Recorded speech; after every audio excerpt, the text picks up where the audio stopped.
Peace to the family out there.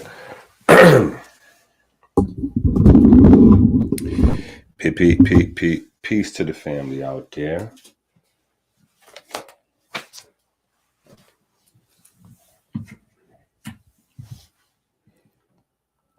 Yes, we are a few minutes early. I thought that would be nice. I thought that would be a nice little twist for us to be a little early.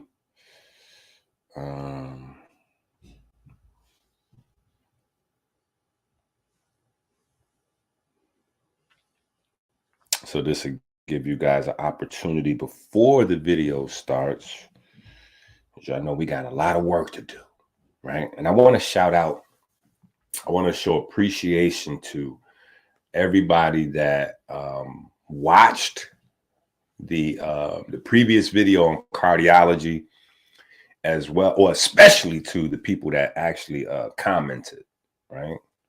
We need that. As we go through this video, remember the chat room is temporary. So people who have serious questions that would like responses to their questions, and we put some information. The video is about 5 hours. The previous video is about 5 hours, loaded with information.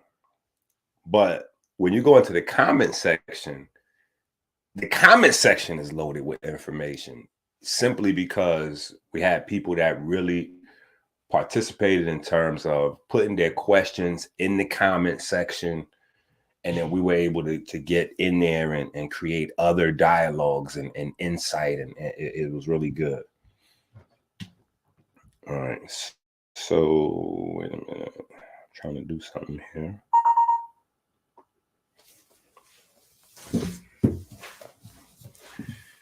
Right. So as usual, we want to start off the show with some good energy.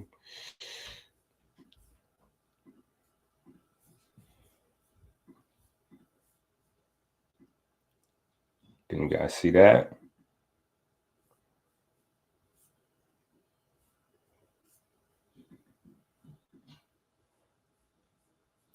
Yeah. That is the flyer for the Juneteenth event.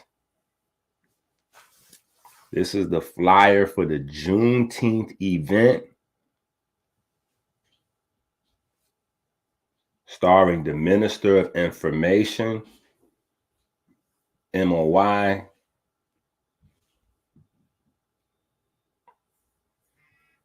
Okay. So I want you guys to definitely tap in with Crumb. This is the Crumb TV network. Shout out the OG on the Crumb TV network, the Minister of Information himself, my brother Crip Jesus. And of course, we got to shout out. Hold on, I got to put myself on screen for this one.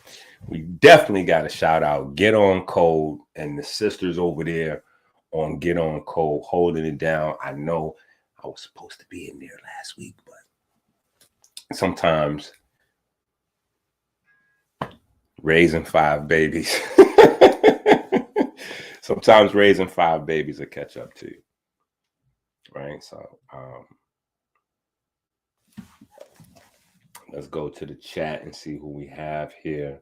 Now, this is going to be a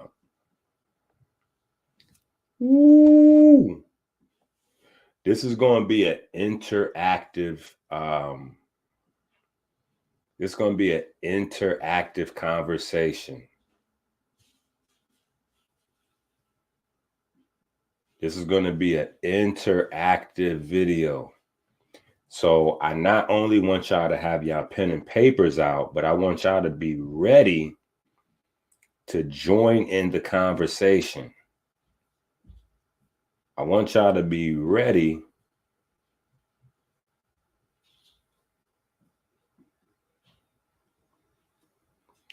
We need to go watch other videos. Let me see you already made videos, please. Love that island chat. The island chat and ting. But no, Crumb TV.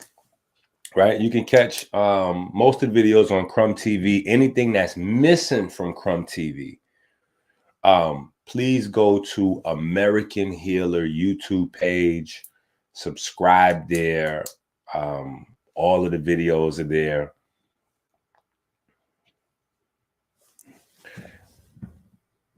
Yeah. We see the family getting in here. We see the family getting in here.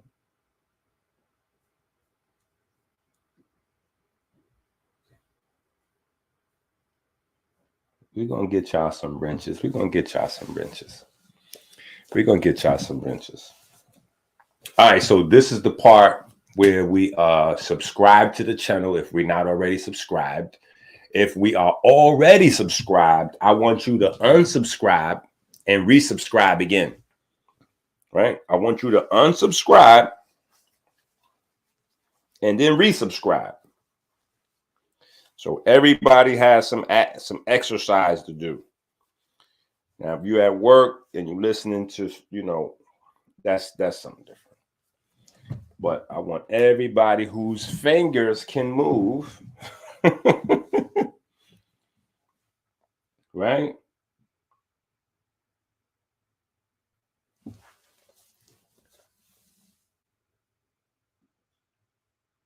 Boop.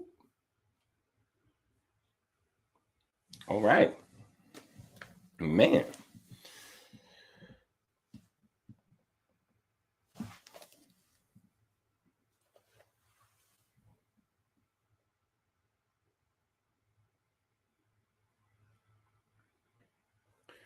All right, so I hope y'all are ready now. I see y'all in the chat now. Don't get scary when it's time to work. Don't get scary when it's time to work, family. Because we are going to have ourselves indeed. Oh, let me start off with this. So it is another 300 pages. So I don't know where we are just fully yet. I don't know where we are fully right now in terms of the page count. Right? But it's another 300 and something pages. It's not available on the site yet. It is not available on the site yet. I'm trying to find it to pull it up right now. Okay. Bang. Okay. So it is a total of 308 new pages or new slides, right? So this is turning out to be the book of all books. I told y'all the first week, that was some months ago, but I told y'all originally it was about 2,000 pages. And I was basically in the editing process to get you guys something that first week. I had to delete, a bunch of pages down to about 900. Well, actually, the first release was what, 200 and some pages. Who has all of the PDFs so far? Who's been downloading the book? Who's been downloading the book? Talk to me. I'll know who's been downloading the book, because if you've been downloading the book, then you remember the page counts, right? Who's been downloading the books? Come on, get some practice in. This is going to be interactive, so y'all need to get some practice in.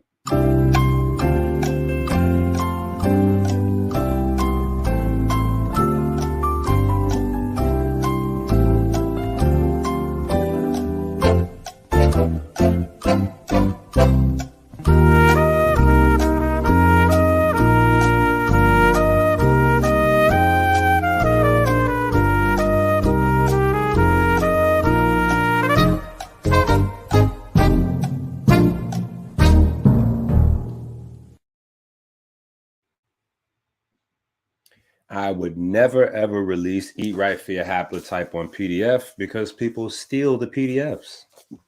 I release enough free books that people should have no problem supporting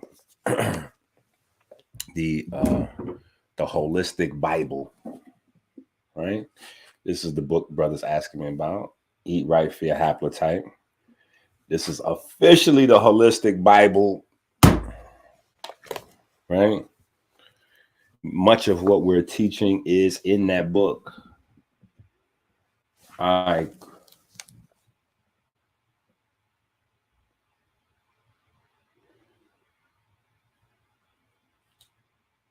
How's the sound? Chris G said he got the newest one, 1,400 some pages. How's the sound? Can y'all hear me? Am I echoing? Is there an echo? It shouldn't be an echo.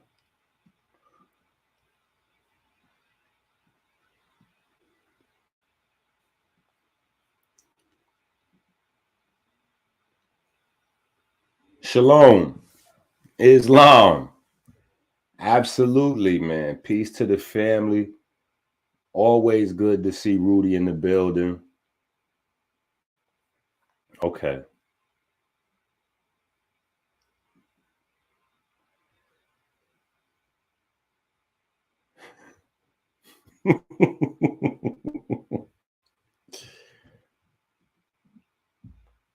Detroit supports you, Dr. Enqi. Listen, I know Detroit support me. I love Detroit dearly. I know Detroit support me in a variety of ways. You know what I'm saying? Like, seriously. Detroit supports me in a variety of ways. I love Detroit for it too. And the craziest thing, I didn't even know it was like a passing of the guard when I got to Detroit, because I want to say within the same week or so that I came to Detroit, Dr. Kiefer had transitioned, you know, so I didn't take that. I didn't take that lightly. But all of the OGs in Detroit definitely took me in with love. Rest in greatness, obviously, to Dr. Kiefer, but big ups to, and obviously a rest in greatness to Baba Kalindi. Yeah, just all of the OGs in Detroit, you know, Baba Malik, Nandi, all of the community vanguards that keep Detroit, you know, that keep the energy right in Detroit, you know, through the ups and downs of Detroit. You still have the elders here that kind of make sure certain information passes one generation to the next, right? But I love Detroit. Detroit is a gangster city, though. Oh my God, Detroit is too gangster. But I think that's a part of why I love Detroit. I wish we all could skip to a certain page. My phone would be freezing up after 800 slides. Yo, for the people at home, listen, do not follow Chris's lead, okay? Do not follow Chris's lead. Do not go to my website, AmericanHealer.website, but do not go to my website and attempt to download this PDF on your phone. Yeah, this is definitely for the laptops.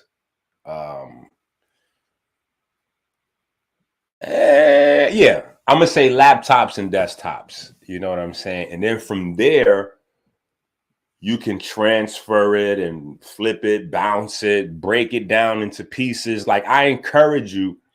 That's why there's no cost on it. I encourage everybody at home to make smaller PDFs out of it, or presentations and wherever, you know, like, go nuts with it. You know what I'm saying? Go crazy with it. But definitely you want to shrink it, because the last one, okay, so I think the last one is 1,460 pages, somewhere around there. This piece I'm about to add to it is going to be another 300 pages. So once I update it and put it back up there, it's going to be over 1,700 pages. So you definitely don't want to, you definitely don't want to download this on your, 1466. So with the 308, that's going to take it to 1774. Yeah, 1774, something like that. But you know what? That's why I didn't say tablet, because I know even in the iPad universe, it get crazy. You know what I'm saying? Because some people got the small amount of memory, and some people got the big amount of memory, and some people got the iCloud, and you know, it really get crazy. But I know for a fact, if you put it on your home computer, you lit, right? All right. So, but definitely support this event, support Crumb, support MOI in every endeavor, everything that they do. Shout out to the big homie G-Man, right? And let's get to the get down, what we are here for. Mental health. Ooh-wee. Mental health. You know, let me show y'all how real it is.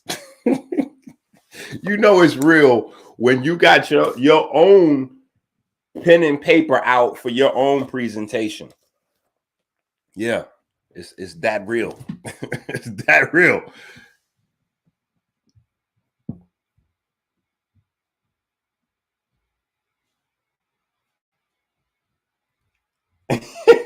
Yo, much love and respect, man. I appreciate y'all so much for that, man. Definitely, it makes me feel appreciated, the work we're doing here. All right, so we got to get into this mystery, though, because there's a big mystery surrounding this mental health thing, and we're getting pimped. We're getting pimped, and we're getting pimped into the poorhouse and into the grave. So we're going to walk through this mental health thing, and you guys are going to get deep as we go, right? So the first question is, are you an insane outpatient? Are you an insane outpatient? I'm going to leave that there. That's going to be kind of one of those questions you don't have to answer just yet, right? But I want you to write that down. Write that down in your book. Are you an insane outpatient? Just write it down in your notes.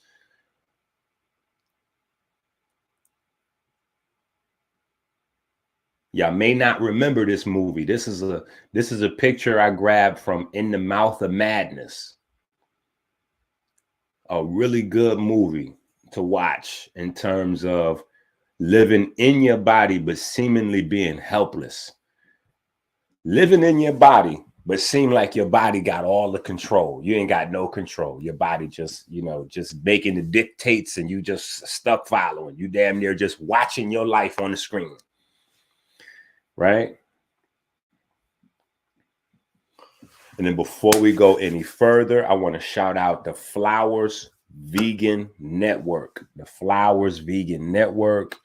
I also want to shout out the Bronx Vegan Botanica.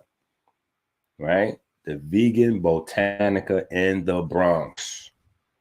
Right? Hopefully you get that. The Bronx Vegan Botanica, the Vegan Botanica in the Bronx. All right? The Flowers Vegan Network. And they are looking at putting their first roots down in Cleveland, pun intended, right? Go to the website, AmericanHealer.website. Get your Blue Magic luxury sea moss from the world's first ever mossier, Dr. Enqi. Now, mental health is fraud with proof. Mental health is fraud with proof. Now, if you can't follow along, which you shouldn't be able to just yet, because of course this is brand new original work from Dr. Enqi, so you shouldn't be able to follow along with this little quick video, but I want to put it in the back of your mind.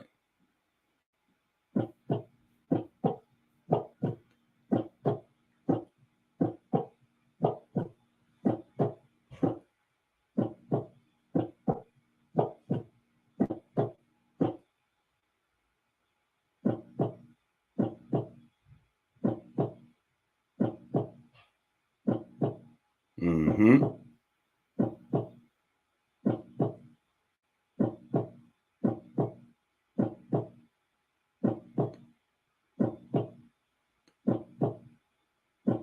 You see it.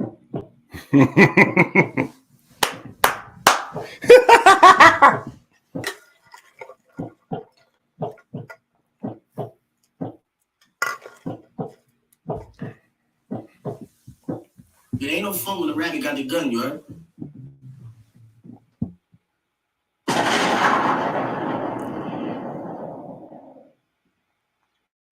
Oh yeah, we starting it off like that.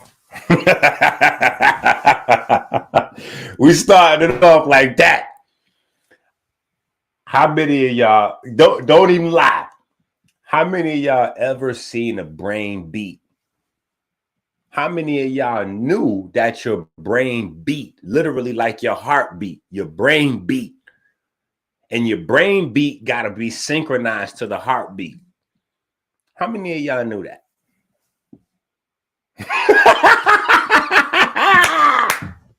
Yeah. Oh, yeah. I know y'all was waiting for this, so we didn't come to play. Yeah. So let's get to work. All right. Insanity, the state of being seriously mentally ill. Madness, extreme foolishness or irrationality. Mentally damaged, from the Latin insanus, mad, insane, of unsound mind, outrageous, excessive, extravagant. Interesting. Sanus, well, healthy, sane. Irrational, evidencing madness, insane person. So what I want you guys to take away from this, right? Here's the definition of insanity, and here's the etymology of insanity. Both of them seem to reference the mental or the mind. Now, the reason why that's important is because the mental and the mind are not physical things. The mind is not a physical thing. So if you can just grasp onto that one piece, that one concept, the fraud surrounding the mental health industry will begin to unravel itself for you. If you can just grapple with that one little thing, the mind is not a physical thing, right? So we're going to walk through some mind states, some emotions, so we can get an idea of how biochemistry facilitates some of these things that we associate with insanity, right? And quickly develop a different way of seeing certain things, right? So I want y'all to make sure, hold on, before we even go any further, we need more thumbs on this video. We need more thumbs up on this video. Don't take this work for granted. We need more thumbs up on this video. Okay, now I'm going to be asking you guys these two questions repetitively. What feeling do you get from the picture or the person in the picture? Right now, we're looking at LeBron. So my question is what is the emotion And this is a real question. What is the emotion? What is the feeling that LeBron has at this moment in this picture?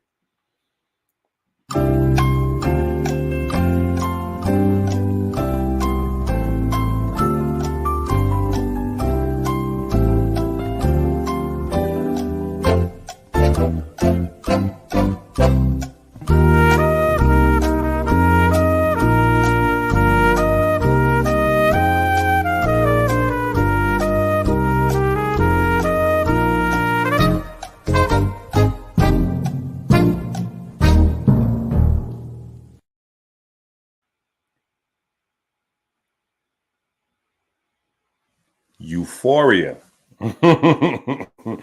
Euphoria. Exhilaration. Excitement. I got a couple of people that say adrenaline, but guess what? Adrenaline would not be a feeling. Adrenaline would not be a feeling. But that's good. That's why we're having this conversation. So y'all two that said adrenaline, y'all are jumping ahead to the next question, right?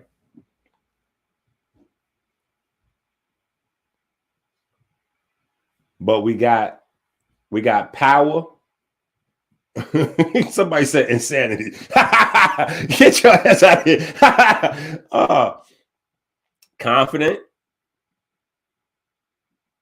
Confident, passion, right? But now let me re-ask the question, and then this is where adrenaline will fit in. The second question is somebody said dizzy. The second question is, what is the biochemistry behind the feeling, right? So this is where adrenaline would come in. Adrenaline, or epinephrine, norepinephrine, cortisols, the adrenaline-based neurochemicals would be behind some of these feelings, because adrenaline is definitely a part of what LeBron's experiencing in that moment, right? When you come in on a fast break, you're on a fast break, and it might be a defender on your shoulder, and you got 20,000 people getting ready to go or ooh, depending on what you like. It's definitely adrenaline is involved, right? The heart is racing, right? Fight or flight is kicking in, all those things, and clearly he took flight, right? So what's the biochemistry behind the feeling?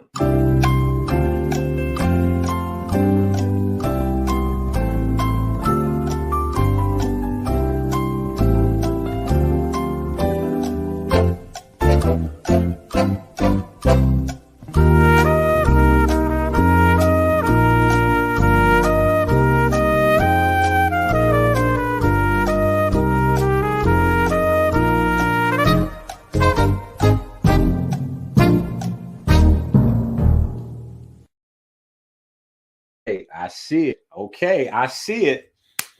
I see it. I see it. So we got adrenaline, obviously. We got adrenaline first. That hit the deck. But also, what else is pumping? Dopamine is pumping. Why is dopamine pumping? Dopamine is pumping because he's hungry to accomplish something.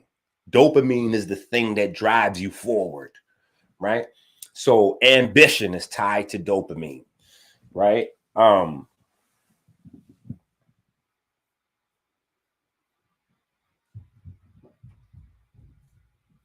Melanin secreting hormone. Come on now. Come on now. Yeah. Melanin secreting hormone. Melanin secreting hormone, or stimulating. Melanin stimulating hormone, to be more correct, Rudy. But MSH and MCH, melanin concentrating hormone, are going to be key players in the conversation, right? But those are the background guys. Those are like the OGs. Right now, we don't want to deal with the OGs. We just want to deal with the set. We want to deal with the folks on the scene. You know what I'm saying? So we got adrenaline, we got dopamines, right? All right, so y'all are getting this, right? Y'all are getting this because we're gonna get into some deeper ones. Now, what's the feeling associated with LeBron in this moment? In fact, since we got B more in the building, hold on. Before we go to LeBron, what is Kevin Durant's feeling? What's Kevin Durant's emotion right here in this picture? Yo, what's up with Kevin Durant in this picture?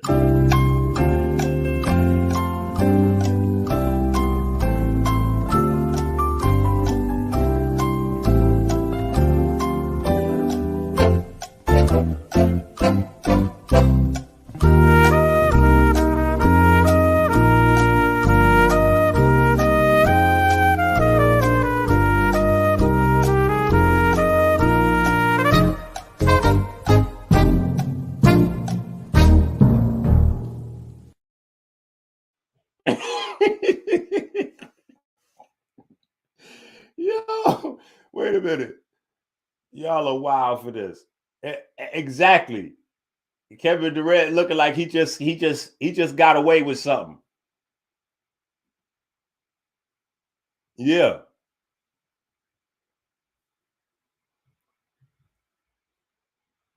All facts. Wait. Yeah. She said, what the hell? Show enough. I like the comment, but you got to try to misspell that. So I didn't time you out for no reasons. Don't feel the way I timed you out. I just want to delete that from the chat.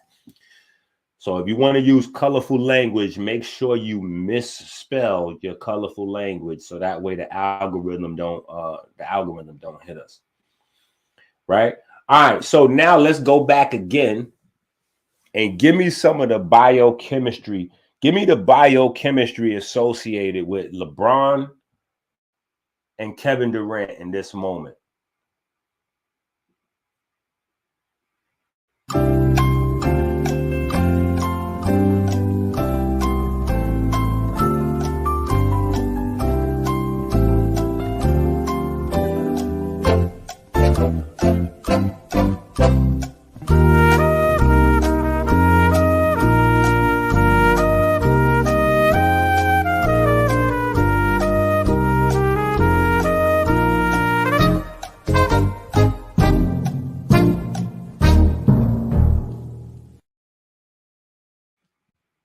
Boom.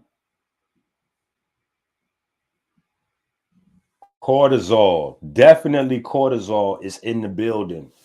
Once that frustration set in, you know cortisol is in the building. And what does cortisol do to your body?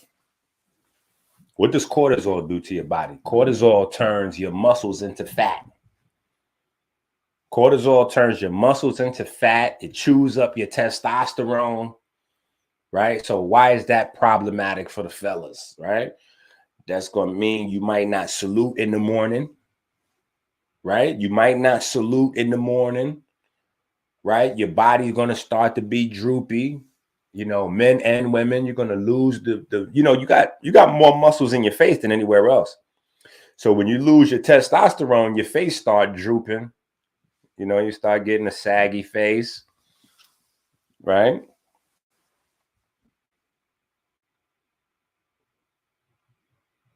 Ladies, if you have a lack of testosterone for ongoing time periods, you're going to start to get polycystic, growths, fibroids. Yeah. All of that's associated with low levels of testosterone in the womb. Yeah. And if you're pregnant, this can affect the sexual expression of your baby. Yeah.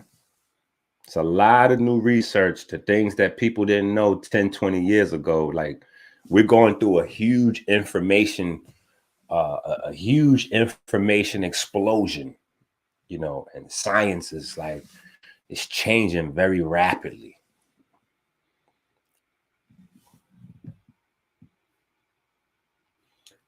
big effect on your blood sugar. Absolutely.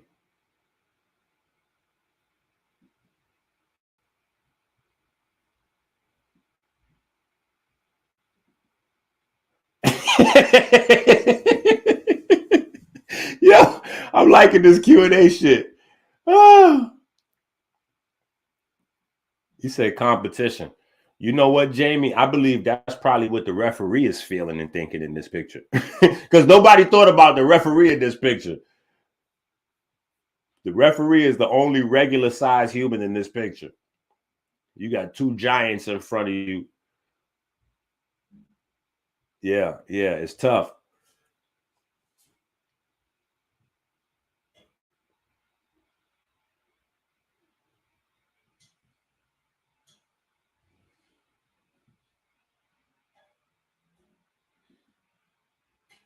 Hold on.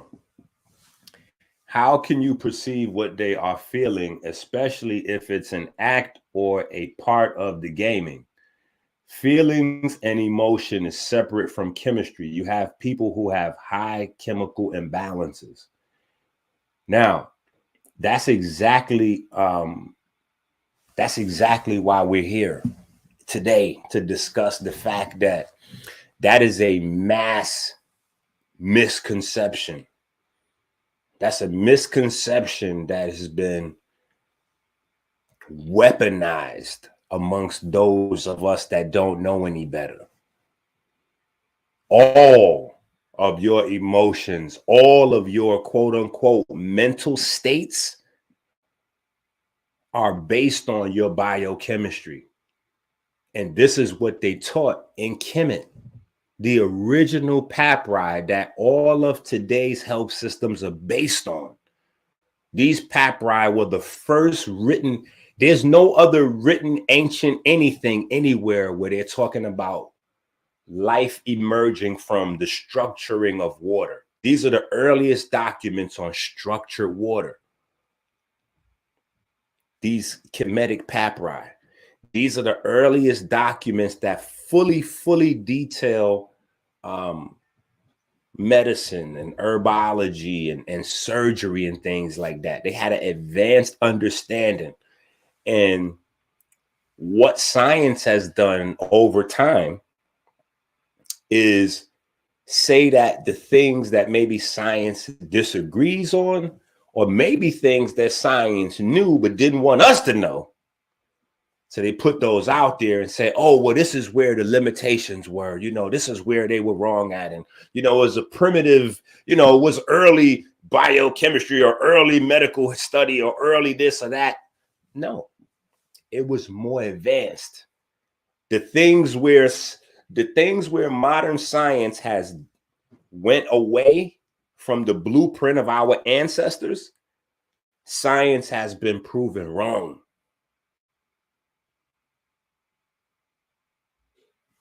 The spaces where science has deviated from what our ancestors left, science has been proven wrong. And some of those things are widely accepted now throughout the world, except for in our community where we're suffering the most. And you see that with the advanced metabolic disease. And then you see that on the flip side with the self-medication, particularly the opioids that we're using for pain medication, because we don't understand pain signals. We don't understand the pain signal, what the pain signal does, right? But the reason why people self-medicate, whether it's somebody rolling up some weed or popping some pills or whatever it is because they want to change their mental state. So if your mental state and your emotional state had nothing to do with chemistry, there would be no drug industry. But the whole purpose that people say they getting ready to go home and roll up is because they're in one mood when they're leaving work and they want to sit down and roll up and smoke a fatty so that they could get into another mood, or they want to do a few lines or pop a few whatevers or Xanny bars or whatever the hell it is that they do. But they want to change their mind state and their emotional state to something that's more comfortable for them. So how we feel, how we think, all of those things are biochemical and neurochemical processes. And by us being able to walk through an exercise like this, where we can call it out, is going to help us familiarize ourselves with that biochemistry before we move forward.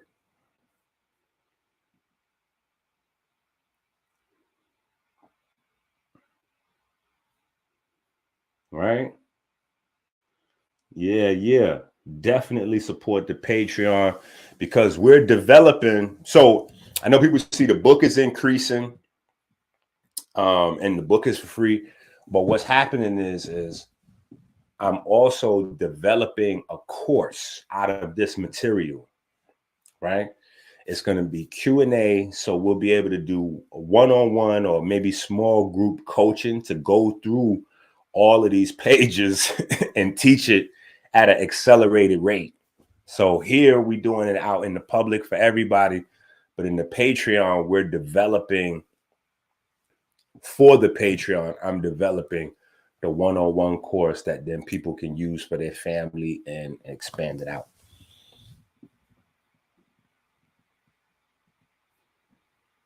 All right, so let's go. We got a lot of work to cover. We got a lot of things that we got to discuss, family. Hold on. We got a lot of things that we got to discuss. So talk to me right now. I want Floyd Mayweather's feelings right here. What is Floyd Mayweather feeling in this moment? And to speed it up, we could do feelings and biochemistry at the same time, since we got a hang of it. I want to know the feeling and the biochemistry that creates that feeling of Floyd Mayweather punching Pacquiao in the face. Let's give me that feeling and biochemistry. Go.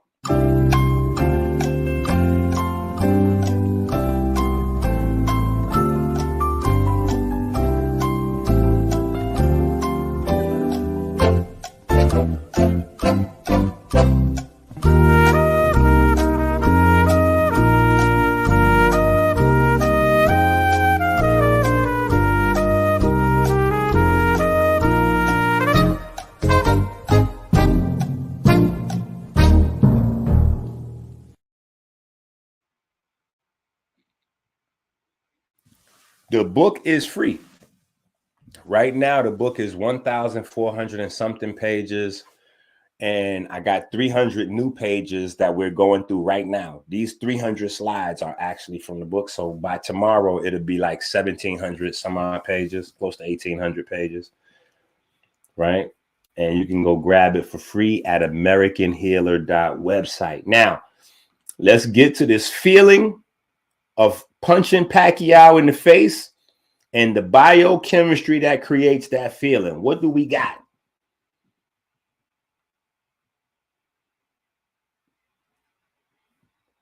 I don't know if he's feeling stressful at the moment that he's punching Pacquiao in the face. I'm not sure if he's feeling stressful punching Pacquiao in the face.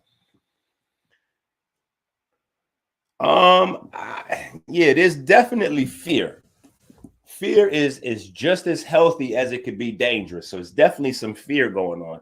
In fact, as a defensive fighter, primarily, I would think that fear drives Floyd Mayweather's style. I would say he has a fear-driven style.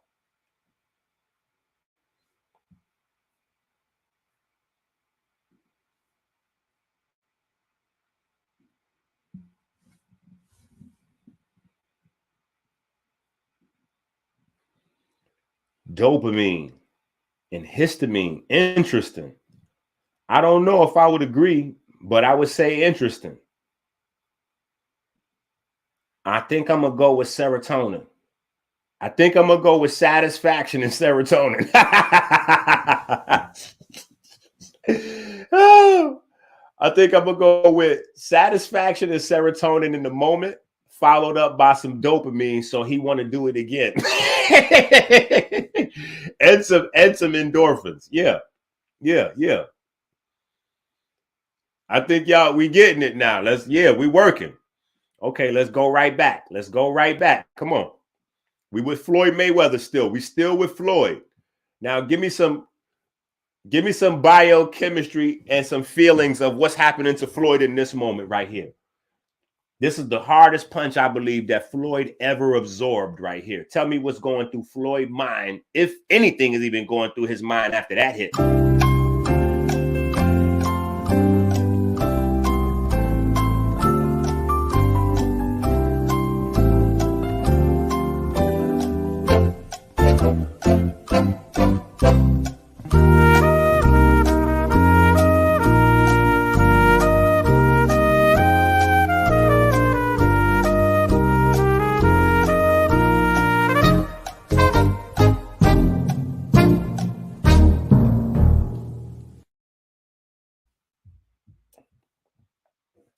Yo, Goldmouth is off the chain.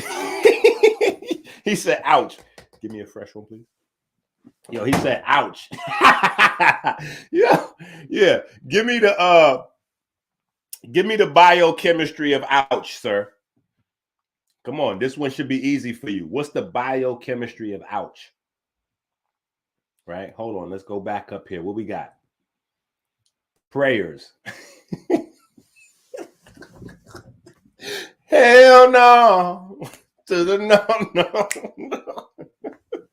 Yeah, he said prayers. Chill, I'm dead. Okay, disbelief. I'm with you. Yep. Pain, panic, fear.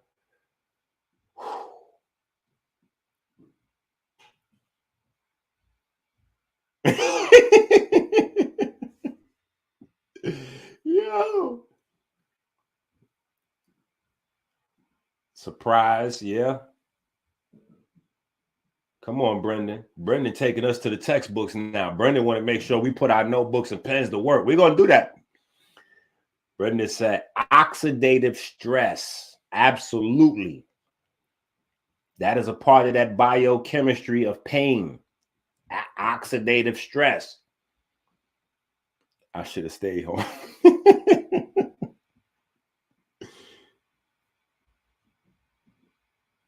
Cautious. Anger. I don't think anger had an opportunity to set in yet. I don't think anger kicking in at that moment. I'm gonna be honest. I don't think no anger is kicking in right here. I don't think he at this moment right here, like that glove is fresh off his face. Right now, I believe he's seeing stars. Pain quickly turned into adrenaline to numb it. Maybe some opioids, some endorphins. Adrenaline and endorphins definitely kicked in. There might have been a smidge of pain real quick, but then, in fact, I believe that the pigment system relayed the pain and the shock and everything so fast to the brain that there was already the endorphins and the adrenaline to help numb that up quick, because Floyd definitely recovered. He definitely recovered.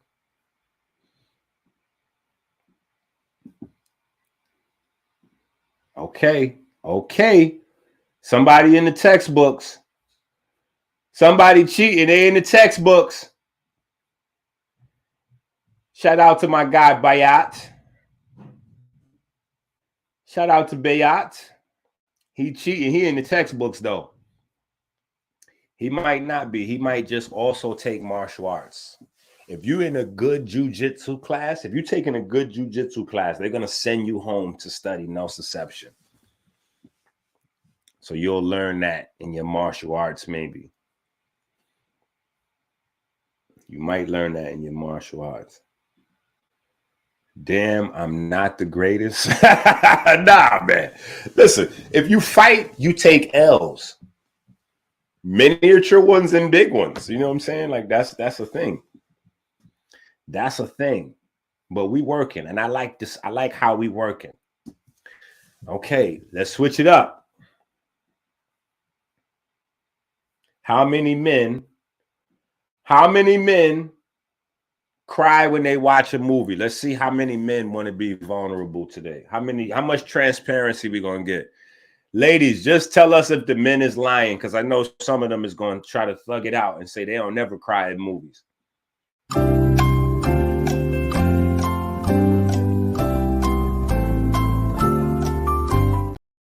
Keep these men honest, ladies. They going to say they never cry at movies. Now, let's see how many men cry at movies.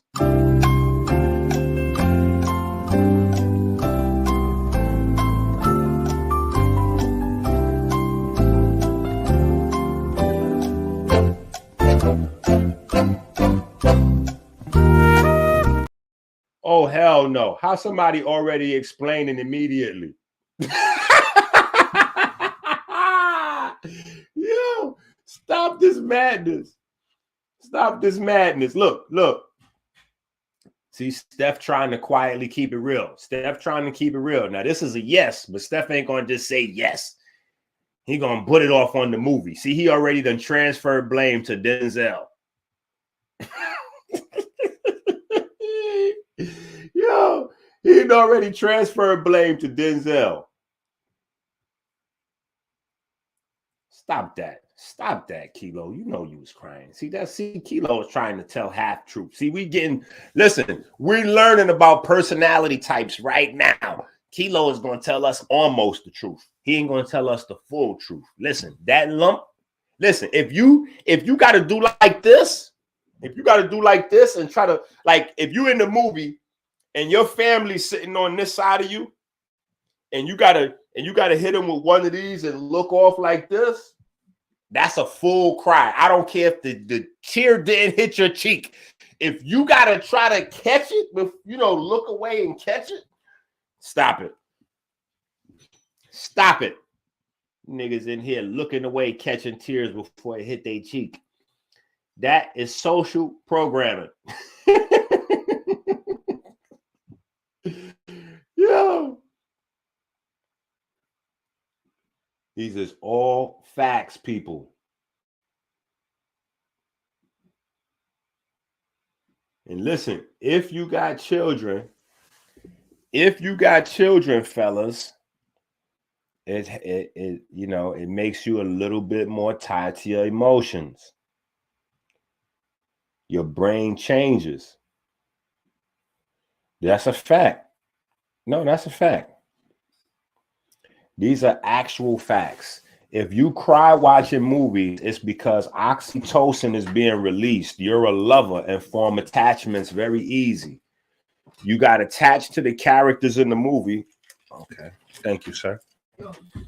You got attached to the characters in the movie. Do not disturb this person when watching movies, because they are also very emotionally literate. So these are people that usually are movie people, right? Movie people usually get attached to the characters in the movie. These are all facts, right? Definitely. I appreciate you paying attention. Yeah. See, we got to use different types of teaching methods for different types of discussions. So this right here is still cardiology. This is still about the heart. But the last video was more technical. We are getting into some other spaces here. So it's important for us to have this conversation in a way that we could kind of, pun intended, like we could see it, feel it, and touch it. You know what I'm saying? Because if I was to just read about dopamine to folks, or, like, it's not the same.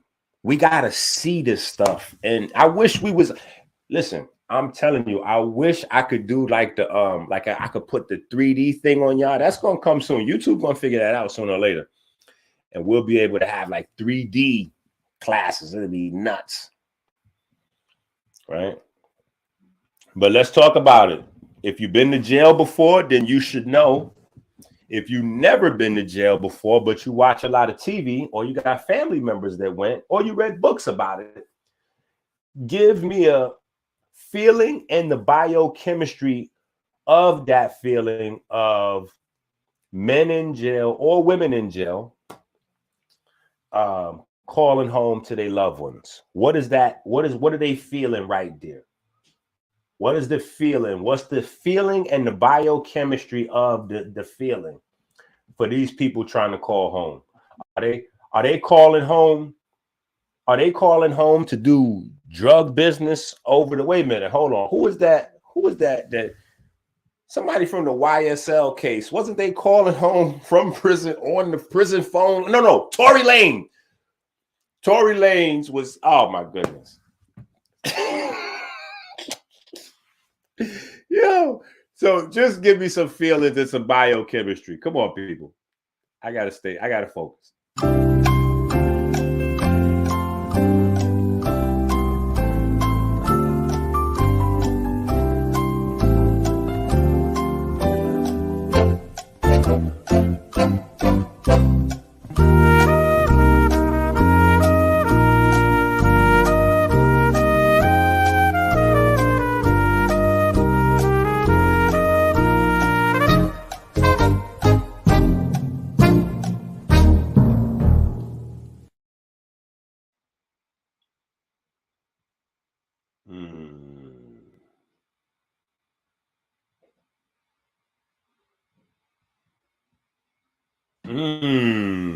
Monoamine, hopelessness.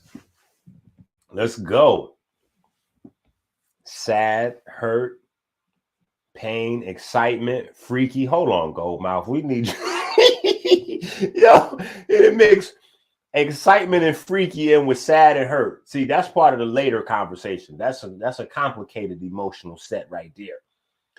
The folks that feel sad, hurt, pain, and freaky all at the same time, they belong in prison.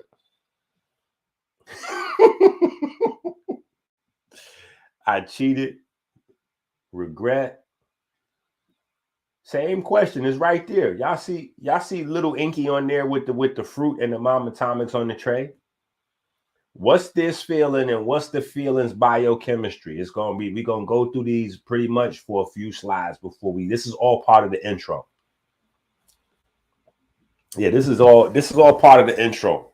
So we get an idea of the biochemistry and what it feels like and what it looks like.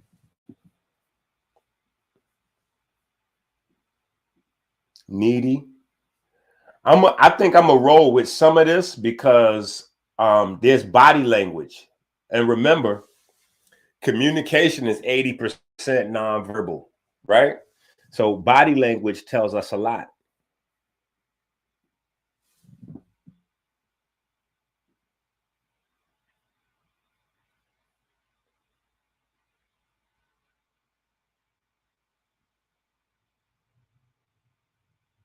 Of course, definitely. Cash App, $ Minister Enqi.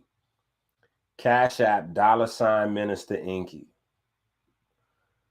Never been to jail. Have you ever been to summer camp?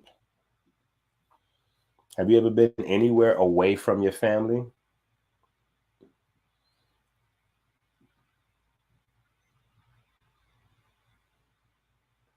Oh, now you know what? You definitely put me on game. That's a certified fact.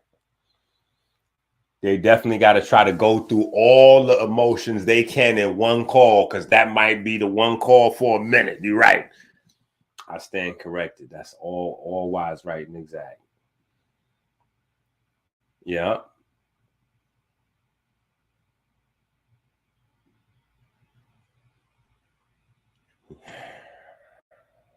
I'm gonna agree and disagree. I'm sure he feel like an ass, but I'm not sure it's for that reason. Yeah, they got so much more to worry about. Yeah.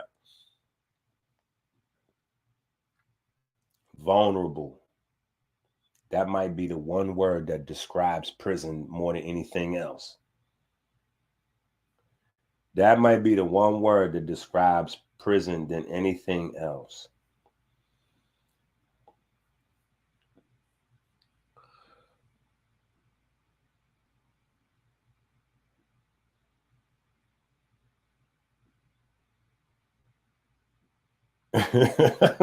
Call the fuss and makeup.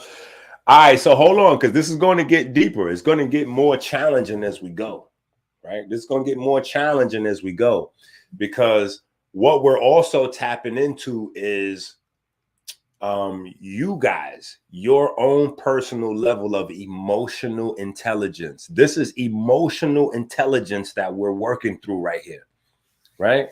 And so somebody can be highly intellectual and not have any emotional intelligence. You have no idea about emotions, where they come from, what do they mean, how they play out. You have no emotional intelligence, right? So a part of that is the structure of society and how they got us living. Because if you don't have empathy, it's almost impossible for you to develop emotional intelligence. Period. You can't have any sort of emotional intelligence if you don't have empathy, right? And a lot of people don't even fully know what empathy means. We know sympathy, but we don't know empathy, right? And all of this plays a role in how our mind state, us being mentally balanced, quote unquote, right? All right.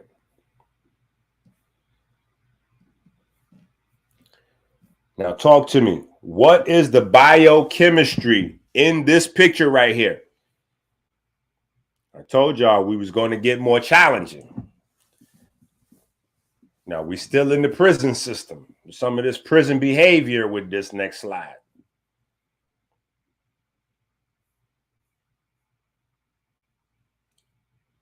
Come on now.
Hold on, I gotta delete your comment, man.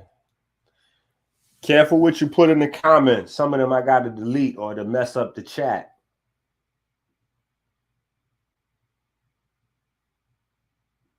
Now, I'm going to definitely go with this one, though. I'm going to say this is correct, even though I'm not sure of what exactly it would feel like, but I'm going to assume based on my research that J-Mar is correct. In fact, I'm going to say that this right here could apply to every slide that we've looked at. Yo, hold on, man. This is not funny, but this is funny. Damn it. I feel ashamed of myself even putting it on the screen. Yo, come on, Brendan. That was out of control right there. Oh my goodness. Oh my goodness. Well, we have to discuss this because it is a form of mental illness, right? And I'm not talking about the man-on-man situation per se, right? What I am talking about is this idea going throughout the prison system that spills back into the street, where they say that if you can forcibly take, if you can forcefully take a man's body, then you're not a queer person or a homosexual person or a bisexual person. You're a straight male, even though you've been having sex with a bunch of men. Right now, these guys come back into the community, and these guys are championed, and these guys dictate culture after many of them have been, raping other men. Forget about the getting raped part for now, right? And though if you have any sort of empathy, you can't forget about that part. I know it's this difficult. That'll tug on your heartstring. But the psychology of our youth, right? Our young men, our young warriors in training, for the most part, are being trained by men that rape other men. So now, in that space, you got mass psychosis. You got mass psychosis. You got a lot of these guys that's on the internet. They starting internet pages. They even got a whole YouTube sector of guys that's coming home like, yeah, I did 20 years. I did 15 years. I did 25 years. I'm saying to myself, like, hold on. How many of these niggas got YouTube pages? Because the statistics is like 7 out of 10 men, once they pass a certain amount of years in jail, they going along with this program.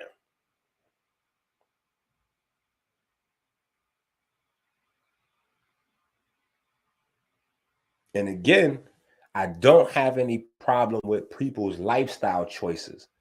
But if you're going to be a leader or influential in the community, whatever it is that you're leading people towards should be transparent.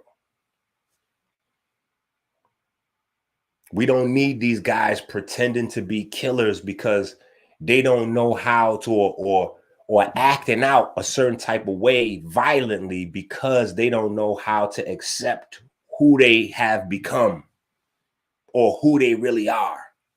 And we don't need these people, these men that are not really comfortable with who they are or not in touch with who they are, trying to lead our babies into a, how can that?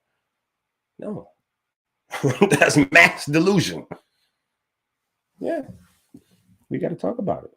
If we don't talk about these things, right? I'm just saying, if we don't have these discussions as a community, who has these discussions?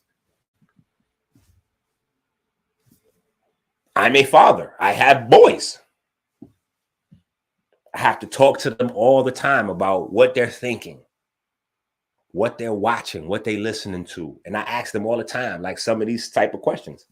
When we watching the game, I'll be asking them, I'll be like, hold on, now hold on. We'll talk about like, it'll be a layered conversation. We'll talk about like, the last thing me and Chase saw was Austin Reeves put, damn, that Toronto game that was Friday. Austin Reeves put somebody on their ass. Yo, it was crazy because he just hit it with a jab step. It was crazy. But so I asked him, like, we watched it, we rewinded, you know, how you think he felt in that moment? What you think he was thinking in that moment? Yeah. We got to have these conversations.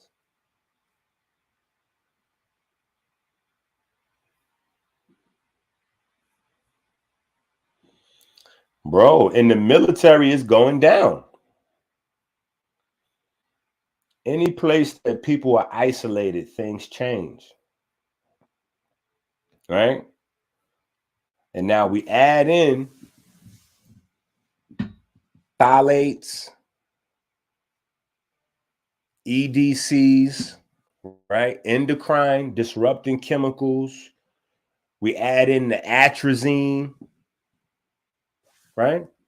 How many people know that we eat atrazine every day? Like, I know y'all heard of atrazine before because I done discussed it. You know, it's been on TV. You know, you saw the experiment where the guy put the atrazine in the water and then all the frogs and the fish, the men turned to girls and the girls turned to men. Y'all seen that, the atrazine? But how many of y'all know that the atrazine, you eat atrazine food every day? No, everybody. Even the folks that's only buying strictly organic. This atrazine is in your food and in your water. So yeah, so you're getting atrazine in daily. How many people know that they're getting atrazine in daily? How many people know they're getting atrazine in daily? And put together dietary measures to counteract the atrazine that they're consuming every day. How many people are doing that? Come on. Okay, I don't see a lot of hands going up. That's a problem. That's a problem. Because see, once we start getting to the nitty-gritty of how chemistry regulates, formulates your emotions and your behavioral patterns, then you're going to start to really you're going to start to really understand how, or not even how, but why the number one highest paying job in the entire food industry is the biochemist. And I know some of y'all are like, wait, the biochemist in the food industry? What? Ain't no biochemist in no food. Shit, what? That's all biochemistry. It's no way possible to make a McDonald's French fry taste exactly the same in every single restaurant all around the world without very, very, very strict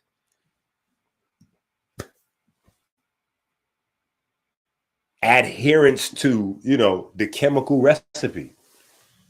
And that has to be supported by preservatives and other things, not necessarily the way you season and fry a potato or what type of oil you're using. No. Them things is going to taste the way they taste regardless. Yeah. And that's the same for a Hostess cupcake or, an ounce of steak that you buy from the supermarket or your chicken breast. Yeah. So this is the real thing, right? You watch all them other shows and they tell you about Illuminati conspiracy and all kinds of goofy shit. None of that's real. This is why they censor me when I talk, not these people. This is why they hide my videos from the algorithms. Not these other videos are meaningless. These people don't change lives. Every time I speak, lives change. You can't do anything once you get all this light. You can't be the same than after you watch these videos. You start realizing all these conspiracy theories stupid. Why would I need to go through some extraordinary means of controlling you when I'm already controlling your food supply? Duh. I control your food supply. Not only do I control your food supply, but I control your drug supply. So if I got control of your food that you eat and the creation of your illicit drugs, and of course you got to get the over-the-counter drugs from me. Oh, I got you. I don't need no conspiracy theory. Don't know aliens got to come down and do a damn thing. I got you. I'm trying to give you freedom. I'm trying to give you freedom. Real health is to be free. Yeah. These guys think they financially free. How you financially free? Look, take Dame Dash, for instance. How could Dame Dash be free? Like he's a freedom fighter. Dude, you on medications. Money don't do it. You cannot get free with a dollar amount. If that's the case, Michael Jackson will still be here. Prince will still be here. If you're only alive because of prescription medication, you're far from free. You're a different type of crackhead or cokehead or dopehead. You're an illegal dope. You're a legal crackhead. You're a legal dopehead. You're hooked on the medicine. You stop taking the medicine, the withdrawal symptoms will take you out of here. So you cannot be free if you're on prescription medication. Period. See, we laugh and joke, but we don't play over here. Come on. Let's go back to work now. We got work to do. What is the feelings and the biochemistry associated with this lady here?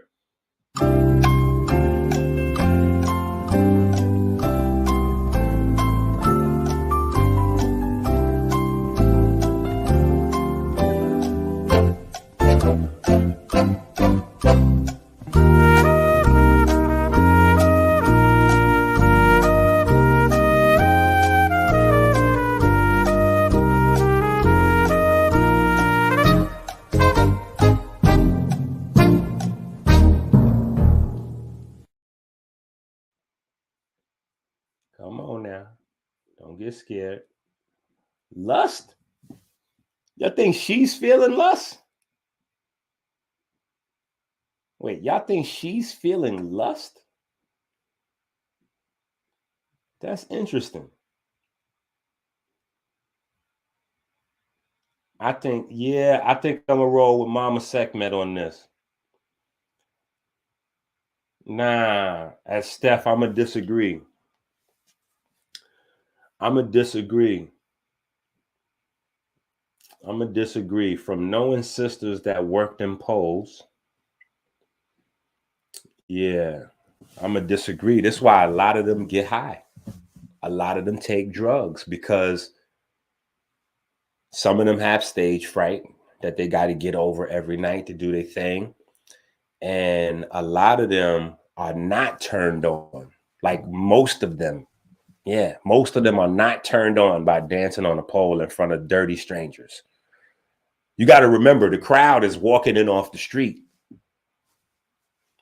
No women of substance of any kind of level get turned on by just a bunch of strange, dirty people. Like, I mean, actually, let me not say no, because there's some people that get turned on by everything, right? But for the most part, if they've been doing that for a while, no.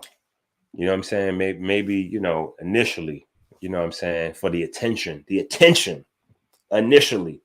But no, not night after night after night after night after night after night after night after. Some of them, you know, they got babies, they got to leave a baby in the house, you know what I'm saying? Leave a family at home to go, you know what I'm saying? No, they got to pop some pills most times, take a few shots. Like, they got to do a whole bunch of shit before they get to the space where they, you know, in that kind of mindset.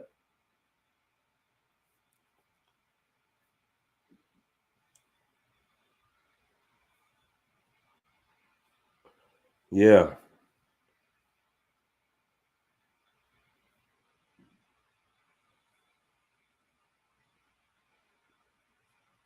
Yeah.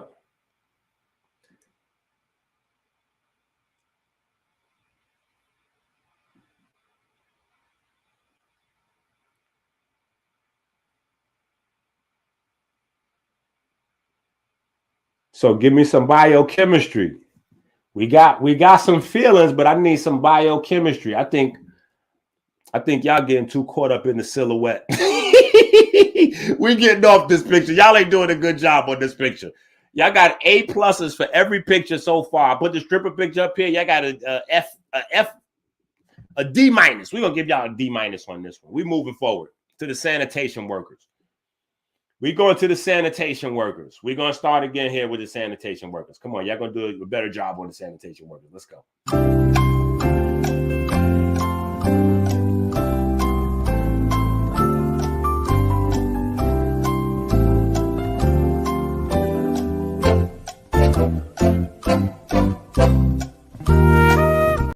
Listen, I want y'all to pay attention to this picture too. Pay attention to this picture when you put your answers in.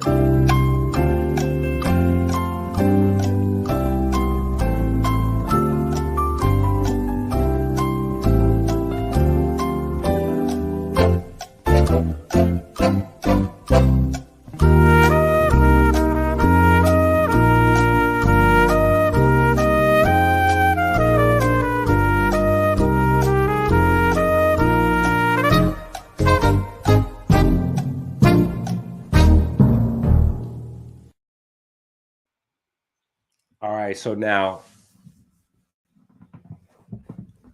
you got to look. There's a good 20, 30-year age difference between the two sanitation workers, right? My dad was many things. A sanitation worker was one of them.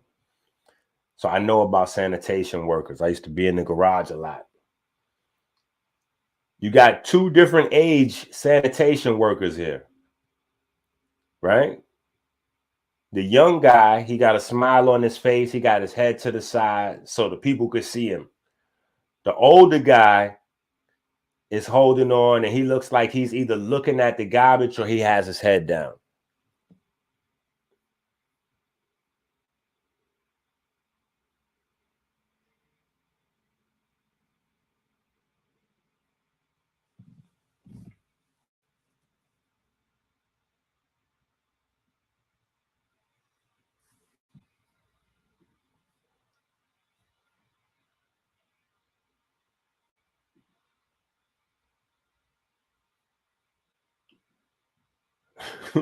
Gut bacteria. Yo, Mama Sec man is be acting a fool in here. Nah, man. Come on, y'all. Y'all got to get focused. Y'all got to get focused. Come on. These are everyday people. We got to go from Floyd to jail to we got to get a wide range of understanding. Now, this sister here is a Walmart employee, right? A Walmart employee with a big smile on her face. So I feel like she probably took this picture on payday or the first day she got hired. Had to be one of them 2 days.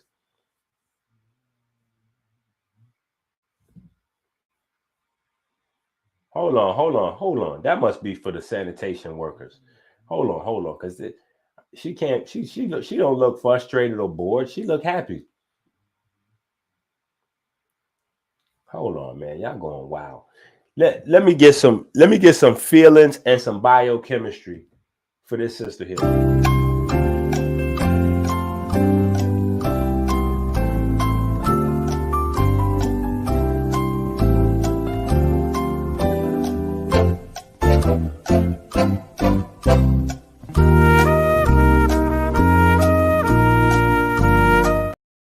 Listen, if you got a job, if you got a day-to-day job that you hate, think about your job, right? In fact, we can jump through a couple of these and you could just tell me what it inspires in you, right? So we got the sister here at Walmart. We got the corporate CEO. He's a whistleblower.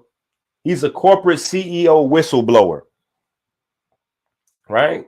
Then we got the nosy social worker, Karen, right? Let's get her labeled over here. Let's get her labeled. Let's get her labeled. Okay. Right? Let's get her labeled. This is Karen. Right? This is the neighborhood social worker right here. This is Karen. Okay. This is Karen. We covered her face so nobody don't know what you know. We don't want nobody to show up at her job, right? Even though they show up at your house, get all up in your business, tell you you're supposed to be feeding the kids cow's milk, shit like that.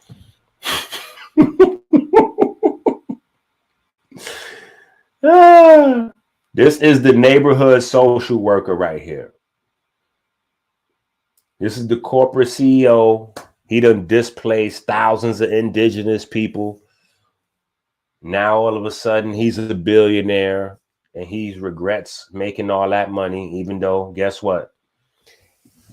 He ain't getting ready to give none of it back. Right? I want to know the feelings and the biochemistry associated.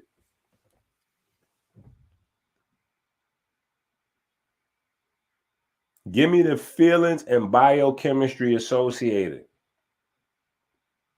Come on. We can do these all together.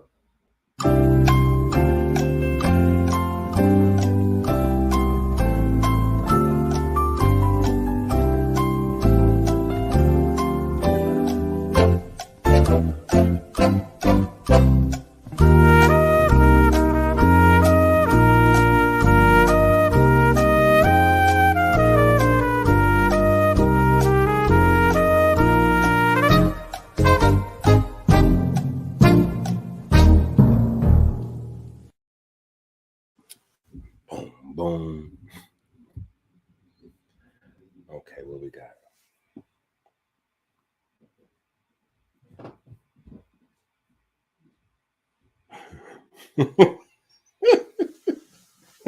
We need some biochemistry of broke. I don't think there's a biochemistry of broke, sir. Now you'd be a bad MFer if you could put the biochemistry of broke up there. Put the biochemistry of broke up there. Let me see what you got.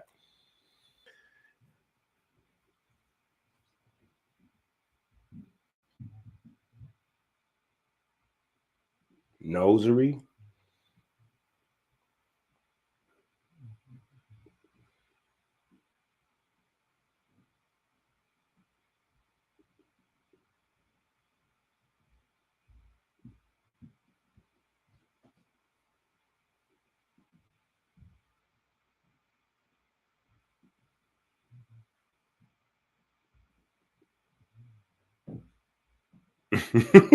Crack. Oh. Wow. See how I know exactly which one you're talking about, though. See, we know this on a level. We know these faces, we know these emotions. We've been through this.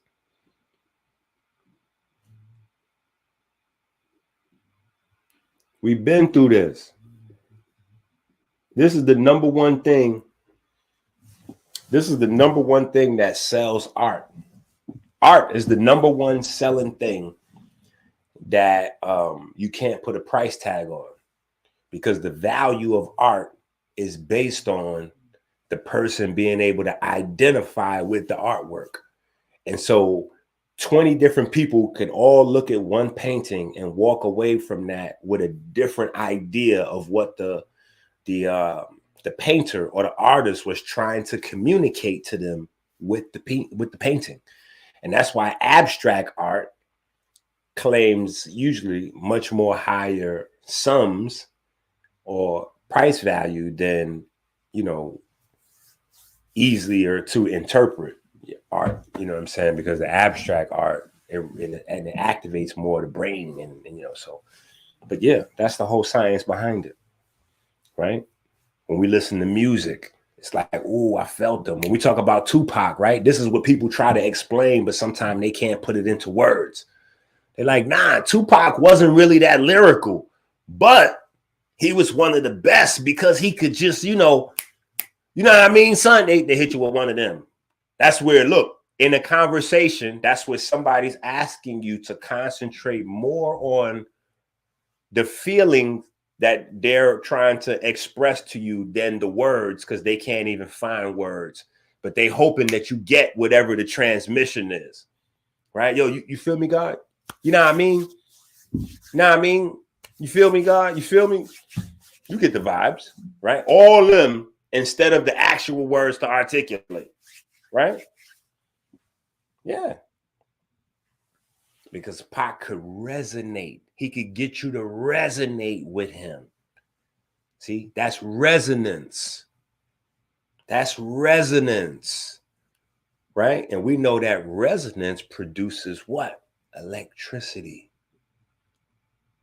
Electricity, electric current produces what? Magnetism. And magnetism will cause people to bond or repel one another. Now we got socializing. Now we got relationships. Oh yeah, we're going to work. We're going to work. Right? So go to the website, AmericanHealer.website. Get your Blue Magic luxury sea moss from the world's first ever mossier. Right? The suggested donation for this video is $50 at $ Minister Enqi.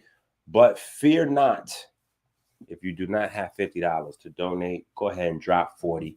Go ahead and drop 20. Go ahead and drop 10. Go ahead and drop 5. Go ahead and drop $1. If you learn something. If you don't learn anything throughout the course of this video, feel free not to send anything in.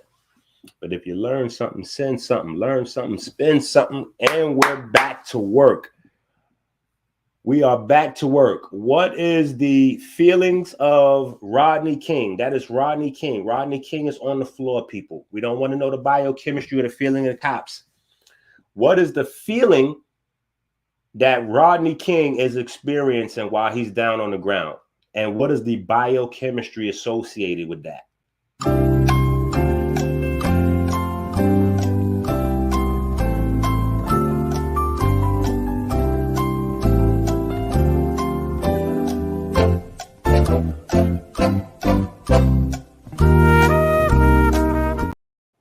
Let's go. Let's go. We are cutting the time down. Come on.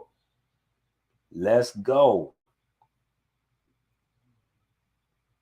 Mental illness. You think Rodney King is feeling mental illness?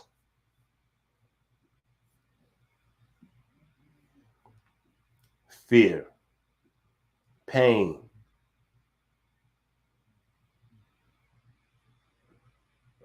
Adrenaline.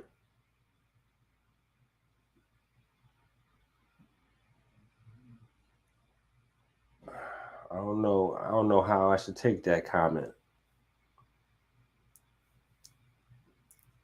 Inflammation. Inflammation is pain. Inflammation is pain. Let's talk about this. Let's go here. Let's talk about these two gentlemen we see here. Come on, let's talk about these two gentlemen we see here. I want to give everybody a second to catch up. I see some of y'all kind of behind us. I want to give y'all a few seconds to catch up. I think this is a very important picture. I think this is a very important picture for us to take a look at. And remember, these are going to be in the PDF that you can download, and you can have these conversations, you know, with your friends and family as well. Right? Let's take a look at this. Let's start with the shooter. Let's start with the young man shooting. Right? Let's start with the young man shooting. Let's start with the young man shooting. What is the feeling that the young man is experiencing back there? This is fear. This young man is in fear for his life. He thinks that the gentlemen he's shooting at are aimed at, are setting him up to take his life. Right? So unfortunately, too many of us have experienced situations where we felt like we had to defend ourselves. But what I would like to then focus on from there is the gentleman who is getting high right here, right? Getting high. So he's changing his mental state, right? But he's in a celebratory mood here. He has a YouTube page where he promotes and celebrates neighborhood shootings. So when people start to shoot at each other, he starts to cheering and jumping up and down in his chair, and he gets really excited about seeing black men shoot each other in the neighborhood. I kid you not. He affected me so much that he's here. He affected me so much that he's here. Like, he literally has a YouTube channel where he does reactions to shootings in the hood, for lack of a better term. And it's not like he condemns the shootings. He gets excited. He plays different music. He plays like hunting sounds and all kinds of other things to hype up the shooting. He cheers. He roots for the shooting. So I want you guys to now give me the biochemistry of the feeling and the biochemistry of a young black man that would make a YouTube channel celebrating young black men killing each other. Like, that's literally the bulk of his content.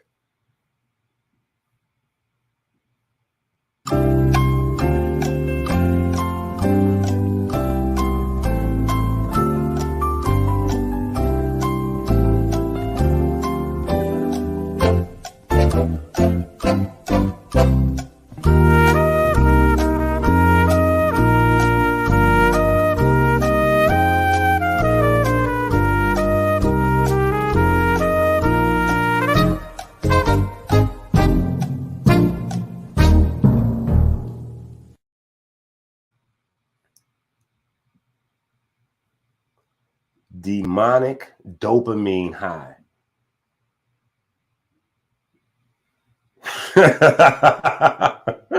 Insanity. Yaku. Peace to the gods.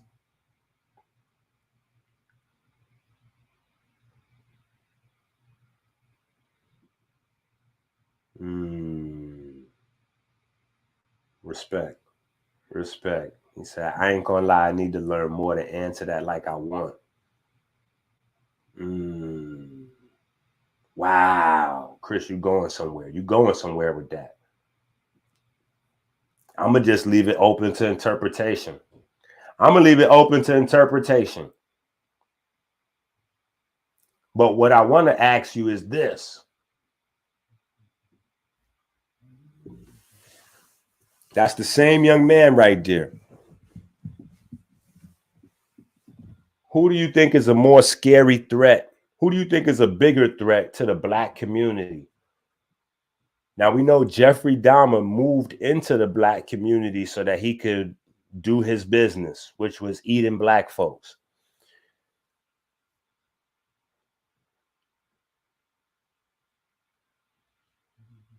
So who is a larger threat? A media personality that promotes this kind of thing, or the individuals that actually do what the platforms are promoting?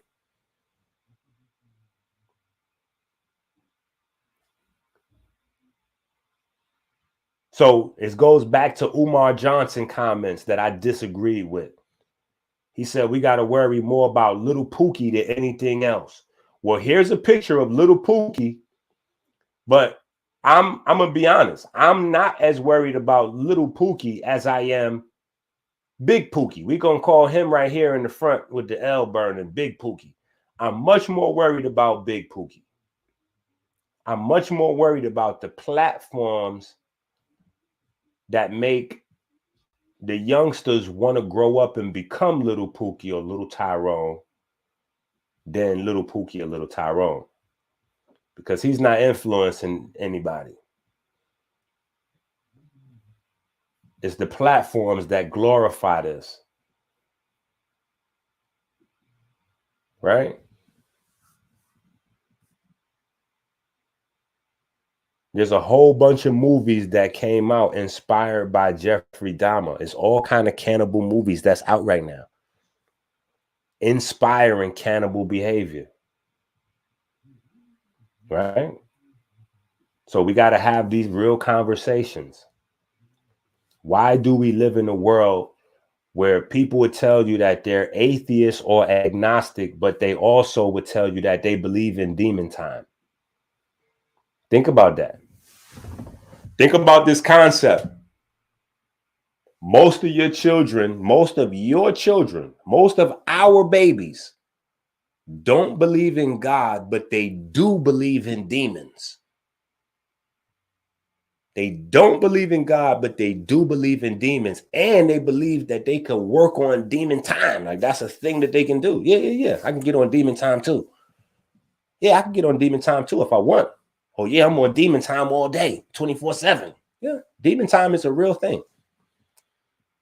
But I'm trying to figure out, here's the question. I'm asking y'all this question. Matter of fact, we're going to go to the clock. I'm asking y'all this question. How is it? What kind of mind state is it that believes in demons but does not believe in God?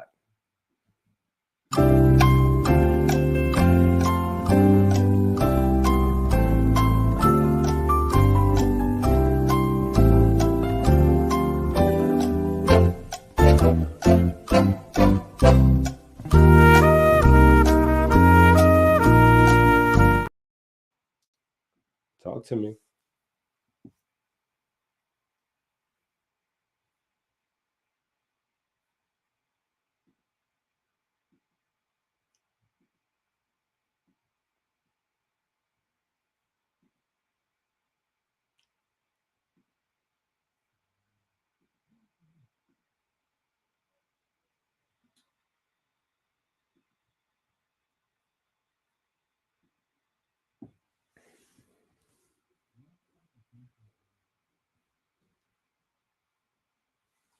It's devil worship. Listen, here's the thing, and this is why there's the that, you know, that saying that everybody heard because they put it in movies. The biggest trick the devil ever pulled was making people think he don't exist. You don't need to actually believe that the devil is real to be on demon time. You don't need to believe the devil is real to actually work for or worship the devil. All you need to do is your works. Yeah. All you need to do is the work on anything in life, right? All you got to do is the work. Just get to work. Devil worship is as devil worship does. God's worship is as God's worship does. You're inspiring people. You're leading people to do what? What are you leading and inspiring people to do? If you're leading and inspiring people to hurt themselves or people around them, who work is that? Who work is that? Okay, we just gonna keep moving because these are things we got to deal with. So, very famous man, very famous picture. What is the feeling and the biochemistry of our good, dear, sweet Tony Montana?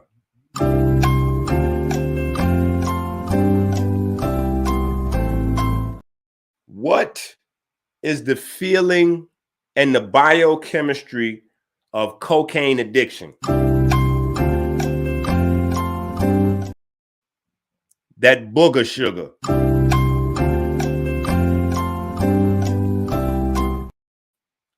That power powder.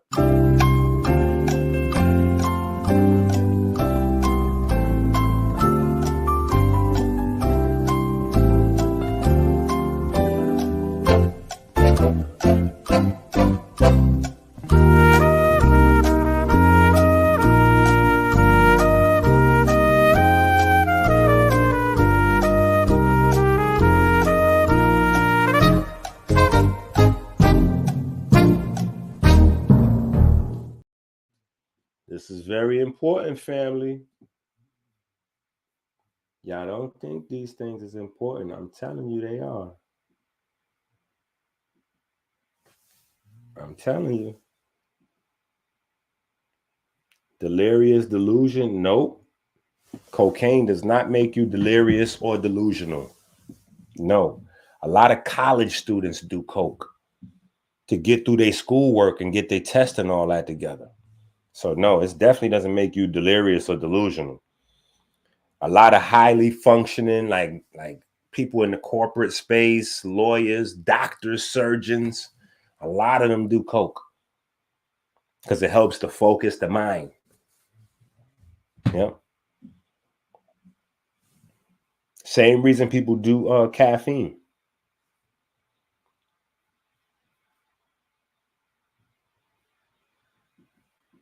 Wait, withdrawals? Did you see that picture? Withdrawals of what? Hey, how you go? What? Ain't no withdrawals. Withdrawals of what? Everything right there on the table still. Ain't no withdrawals.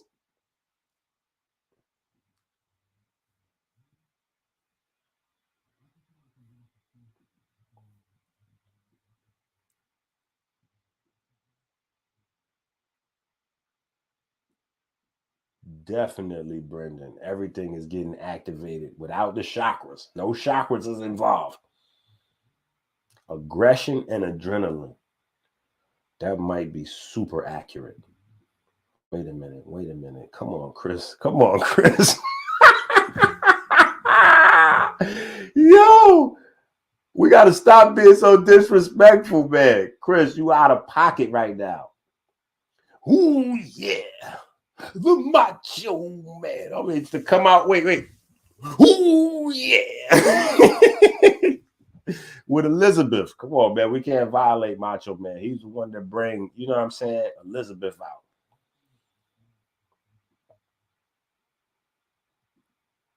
Come on.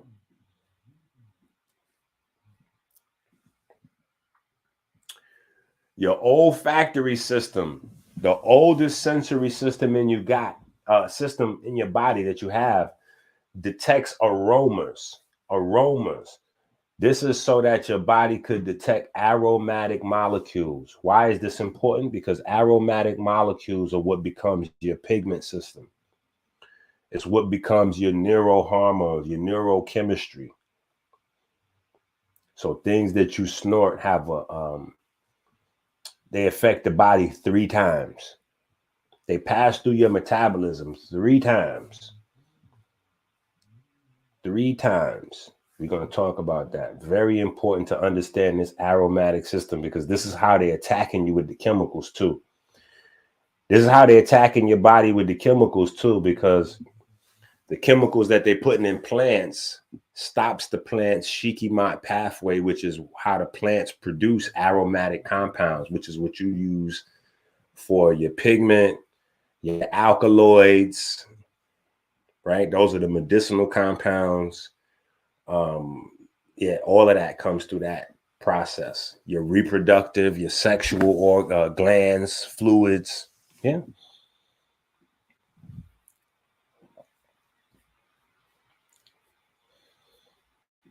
Hold on. All right. So are we getting? I think we're getting the idea. I want to do these. I want to do these three together. Right. I want to do Bob Marley with a big spliff. We're gonna do Pookie with the pipe. Right. And then we're gonna do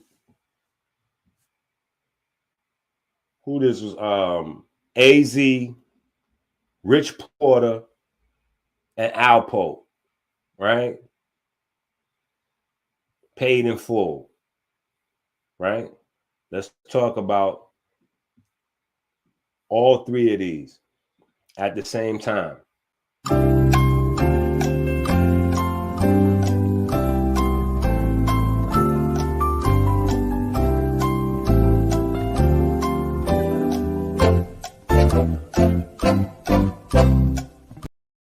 Hold on. I know some of y'all already feeling listen.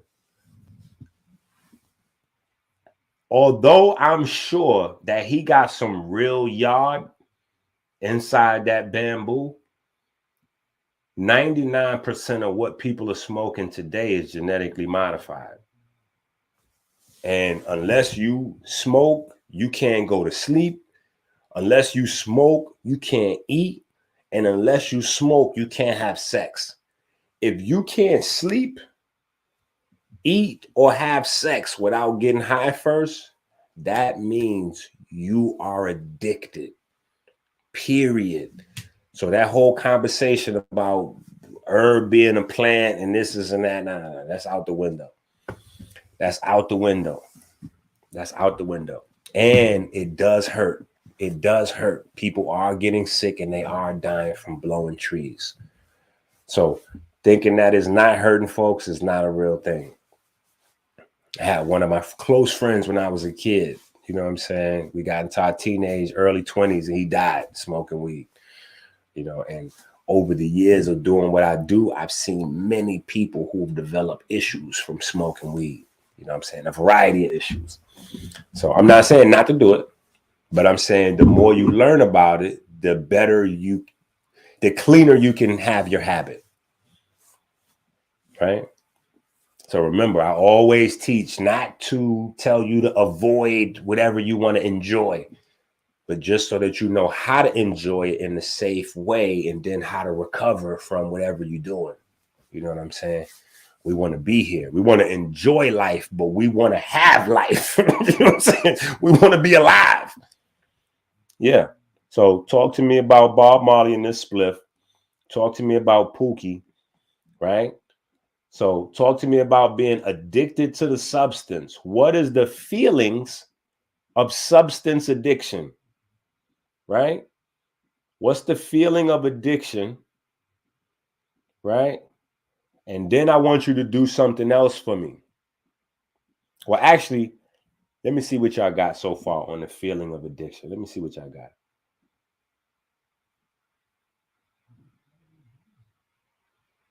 Don't talk about that gas. Oh, man. See, we get upset when we start talking about our particular thing. Hold on, man. He's a weekend warrior. Yeah. Habit becomes addiction when you can't function without it. When you can't function without it, that's when habit becomes addiction. Now, I want to ask y'all a question. We're going to go from Pookie. We're going to cut Bob Marley out of this for a second. We're going to go from Pookie, right? We're going to go from Pookie to the Hustlers, right? And here's my question. Here's my question. Y'all ready for this? This is a serious question.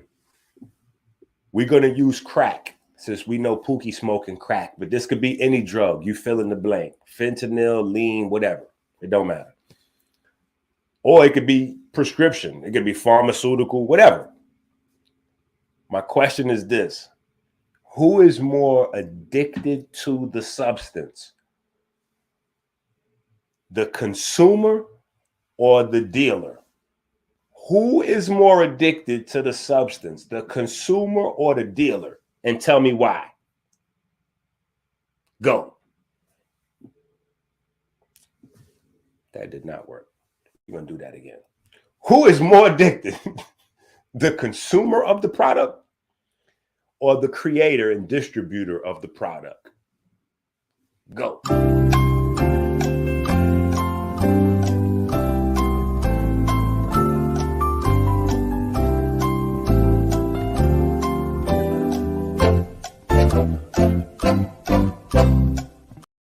Come on. The smoker or the hustler, right? I want to know because in the hood, they say respect the shooter, but the shooter don't really have no money usually. That's why the shooter got to work for the hustler. The shooter got to work for the hustler, right? So that the consumer don't hit the hustler in the head and then walk off with said products, right? So the shooter works for the hustler and they selling to the consumer. Who is more addicted, the dealer or the buyer?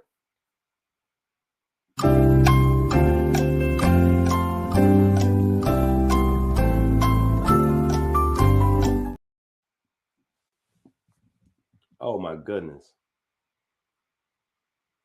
Oh my goodness.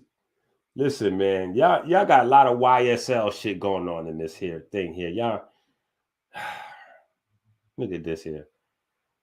Y'all got some YSL stuff going on in here.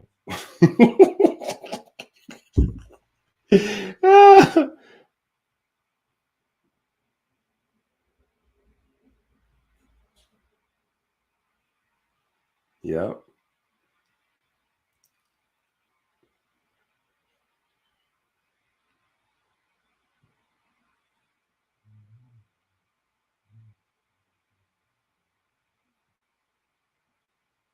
Let's go, Jamie. Jamie clearly must have the what book is that?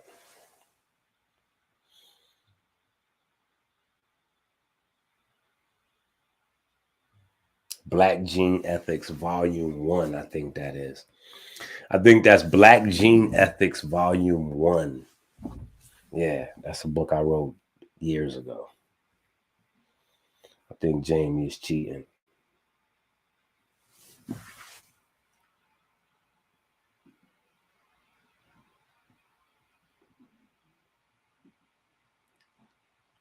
The Hustler. I think I'm gonna go with Dark Soul. I think I'm gonna have to go with Dark Soul on this. I don't even want to say that out loud on this kind of video that I'm agreeing with the Dark Soul. Yo. The consumer can't function without it, but neither can the hustler. The hustler can't function without it. His whole life may fall apart. And the same way that the consumer might go through withdrawals and get sick, if the dealer don't turn that money over, he might get clipped. You never know what his situation is. Yeah.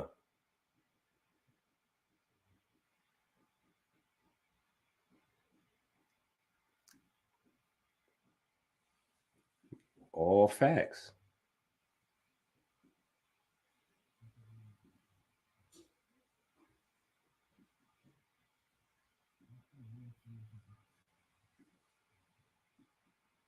Why am I getting so much responses on this question? Yo, what the fuck's wrong with this chat?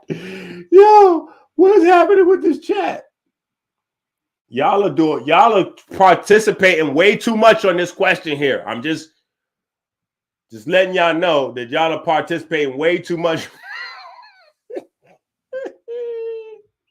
Yo, y'all are participating way too much on this question.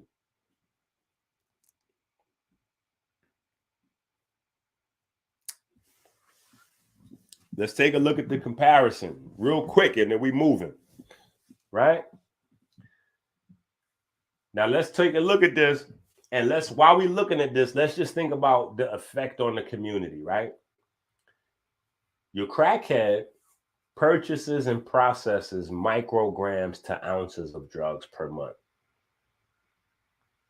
But your dealer is going to purchase anywhere from pounds to tons of drugs per month. But we look down at the drug addict and we praise and idolize the drug dealer. The fiend gets high from the consumption. The dealer gets high from the exchange. The user sells and consumes the same drug. The dealers usually sell one drug to consume another. And I'm talking about beyond the money.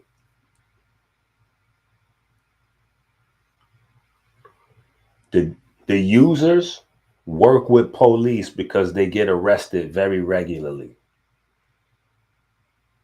Crackheads and dope fiends get arrested at least 3 to 5 times per week.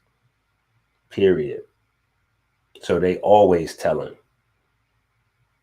They're always telling. Every single crackhead and dope fiend that you come across in the street works with police. There is no such thing as not working with and around snitches if you're in the drug business. Because all of the fiends are snitching, period. It's just a matter of, are they telling on you or not? Now, as far as the hustlers, people in the middle space of hustling, they don't really have to deal with government and police. But the people who are higher up on the food chain, they absolutely are dealing with government agents and police all the time. How do you think that stuff get across borders? You're not sneaking no tons nowhere. You're paying folks off, or they paying you off, right? So police and government runs the illegal drug industry. You got to know that. Not only do they run it from the top down, but the relationship that the fiends have with the police means that they can observe and keep monitor on it at every level.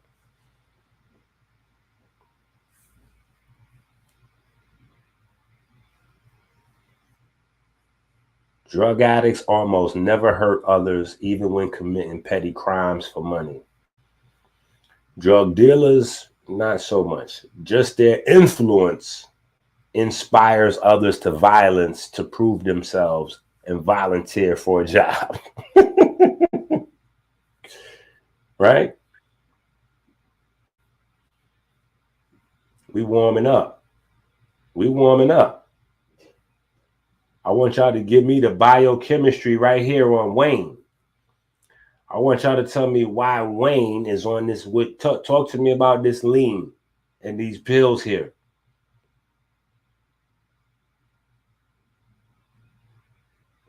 We got to get to it. We got to get to what's really going on, because otherwise we're going to have a lot of this. We're going to keep having these situations unless we have these conversations, family. So we got to have these conversations, right? We got to have these conversations. So I want y'all to get in the chat and give me what's going on with these gentlemen. What are these guys feeling when they become successful, when they're able to live out their dream? But something about living out their dream is so nightmarish that they're doing more drugs than they did before they were actually living out their dream. Like get me to the understanding of what this is. Because remember, These are all attempts at self-medication to change the mind state. So what is it that Lil Wayne is dealing with that he's trying to erase or he's trying to overcome that DMX couldn't forget about, that drove these little youngsters here to OD? What are the feelings? What is it that they're trying to do with the opioids? What does the opioids help them to cope with?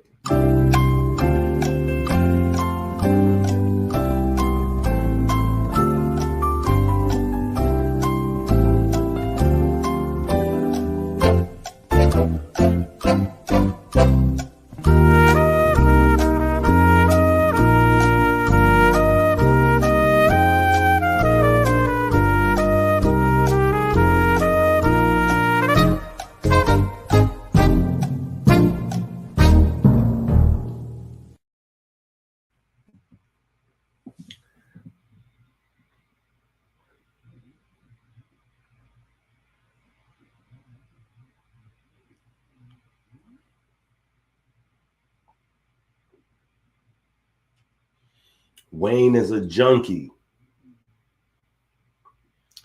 Sipping on that scissor. Sipping on that sipping on that. Listen, that's the problem, that we all know that song. The problem is more of us know that song, sipping on some scissor, than the actual biochemistry. Because it's important to understand that we in a spiritual war. We can't lose sight of that. To understand it's physical, but it's spiritual. Right? When we talk about the spirit, if we look up the definition, right? We did that already. In the earlier chapters, we walked it all the way down. Right? Inspiration. Right? To inhale. We know that your spirit is literally tied to the breath. But so is the pain signal in your body. The healing signal. The pain signal is the healing signal. The pain signal is the healing signal. I'm going to say that so many times. Hopefully you remember it. And when you stop the pain signal, you also stop the breathing signal. Think about that. When you get high on opioids and you OD, it's literally because you no longer have a pain signal anywhere in your body. And once your body completely loses the signal of pain, it no longer inspires. It no longer inspires. You literally stop breathing. That's how important the pain signal is. That's how important the conversation of melanocytes is. Because melanocytes carry the conversation throughout your body that regulates the cytokines that we know of as inflammation that registers as pain. And when they stop working, you stop breathing. Oh, yeah. I know we're going to work. I know we're going to work. Yeah. Come on now. Yeah, I know we're going to work. Social media. Why is it so addictive?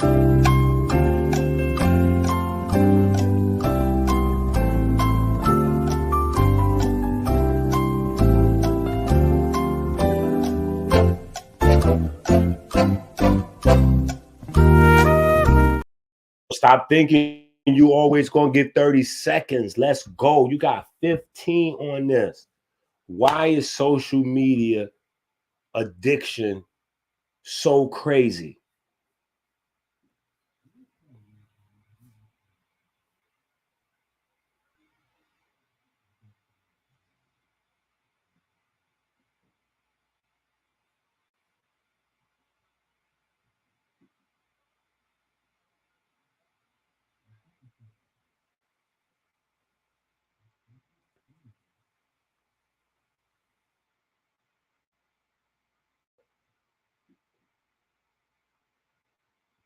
This your other account?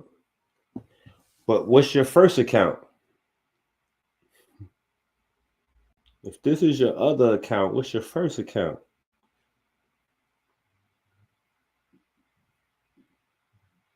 Niggas is bored with no purpose.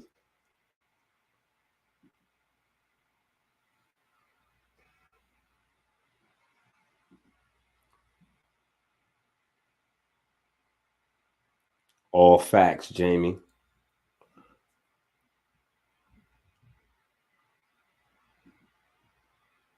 Okay, so hold on. True Fist is on the post. Listen, but it's not that the social media is creating these things in us. The social media has been structured in a way to feed the cravings and the neurochemistry that people don't understand. That's the whole thing, is that we don't know how our body works. We don't put the money into the study. We don't think it's a value. Again, if we saw the value, everybody should be sending me rent money. I should be getting $1,000, $2,000 for this video. We don't see the value. I get it. That's the thing we see less value of. We put more money on us than in us. We put more money on us than in us. We have no problem $200, $300, $400, $500 pair of shoes. No problem $500, $600, $800, $900 purse. No problem. $500 book. What? $900 detox kit. What?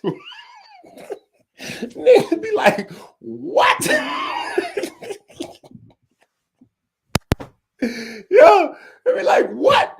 What's in that herb? What's in them herbs? $900 detox. What's in that? Luxury t-shirt, $850. They never say, but what's that made out of? It don't matter. It's Gucci. It's Louis. What you mean what it's made out of? That's what it's made out of. It's made out of Gucci-ness. That's why it's $800. Yeah. So we have no problem with paying for the things that actually have no value, because most of us know that when we buy the sneakers, no matter what brand of sneaker they are, it only costs between $2 and $20 for them to make that shoe. But we put backwards value on it. We have a higher value for it based on the amount we pay. That's backwards economics. That's not real. The value is supposed to be driven by the intrinsic value of the item and what the value can become. But with a sneaker, it's like a car. The moment you put it on, the moment you take it out of the box, you're losing value. The moment you wear it, forget about it. What are we talking about? But something for your body or your mind. Oh, niggas getting ready to spend more money smoking weed to this video than they're going to send me for the lesson. That's on you niggas. That's disgusting. just know if you fit into that category, that's disgusting. But that's our value system. Our value systems have to improve. And I'm going to teach I'm going to teach till they do. I'm going to teach till they do. Right? Sugar releases opioids and dopamine ×2. Right? ×2. This is one of the reasons why sugar is so dangerous. Right? Sugar, when you taste sugar, it goes directly to the brain and starts to release opioids and dopamine, just like cocaine does, right? Cocaine releases dopamine immediately. Heroin, flip side, opioid, well, dopamine also, but opioids, right? And obviously, they're going to have a much more pronounced effect on Black people because we have larger, more active melanocytes, which have what? Drum roll, please. Opioid receptors. Absolutely. Your melanocytes that you're so proud of got melanin. Melanin is worth this amount, and all these memes and shit I see around from people that don't understand what. Yeah, your melanocytes have the opioid receptors. Yeah. How about that? How about that? How about your melanocytes are loaded with opioid receptors? How about when your body produces opioids, it produces melanin stimulating hormone at the same time? Yeah. How about y'all ask Wesley Muhammad and Rizzy Islam, dumbass, if they know anything about black biochemistry, why would they promote cow's milk to black children? Hey, hold on. Doc, what are you talking about? This ain't got nothing to do with that. You talking about heroin and drug addiction. Where's cow's milk coming in at? Because one of the most problematic aspects of cow's milk is that it has too much morphine in it. Y'all seem to forget that. Casomorphine. For the people who never heard the term before, look up the word casomorphine. Casomorphine is the morphine that comes out of all mammals' breast. All mammals' breast milk has morphine in it.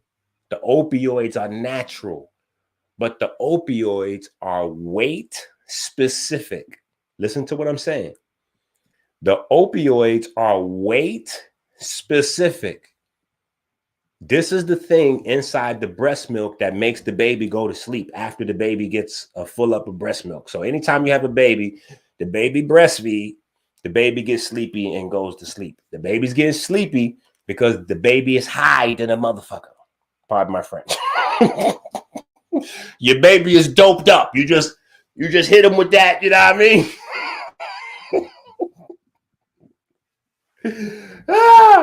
Listen. You just hit your baby with the casomorphine, right? But from your breast, it's the perfect amount, right? Your body knows exactly how much to create. When mom has a 7-pound baby, first of all, when you have breast milk, the breast milk changes. When you breastfeed, the breast milk changes with the stages of the child as the child grows, right? So the casomorphine that's being produced is the right amount for a 7-pound, 8-pound, or 9-pound child, or 5-pound, 6-pound, whatever. Now, when you stop breastfeeding and then you start giving the kid cow's milk, 6 months, 1 year old, whatever, your baby is going to be, I don't know, what, 20 pounds, 30 pounds? And you're going to be giving him cow's milk that's designed for what?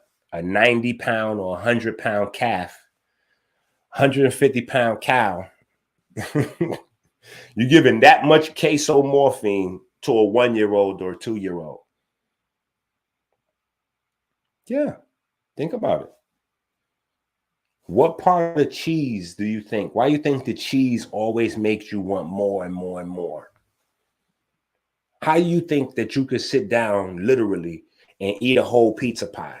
How do you think your stomach doesn't have room for a whole pizza pie? Like that's not that you just going on the law of science, you're not supposed to be able to fit a whole pizza pie inside your body. That's not supposed to be able to work. But plenty of us know that you can get a whole Domino's pie. Who's them people with the $5 joints? Little Caesar. You could get how are you getting a whole pie inside your body? And you got room to have something to drink. And then 30 minutes later, you're ready for another few slices. You looking back around like, hey, there's still some more slices in that. Pass me one more. It's like, how are you getting all that into your body? What is happening?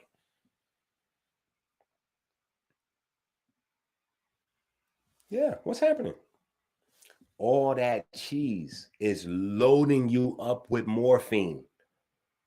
Literally, when you're eating pizza, why you think pizza is like a universally delicious food? It's nothing. It's morphine. It's morphine. You're getting high. Yeah, you're getting high. The more cheese you eat, the more you're getting high.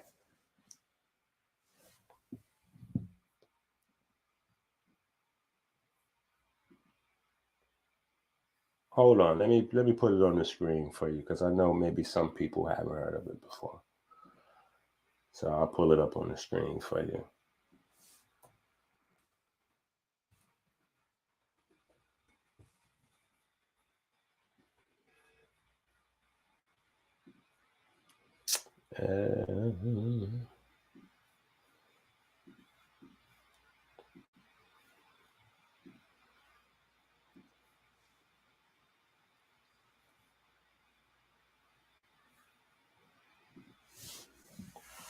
Right?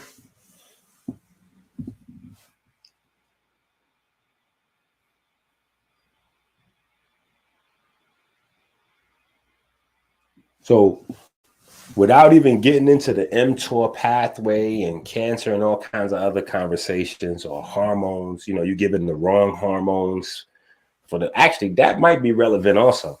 We're talking about brain development. The milk that your child consumes in they, you know, first few years is important to their nervous system and brain development.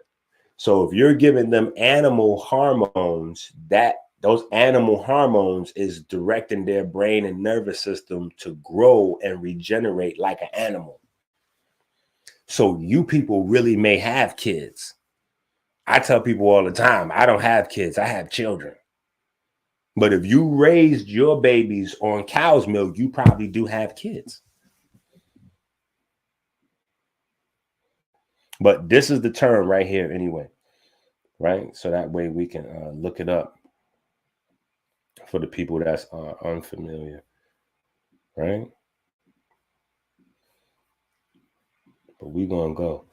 We working, right? We working.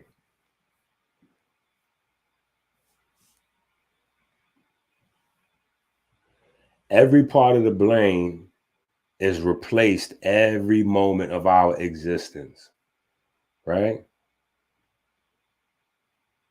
So you got to ask yourself, mothers, specifically mothers, because mothers are not just responsible for building up their brain and nervous system, but their babies. And autism and other quote unquote birth defects are on the rise in the community, which means they're not coming from your genome. Oh, let me make sure you can see me when I say that. Listen, when birth abnormalities are on the rise, like they are now, that means these are not things that are intrinsic to your genome. These are not, even though you born with them, because typically we think anything we're born with is something that was passed down ancestor to ancestor to ancestor. No. Epigenetics, you can change in a lifetime. And if you watch the video on astrology and astronomy, you will know that cosmic rays can make changes in this lifetime, right? And we've talked about processed meat from pregnant moms consuming a lot of processed meat, what that does to the offspring, the offspring may have genetic abnormalities that's not present in the mother or the father, just from the mom eating all the processed food and all that, the processed meat more specifically. That's the cold cuts, sausages, franks, stuff like that. Right? Carcinogenic means that it changes the genetic expression. Usually that's going to result in a cancer, but it can also result in just an abnormality. Right?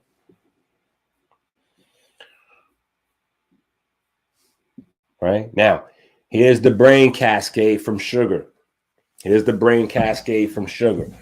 We got a lot to go through, so you got to take your notes and remember that the video is also notes, right? So we're beginning to add nutrition to your notes, right? Selenium, magnesium, zinc, calcium, vitamin C, vitamin E, right? But this here is the cascade of how sugar leads to violence, right? And we got this information from a few studies they did on the prison system, how they've been changed. They always running tests on the prisoners in the prison system. Let me just tell you that. But yeah, this was how they changed the diet to control the levels of violence, right? And one of the things a lot of prisoners don't know is that a lot of the meat that they're eating in prison is vegan. So a lot of the prisoners are already vegan. They don't even know it. Because a lot of chicken and all that meat that they think is pork and all that, that's fake. That's all vegan stuff. Subsidized because the government subsidizes soy and corn so heavy.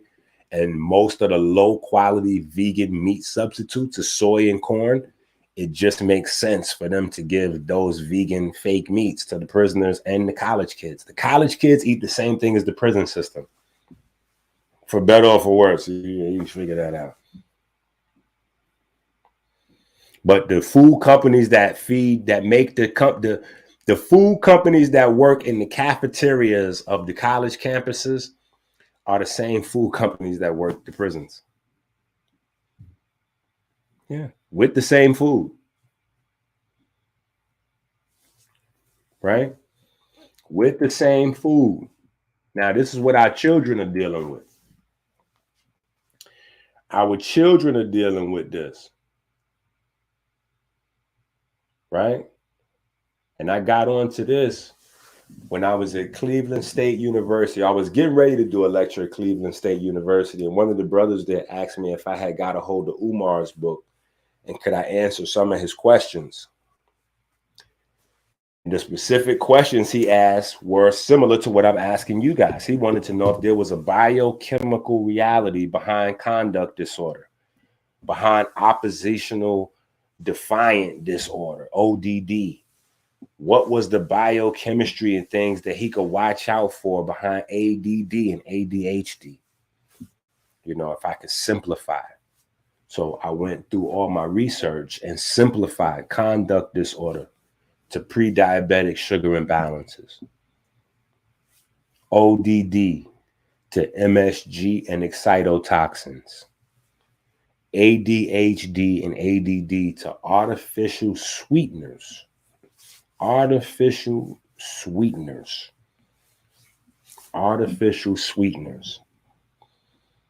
AmericanHealer.website. Go there now. Get your Blue Magic sea moss. It is not like any other sea moss. Don't think that because you're taking other sea moss that you know you had some of this. Is totally different. Totally different. Inside the Blue Magic gel, we have over 30 different types of herbs. We use the Chondrus crispus. We use the bladderwrack, a blend of other mosses, cold water mosses, the mamatomics, and we use a special process to maintain the pigments. So it is not the same as any other moss. Not the same as any other moss. Hit that Cash App. You already know what it is, right? Let's get back to work.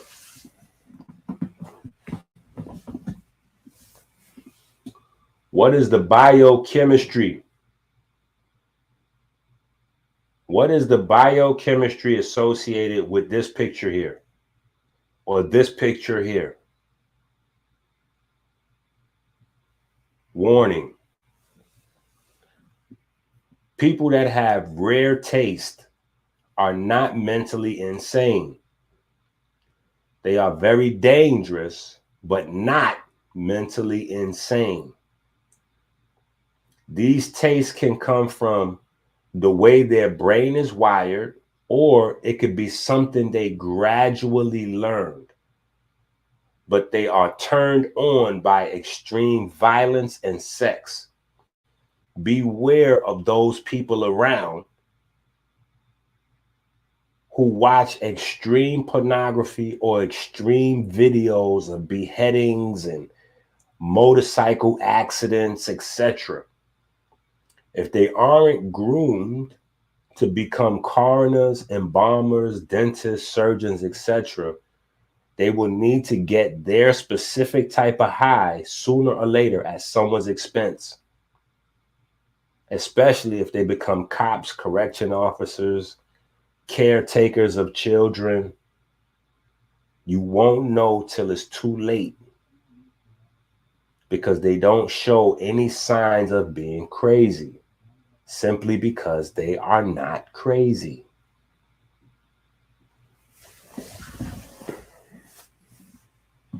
Why do you think in 2023 kids are still being kidnapped?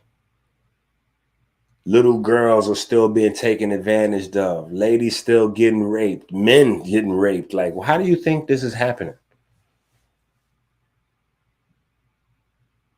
See, a part of the fraud of mental illness allows people that's walking around every day to believe that, they're looking for a guy to come down the street, looking like Frankenstein, scratching his crotch. Like they think that's what a rapist or somebody's getting ready to throw their ass in the back of the truck look like. They don't realize that that's fake. That's about pharmaceutical profit, movie, Hollywood profit even, but that's not the real thing.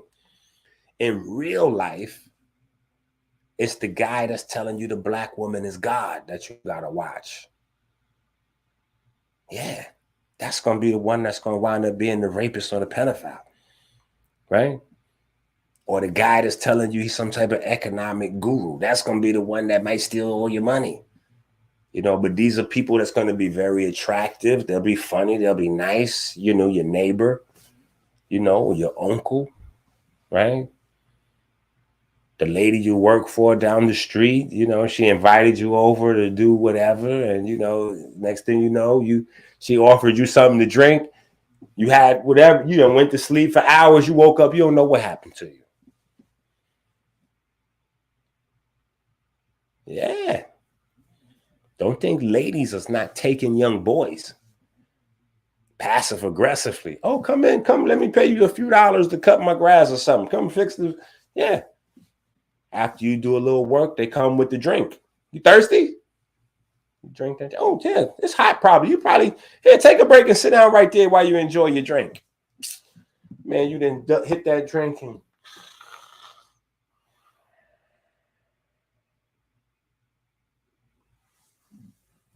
now you wake up much later on, hour, 2 hours. You don't know what happened. You don't know what happened to that lady's house. Yeah.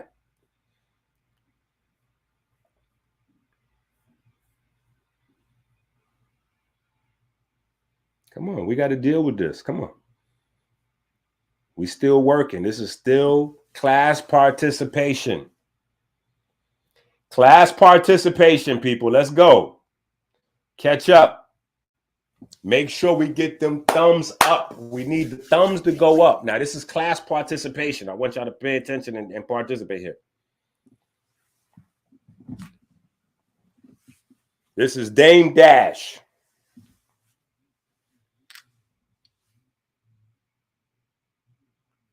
Entrepreneur extraordinaire, right? But he has type 1 diabetes. Type 1 diabetes is something that's hereditary. Type 1 diabetes is hereditary.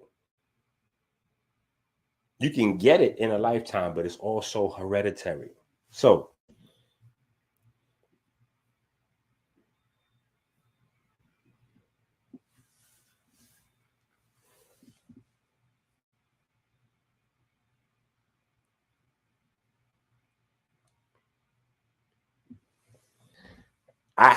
we have to talk about this as a community. Nobody else is inspired by that but our children, our young teenagers, and most of us as men. Because after that Breakfast Club, he went viral. He went viral and then went on a viral campaign where he's still doing interviews from that one interview. And everybody was like, yeah, Dame Dash is talking that talk, working for your last name, setting up your kid's business, and blah, blah, blah, blah, blah. This is how you got to do it. And y'all know me. I'm in Enqi vision. I'm like, wait a minute. So the type 1 diabetic created a cookie business with his kids? What the fuck just happened right now? Wait, what just happened right now? I'm looking around. I'm like, wait. Last I checked, black folks, we're all dying from diabetes. What the hell are we doing? What are we rooting on? What are we cheering? Look, it's almost like, look, like that first picture I showed you where you're inside your body, but you can't control it because somehow you're cheering for the black man with diabetes to open up cookie businesses with his kids. Yeah. So a part of this is we got to diagnose you. Yeah. We got to diagnose you. We got to see what's happening with you.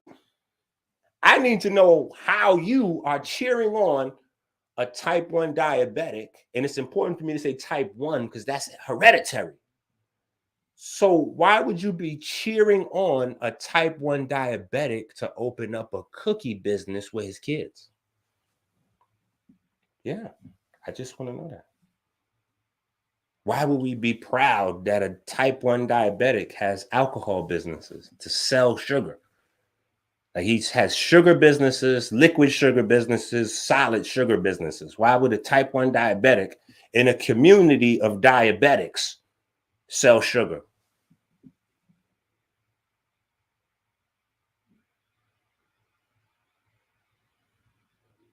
What did he say? He keeps saying he went from selling coke and crack and all that to this now. What you doing?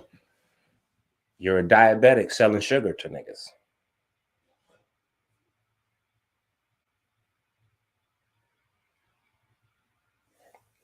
Yeah. No, we got to have these conversations. If we don't have these conversations, nobody else will. I promise you. Nobody else is going to love us enough to have these conversations. Now, I want y'all to check these lyrics out. Listen to these lyrics. Listen to these lyrics. Granny bedridden. I just came home from prison. Her dopey daughter stealing from her. What's happening? My money missing. Catch her in the act. I'm going back. Reason I'm here because it's the atlas I proed that. Health complications, genetics, family history of diabetes, diabetic. Blacks and Latinos be the targets. It's more storytellers in America than the supermarkets. Raised by baboons a bunch. What you want to go chunking with me? Okay, yeah. I can't keep up with these lyrics, but we can get from the sentiment of the first few bars that the author of these lyrics is talking about his family members is all going through, they dying from diabetes, right? Now, here's where the insanity comes in. We got to deal with this shit on multiple levels. Here's the artist. Here's the artist. Not young man, not Romeo. E40. E40. How do we do that? How do we make a song and say my whole family is dying from diabetes? And then we open up an ice cream business. And people at home, I know y'all at home cheering it. Yeah, E40 got the ice cream. I'm going to give me some of that. Because see, in my mind, I see an overweight black man that already did a song acknowledging that his family is dying from diabetes. And now he followed that up with an ice cream business.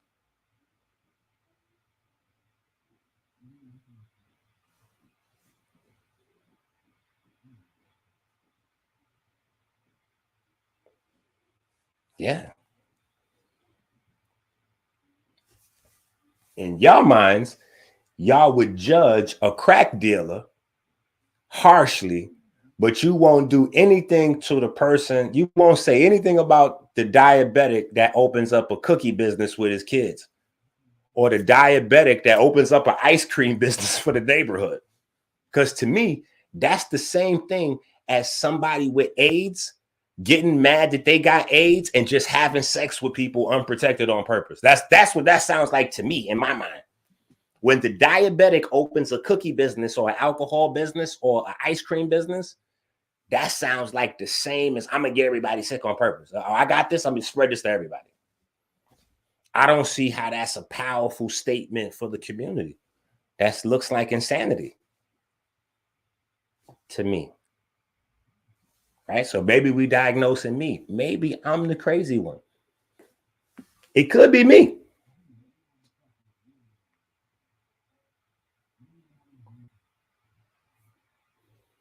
LeBron got pizza, but LeBron ain't got diabetes. And I've been to Blaze Pizza. As soon as LeBron invested, I had to go to Blaze. They got vegan pizzas there. So they actually are making a super extra effort to make some healthier joints up in there. Right?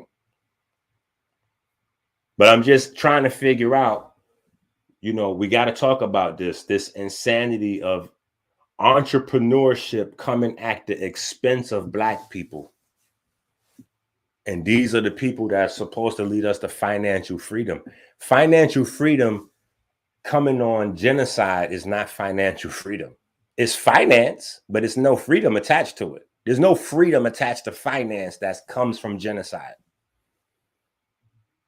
That in and of itself is a delusion, a mass delusion that we're passing generation to generation.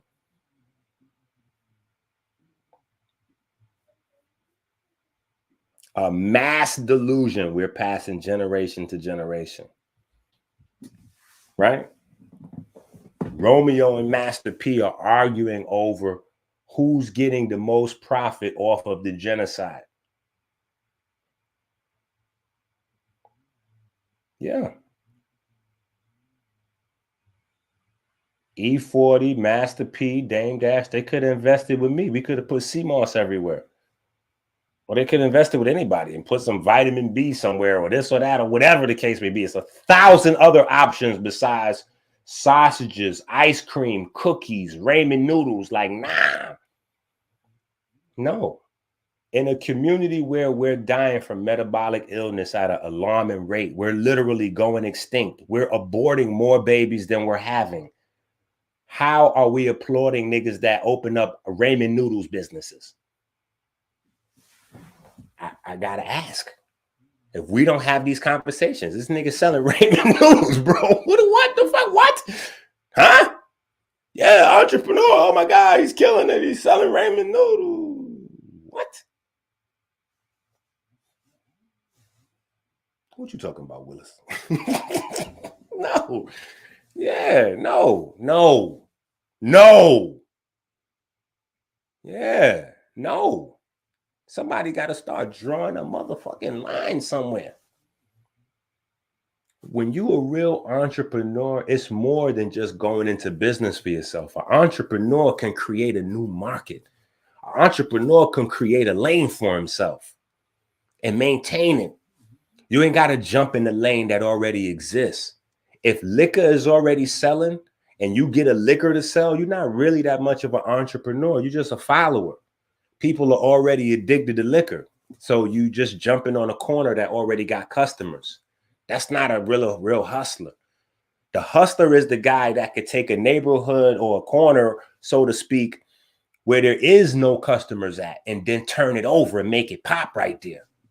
Period. Whether you selling ice cream, sandwiches, cocoa, smoothies, something legal, something illegal, water bottles at the light, where there is no demand, can you create a demand and make it go crazy right there? Oh, if you could do that, you a hustler. But if it's already a demand for something and you just standing there with your version of it, that's not really a hustler, bro. I'm just telling you. That's not really a hustler. Zero imagination, zero ingenuity, very little obstacles. There's no trailblazing work down there. You're just feeling a fiend's desire. Yeah. So we want to inspire real entrepreneurs. Real entrepreneurs are inventors. They're pioneers. They're soldiers because they're doing what hasn't been done before. That's what we need. Yeah. This is why our children, they be having amazing ideas, but they be scared to act on it. Scared to act on it because we done created a herd, a scared herd mentality where if nobody else did it, don't you try that because you might fail. Don't you try that. Huh? No, you better try that because you might win. Yeah. Fuck all that sucker shit, right? Yeah. Go to that website, AmericanHealer.website, get that CMOS, that original formula that you can't get anywhere else, where all of the pigments are alive and active. All the pigments are alive and active. Yes, $ Minister Enqi. Oh, yes. Oh, yes. Talk to me about this form of insanity right here. Talk to me about these emotions of the child and the mother right here in this picture. Let's go. Let's get back to work. Go.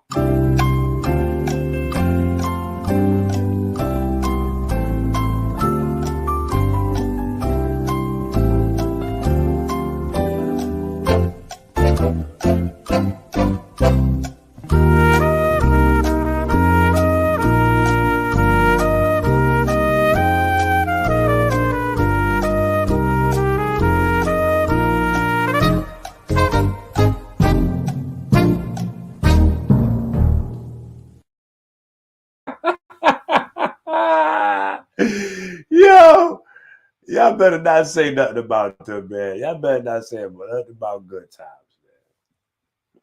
Y'all better not say nothing about good times. Y'all better not say nothing bad about good times. We are fast forwarding. We're not saying nothing bad about good times. Listen, we are moving on ahead. Okay? We're not going to say nothing crazy. We're not going to say. Listen, we're moving forward. But this is an important one. The idea of the white man's language and the white man's science. The idea of the white man's language and the white man's science used by illiterate black militants. Talk to me about this. All of these are group and mass delusions that lead to psychotic behavior.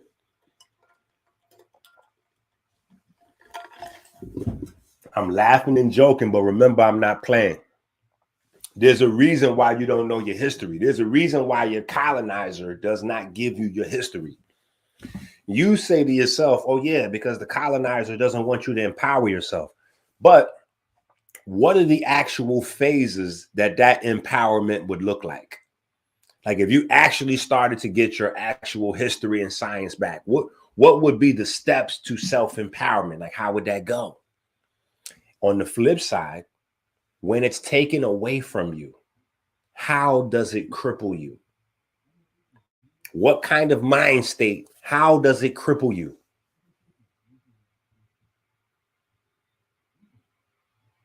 These are real things that we deal with every day. How do these things cripple you?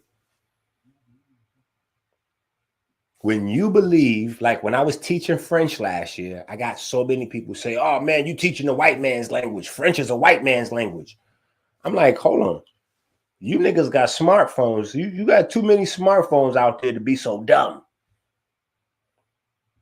French is the #1 language spoken around the world of black people. It's not Arabic. I know that's what you niggas thinking in your minds with the Islamic shit and all that. No, Arabic is the #1 language spoken by Muslims. Black people, brown people, melanated people around the world, the #1 language they speak around the globe is French.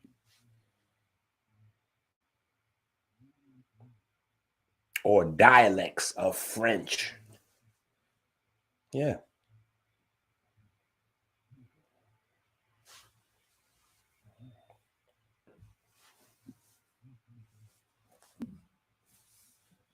So we got the chart right there. We got the chart right there.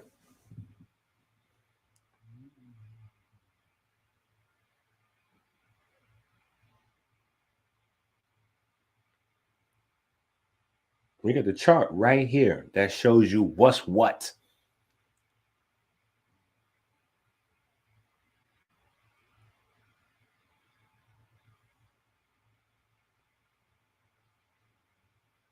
Oh, yeah. Yeah. Oh, yeah. No. You see that? 22 letters? Everything has a science to it that you just may not understand because you're not putting the time or the money into the study. The Hebrew language is 22 letters, right? 27 with the Sophie. But when you get to the American language or English, you don't see the relationship in the numbers because the English language, the alphabet, the American, is 26 letters. But you don't get that those 22 letters of creation over a 7-day time span, right? That gives you the creation, the world. The governing body of that process is God. God in the Bible. What is God's number in the Bible? Right. So now you got your alphabet, 26. Yeah. Yeah.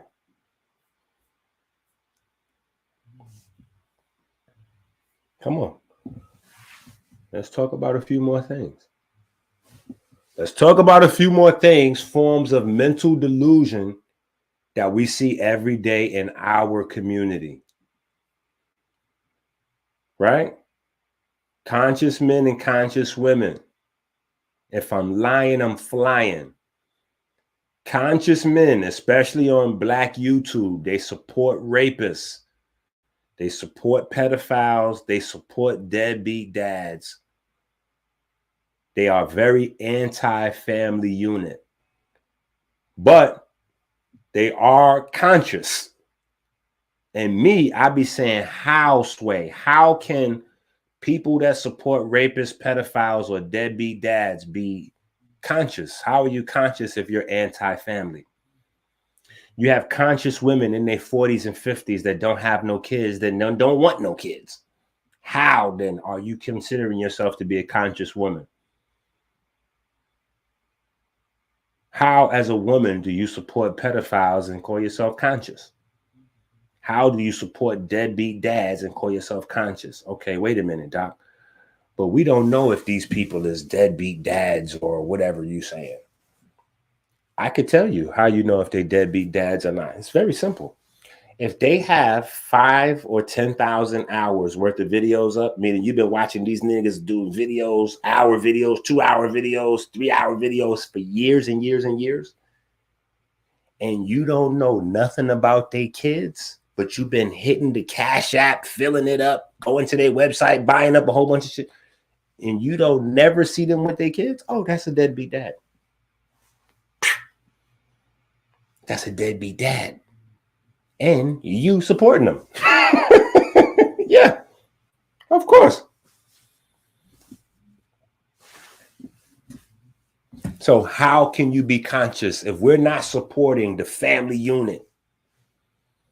If we're not supporting these babies, if we're not having babies, as Crum would say, if we're not having babies, how can we be conscious? What are we conscious of? Are we conscious of we have an opportunity while we're alive to make money?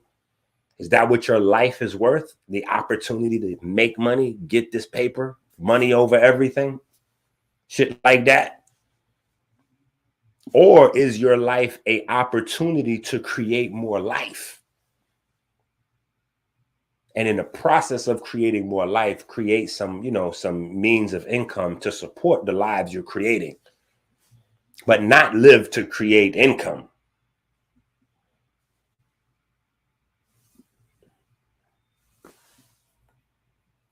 Just saying. Right? We got to deal with all these stuff.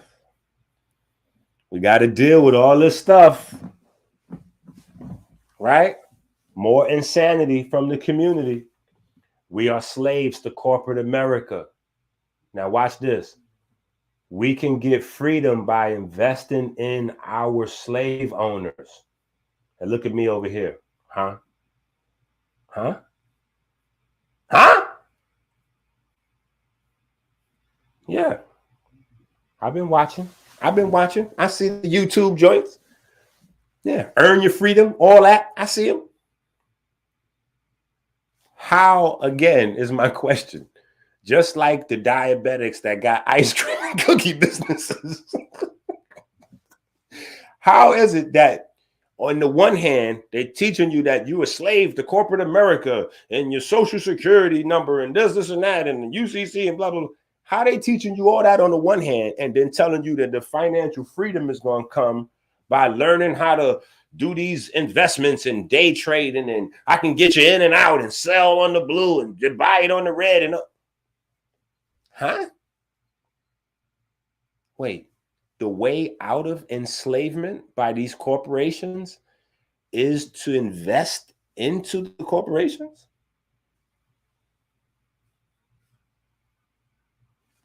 What? Yeah. What the hell are you people out there watching? Right? It is the same as the vegans. Hold on, we got to get to the vegans. The vegans that only eat pretend meat. Come on now. This is Lord Vegan. Right? This is Lord Vegan, the God of vegans. I'm telling you right now, if you've been eating fake meat day in and day out only, every meal, fake meat, and you don't eat no plants, you are not a real vegan. You are a fraud. You are a fake vegan. You are just denying yourself pleasure. Go and get you the real chicken. Go get you the real chicken. You have lost the whole point. And trust me, this is a part of the process that the meat companies knew that they was winning, entering a win-win situation. When all of the meat and dairy companies invested in or purchased the actual vegan companies, right? Pepsi and Coca-Cola bought all the healthy drinks. The meat companies bought all the fake, the Boca and all that. That's what they was doing. They said, okay, well, whether they buy the real meat or the fake meat, we're going to get the money. And we're going to flood them with this low quality shit anyway. And so at a certain point, because they never defeat, listen to this, they never defeat the meat addiction, they will be back to the meat. And this is why most of the people that's doing vegan, that's trying out the vegan lifestyle, this is why a lot of them turn back, because you never got into being plant-based. Every meal you sit down to have is pretend meat. So your mind is still on pretend meat. You can't even have a meal without a pretend meat on it. Even your salad, you chopping shit up to put on the salad. What are you doing? How you a plant eater? Plants where? No. You still, in your mind, you eating imaginary chicken. So you still eating chicken. Now, of course, we eat chicken steak. And we don't say vegan in my house because we talking to each other, so we know it's vegan. So we don't say like, so if somebody here, Enqi might have had some chicken or some steak. No. We get the Beyond steak. They got the nice little steak, so we can have that, like the Philly cheesesteak vibe. It's a vibe. You know what I'm saying? But we're not eating fake meat all day. You know what I'm saying? Like, that's not it. The majority of your meals need to be plants, vegetables, fruits, nuts, grains, seeds for you to be a vegan. Not fake meat. Yeah, that's insanity. And then you're going to want to have the same health benefits as actual, because you've been looking on the internet and you've been listening to Enqi and Sabi and, different doctor, whatever, telling you that the benefits of the vegan lifestyle on your heart disease and blah, blah, blah, blah, blah. So you're denying yourself all these real meats, thinking because you're avoiding those meats that somehow your ass is actually a vegan, and you're going to have the same benefits health-wise as what you've been hearing about. No, nigga, I'm here to tell you that you're not. You eating pretend meat 3 times a day, your health is probably going to change a little bit, but it's going to be similar to if you was eating meat. You have to actually get to some meals where there's no fake flesh, real flesh. Like, this is just plants, not plants stylized. Like, yeah, but hold on. Technically, if I have a black bean burger, didn't I just have mad beans? Stop, bro. Stop it. You're trying to, you're pushing it. No. It's other stuff. We're just going to leave it at that. There's other stuff in the pretend meat, especially now that the pretend meat market has become competitive. So no, you niggas are just insane calling yourself vegans, eating pretend meat all day, right? So again, go to the website right now. Get that Blue Magic luxury custom design sea moss from the world's first and only mossier. Now, why are the pigments so important that we talk about? Tyrosine, tryptophan, and phenylalanine. These are your aromatic amino acids, right? These are your hexagram, your hexagons, right? These are the amino acids that have that Star of David geometry. This is the same geometry you see in the actual structure water of the body, right? The same way the melanin granules lay out, right? It's because they're based on these guys, tyrosine and tryptophan. And these guys is what becomes all of your neurochemistry. So all of those emotions we were talking about, as well as the drugs, are all based on tyrosine or tryptophan, right?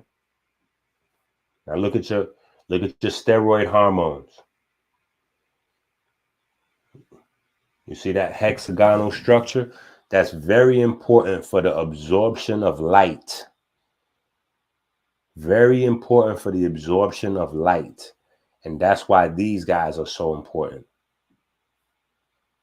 Because they have that hexagonal structure, which allows these aromatic amino acids to interact with light. So because your biochemistry is based on light, that's how your hormones are able to carry information, right? Yeah. The hormones carry information. They tell cells what to do.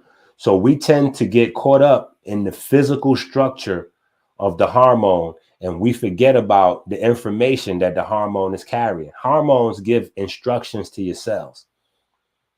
Where is the instructions at? Yeah, right? There's a big difference between estrol and estradiols and estrone. Like all these different estrogens, they different, right? Let's look at some of the neurotransmitters. This is where your neurochemistry is at, right? Dopamine, right? Noradrenaline, adrenaline. Now, tyrosine being oxidized to dopamine is an early stop in the process of producing melanin. So literally, the process of producing dopa is our early stage in the process of producing your pigment. That's how important this is, right? You see your serotonin, your melatonin, and look at your histamine. Now, your histamine is the only one of these that's driving allergies, that makes you annoyed. It's the neurotransmitter of annoyance, histamine. And what does it not have? It doesn't have any light. It doesn't have that hexagonal structure. And yeah, histamine is annoying than a motherfucker. Right? Now you see why. Look at that. Yeah. Because that histamine, it has no light. Yeah, the histamine is coming with no light. Right? But now look at your drugs, though. Look at your promethazine. See? If you don't know your biochemistry and somebody else do, you always going to be subject. Look at your promethazine. Yeah.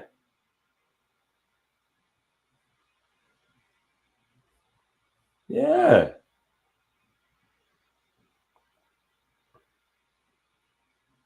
Look at that. Look at that triple structure across the middle there.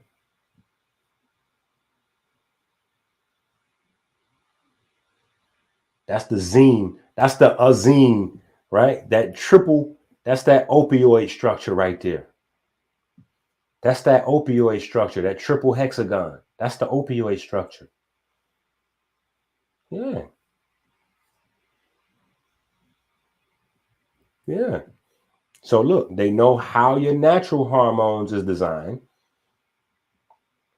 right? Your neurotransmitters, and they know how to mimic it and overload the system. And what are we looking at? We're looking at geometry, right? Oh, yeah. Geometry. Hello.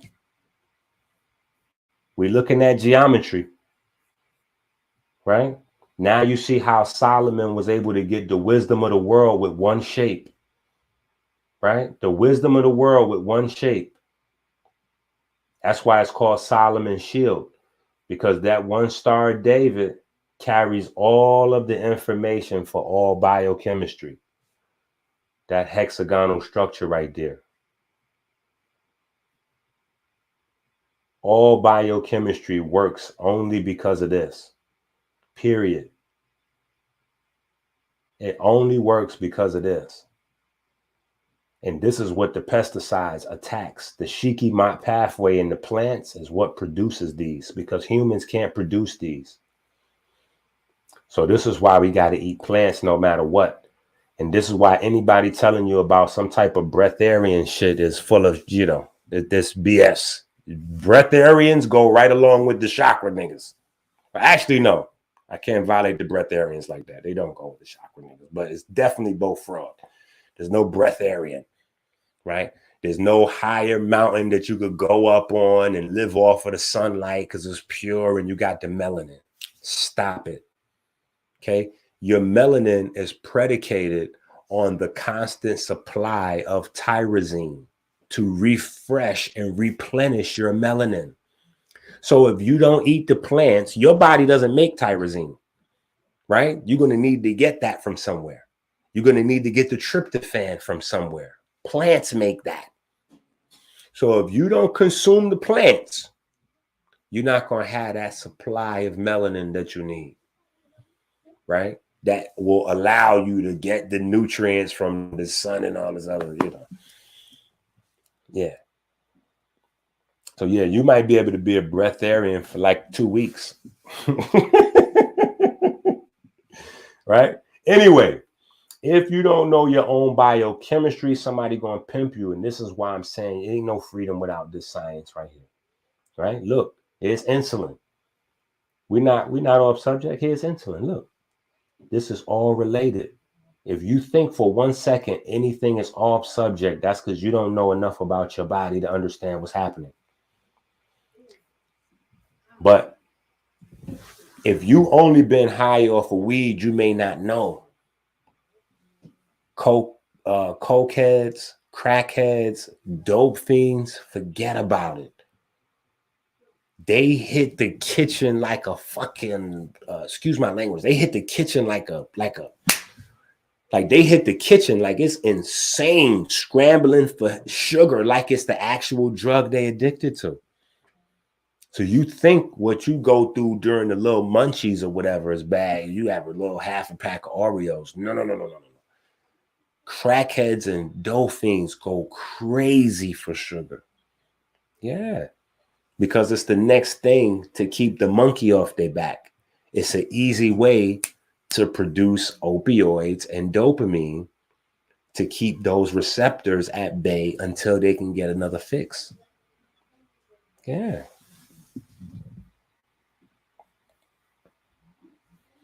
So all of this is related. All of this is related, right? All of this is related. Look at leptin. This is leptin that they tell you so much about. Oh, leptin, blah, blah, blah. No, this is what it looked like. This is the ones and zeros of leptin. Yeah. This right here is your thyroid hormones. When you hear about the thyroid hormones is dependent on tyrosine. Now, yes, the tyrosine has to be built up. It has to be built up with iodine, right? You see the iodine on it, right? But the tyrosine is the body. The tyrosine is the body.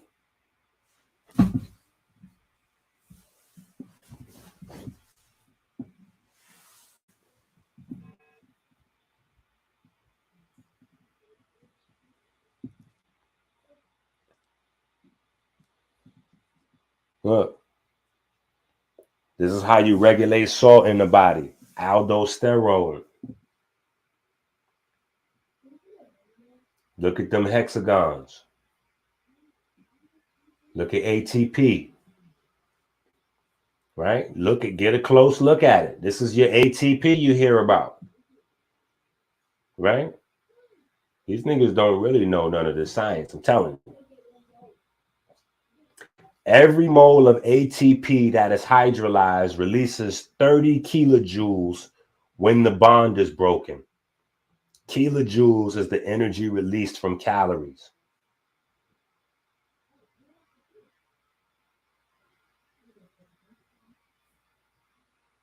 That's from here. That's the 3 phosphates. When one of these gets oxidized, this is the amount of energy in terms of light that's released. 30 kilojoules. Yeah. And what's the base?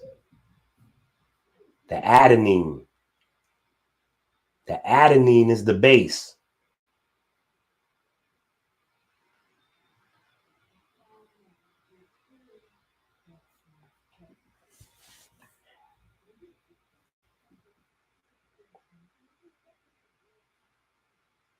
Right? This is biochemistry simplified. Creating light, receiving light, following light, storing light. No light and synthetic light is killing us.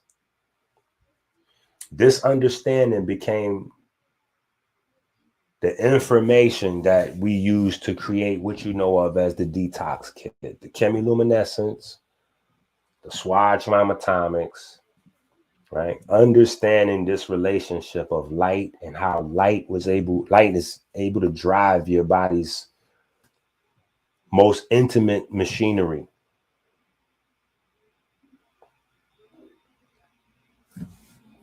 This is what your body's real defenses look like.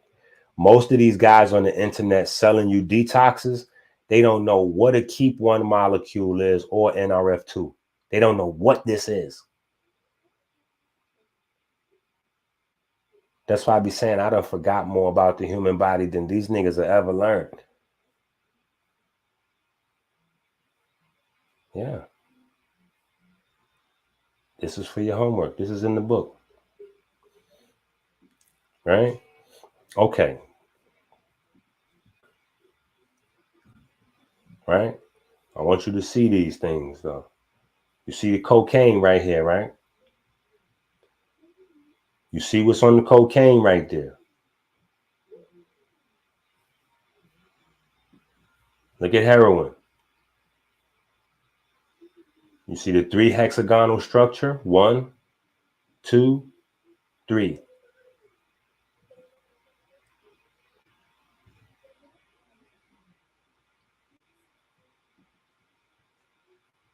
Look at the difference between powder cocaine and crack cocaine.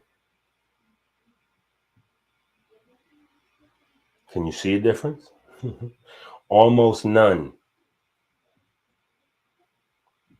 Right? Now, you have this as a little quick little at a glance. And you have this, right? At a glance. So when I update the book, I'm going to add this new 300 pages to the book. It'll be 1,700 some pages, right? So as we going through, you'll always be able to refer back to these just as a glance as you building up your information. So you'll have some of the geometry in terms of what these things look like, how they function in terms of their geometry, and then just how they combine to create some of the feelings that we discussed. Some of the feelings that we discussed, right? Every emotion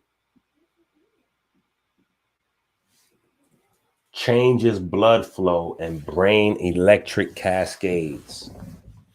Every emotion changes blood flow and brain electric cascades. Now, here's what they can't figure out is chicken or the egg. Chicken or the egg. The changes in the blood flow and the changes in the electric cascade in the brain,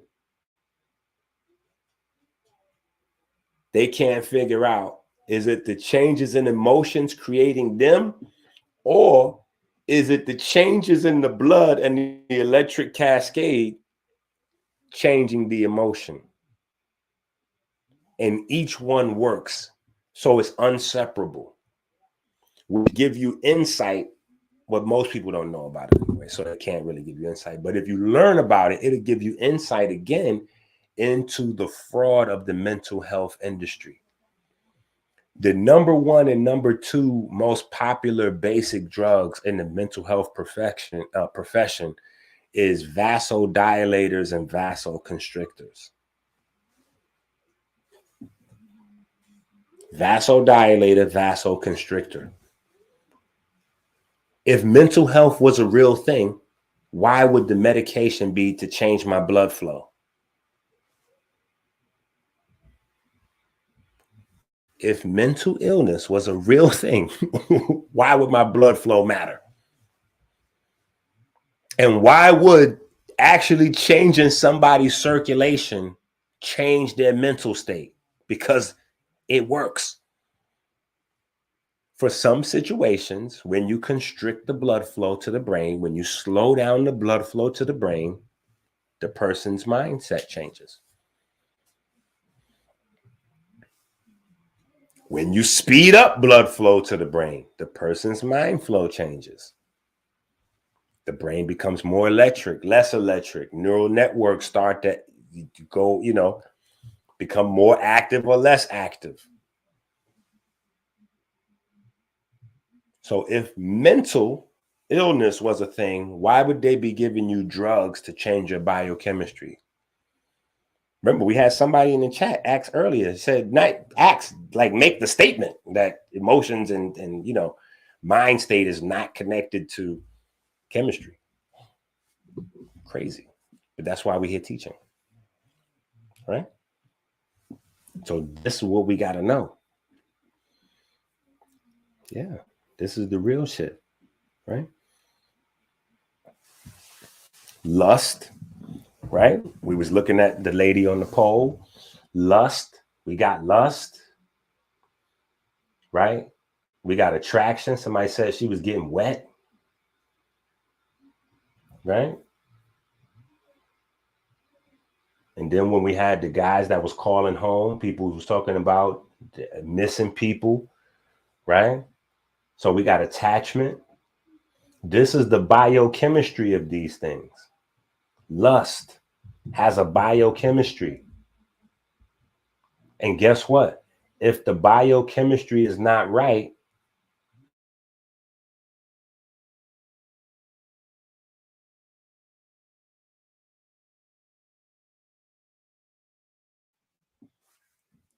If the biochemistry is not right, then guess what? The expression of the emotion or the behavior generated around the emotion is going to be out of place. And in some instances, it may be deadly out of place. And we will call that person mentally ill, but it's not really a mentally ill thing. That's why these people can't be fixed. Their brains are just wired different. So if we start to work with people based on who they are instead of who we'd like them to be, society will progress a lot faster. Right? But this is all biochemistry. Right? Now, let's hop into some ancestral information. The ventromedial nucleus of the hypothalamus, also sometimes referred to as the ventromedial hypothalamus, is the nucleus of the hypothalamus. The ventromedial hypothalamus is a distinct morphological nucleus involved in terminating hunger, fear, thermoregulation, and sexual activity. Wait a minute. Fear? Hold on. We got a nucleus involved with fear? Terminate hunger and fear? That's what that say right there. That's what that say right there. Hold on now. Hold on. We need to make sure that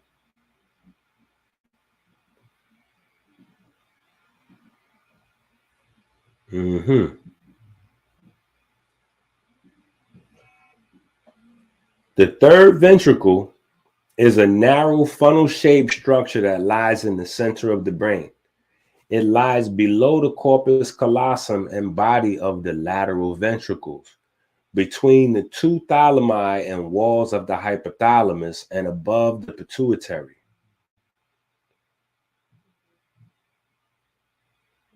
Interesting. Interesting.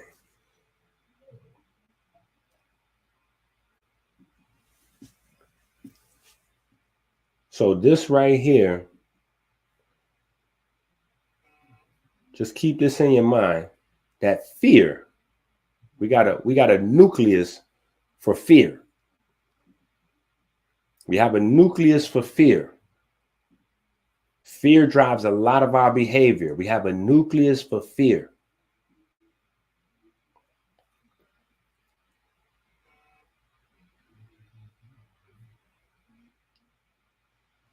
Fear is controlled by a nucleus that produces melanin stimulating hormone.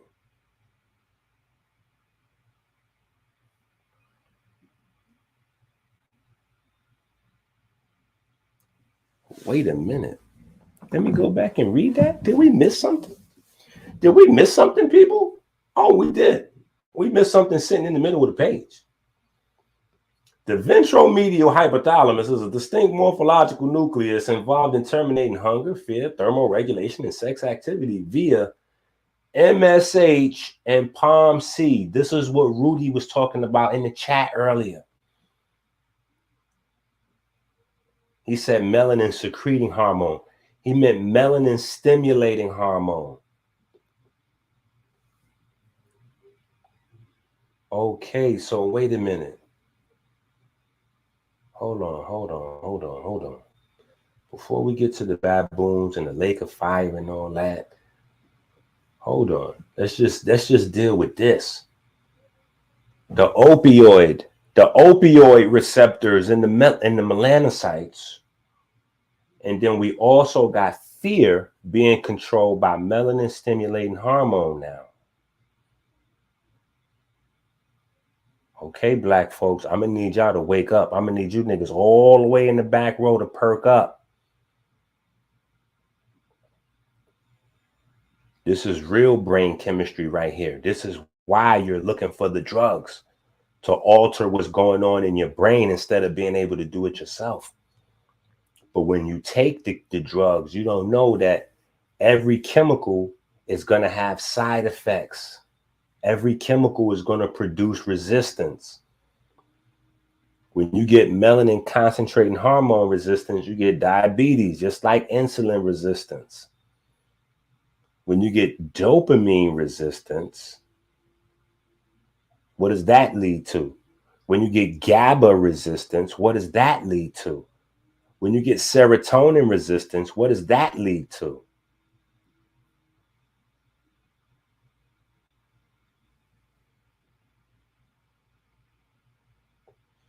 So every chemical has a side effect. Every chemical has a side effect. Now, why I have these here? Because what I want you to look at is between the raindrops. Between the raindrops where the waves overlap. This is how your biochemistry works. This is a super easy way for you to understand how your biochemistry works. Think of each raindrop as a chemical going into your body. That chemical is going to produce waves that go out. The biochemistry is more about where those waves overlap and how they overlap. And when you put the synthetic chemicals in your body,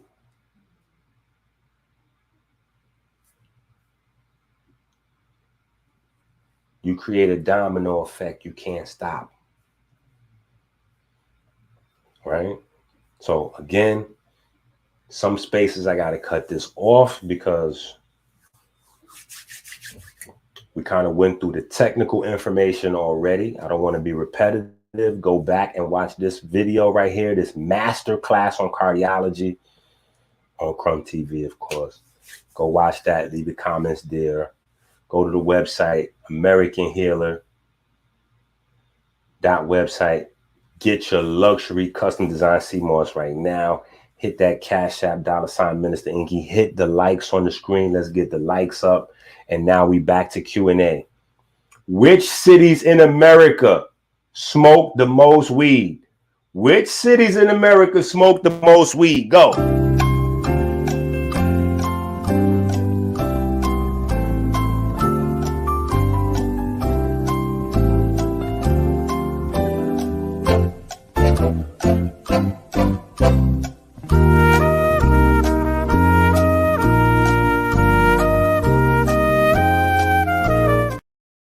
Yo, don't worry. Don't be nervous. Don't worry about telling on yourself. Which cities in America smoke the most weed? Go.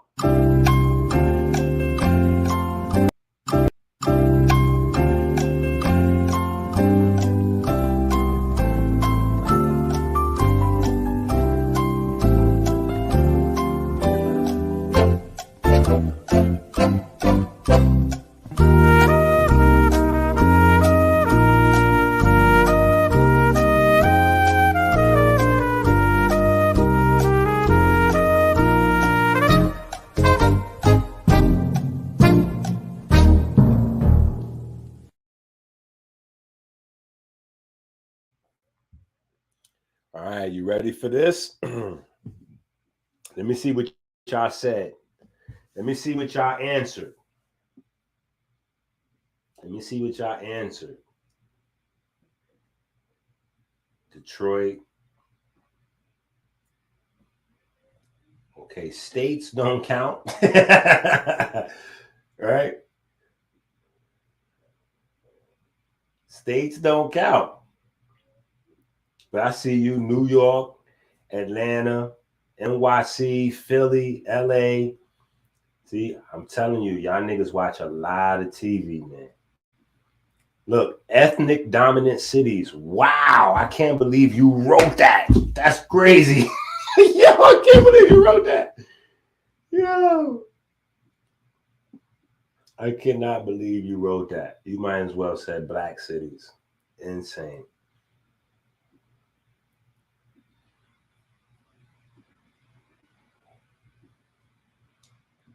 All right. So look, we about to go to the answer. Hold on. We about to go to the answer. Cities in Texas. Yo, niggas in Texas be blowing it down. Texas got the cheat code, though. That's because the Texas got so much of that Mexican weed coming up. So that's the cheat code for Texas. All right, hold on, man. We gotta see. We gotta see. We gotta see. All right, I'm sorry. I'm not talking to you niggas no more. Okay, we gotta go to the answer. These are your cities. Look at how many people wrong. Look at that. Not near city in Texas. Not near city in California. Look at that. Detroit ain't on there. Not even Michigan. Nowhere. Not Atlanta. Not Georgia. Nope.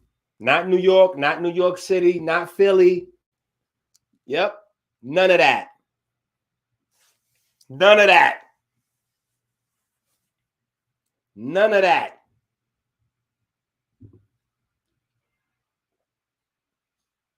Look at that.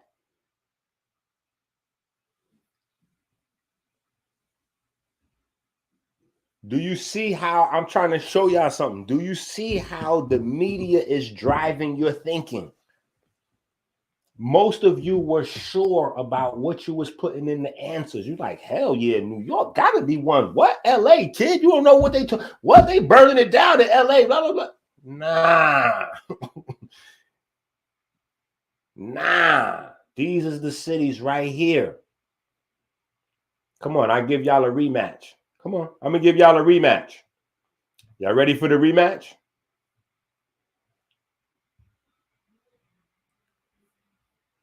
There's the rematch. Which cities do the most coke in America? Let's go.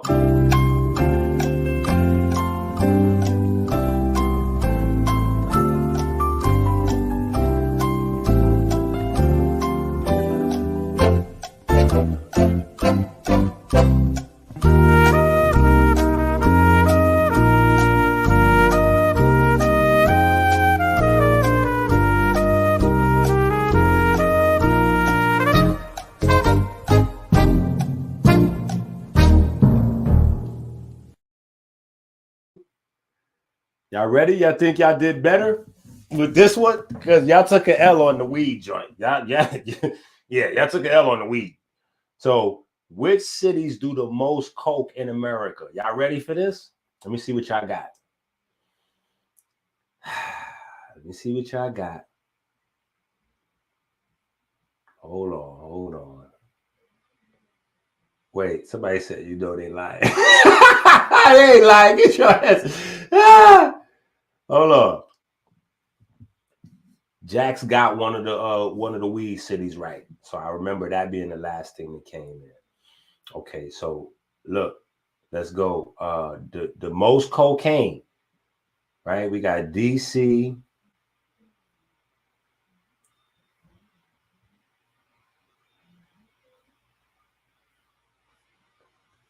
Come on, who got the most cocaine? Who?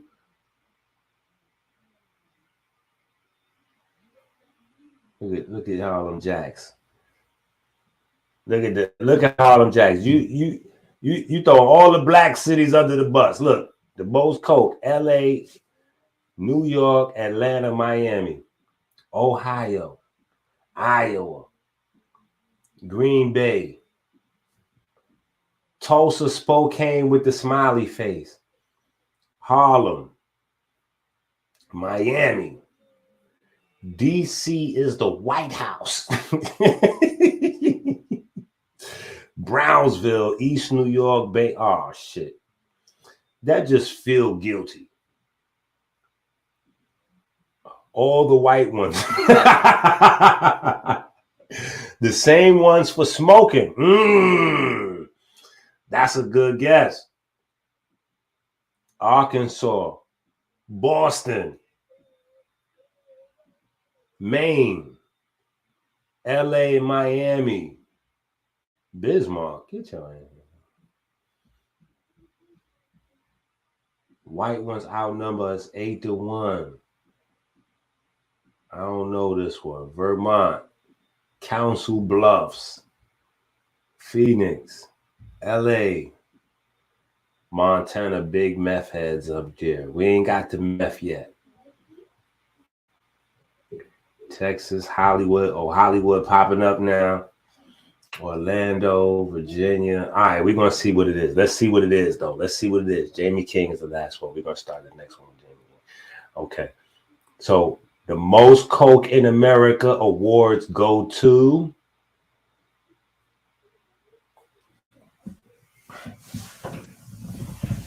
Look at that. You don't see none of them cities y'all was talking about with the ethnic nothing. None of that. Ain't no Detroit on there. Ain't no Atlanta on there. Philly ain't on there. Houston ain't on there. Dallas ain't on there.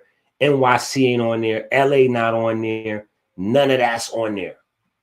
St. Louis, Oakland, none of that's on there. None of them places. Little Rock, ain't none of that on there. They in Wichita, Kansas, high as a... Listen, y'all thought they was out there doing weed in Colorado, didn't you? You thought they was out there with the trees in Colorado. No, they probably legalized the weed out there, hopefully thinking that people would switch over.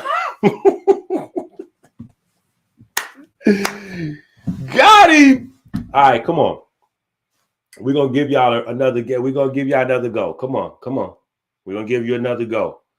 Let's go. We're gonna go with the boy now. We're gonna move to the boy. Which cities do the most dope in America? That's the girl. This is the boy. Right? Which cities do the most dope in America? Come on. We're gonna get y'all. We're gonna go another run.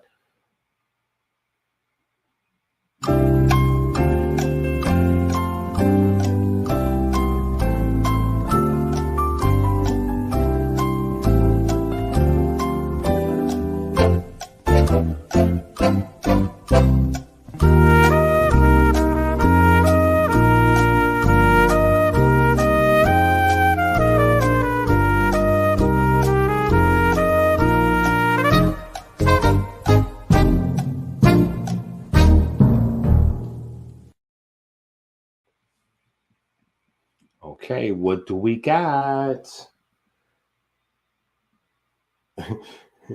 What do we got?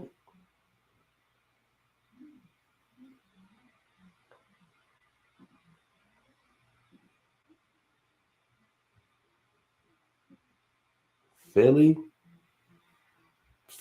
for the dope. Burlington, Kensington, and Philly. Yo, now let me say this. Here's what you got to think about this now. Here's what you got to think about. When you naming these places, right? That's because you seen these places. You've been there. You might live in these places, or you might have lived there or whatever. So you know, I'm from 158th Street in the Bronx. I don't think y'all understand. 158th Street in the Bronx is the heroin capital of America. Yeah, the worst heroin addiction in America is 158th Street in the Bronx. Yeah. Yeah. Just, yeah. Whatever you thinking, whatever, go with that. Just, yeah. I've been to DC. I seen the lines out there, the prostitutes all lined. Like, I seen it. So listen to the fact that your place ain't coming up. So that's what you got to think about. You got to ask yourself, forget about what you know. Forget about where you live at. Just imagine that whatever's making you put these answers in, this is not to say that it's not messed up where you at. This is just to say that you have no idea what's going on in your neighbor's house. You're assuming the worst in your house. You have no idea what's going on in your neighbor's house. Yeah, you have no idea. It should be off the chain. Off the chain. Look at DeAndre. He said, I'm trying to guess it wrong. Yo, obviously, I'm telling you, I put these in the presentation because I got all of them wrong. I kept getting them wrong. I couldn't believe none of these joints. I had to look them up, quadruple check. I said, oh, hell no. We are under mass delusion, people. Listen to what I'm telling you. We are under a mass delusion. I hope I'm waking you niggas up. I hope this is mind opening for you. I hope this is mind opening for you. You thinking like somebody even had the nerve to type in ethnic neighborhoods. Like blood clot. And for put ethnic, he might as well put where the niggas is at. And you see, none of the typically black cities that you know about is on these lists. We not on. Let's go to the dope. Let's go to the dope. Let's go to the dope. Look at this. Now, I ain't gonna lie. I spent a lot of time in Columbus, Ohio. I did not know it was on and popping out there like that. I did not know.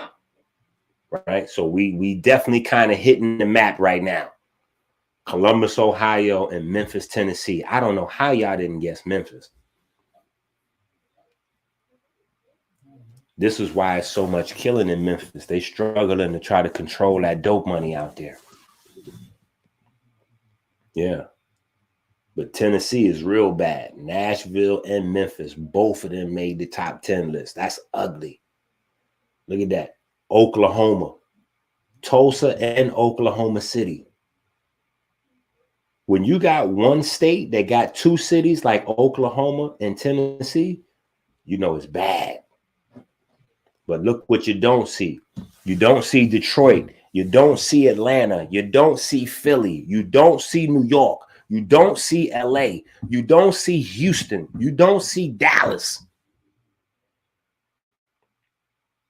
You're under a mass delusion to believe that drug dealers and drug users are black people. Because guess what? Black drug dealers go immediately to jail if they try to deal drugs in a white neighborhood. Message. White folks have to deal drugs in white neighborhoods because they don't stand out. See, police are trained to notice anything that stands out. So what you think is racism sometimes is not racism. It's just you're out of place. If you're a black man in a white neighborhood, they're supposed to say, hey, what you doing over here?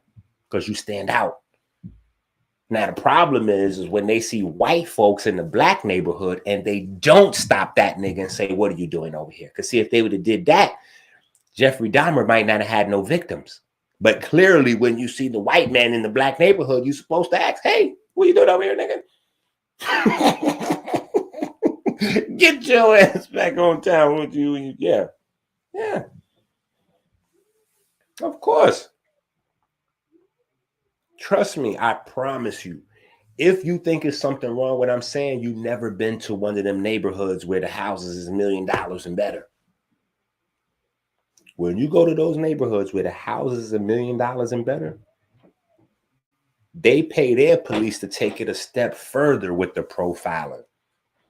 The police supposed to know who live in the neighborhood. And if they don't recognize that you live there, if you could be black, white, purple, green, if they don't recognize you and what house you belong at, or you a visitor or friend, who you visiting? You getting in the car. You go to certain neighborhoods and you tell them you visiting, they're gonna say, who you visiting? All right, come on, get in the car. I'll take you over there. I know who that is. That's Jim and whatever. That's Mel and whatever. I know them. Yeah, I know them.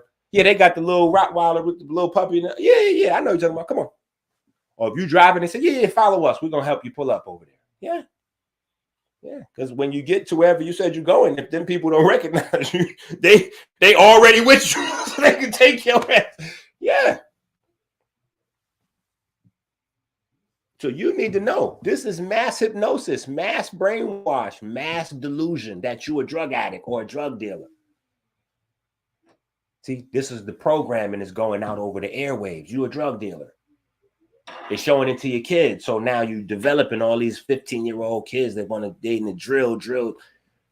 Where are they getting this from? Because guess what? I'm also showing you where the drug money is. Hold on, man. I don't think y'all know what y'all looking at. If we're showing you where the drug using is at, and these is all white cities and all that, then that means the most of the drug dealers is white folks, and the drug consumers are the white folks. And that means it's not no real drug money in Philly, New York, Detroit. No. How can it be? It's too many dealers and not enough users. See, you niggas is failing math. When there becomes more dealers than users, then there's no money in that city. So when we looking at all these places and you niggas is thinking that because there's a lot of quote unquote hustlers around, that means there's a lot of customers around, you're confused. That's why there's so much violence in those places. See, you're matching violence to money, and that's not how it goes. The violence is happening because there's no money to go around. you got 10 dealers for 5 fiends. Somebody, what? That's getting ready to be pure madness. Yeah. You better pay attention to what you see and what you don't see. Let's try this again. Now, I know y'all know what to expect on this. I ain't even going to the chat for this. We just gonna go meth. We just gonna look at the meth. Because y'all gonna guess this. Y'all gonna guess this. Y'all know that ain't no black cities that's doing no meth. Right? But now, which cities is doing the most drugs in America overall? Now that we done looked at them individually, which cities do the most drugs overall?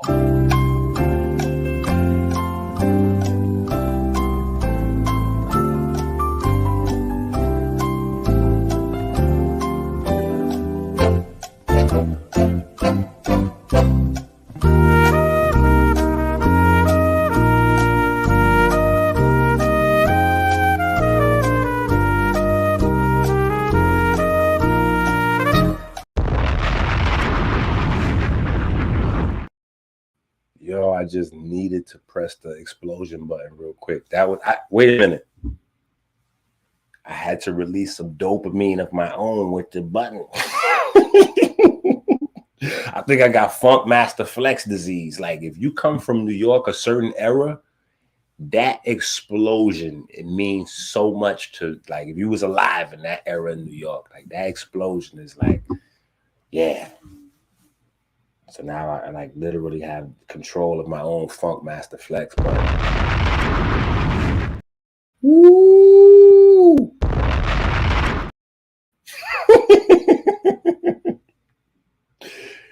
What cities do the most drugs in America? Now hold on, man. Wait a minute.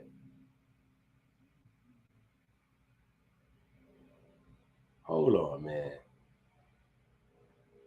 Okay, yeah, I see somebody. Yeah, we working now. We working now.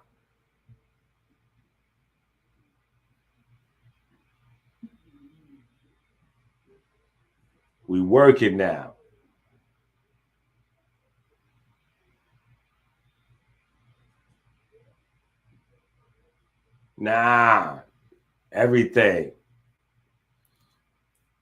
Yeah, come on. You see, Jax is with me, damn it. Let's go, Jax. Let's go, Jax. Jax is with me, damn it. We riding.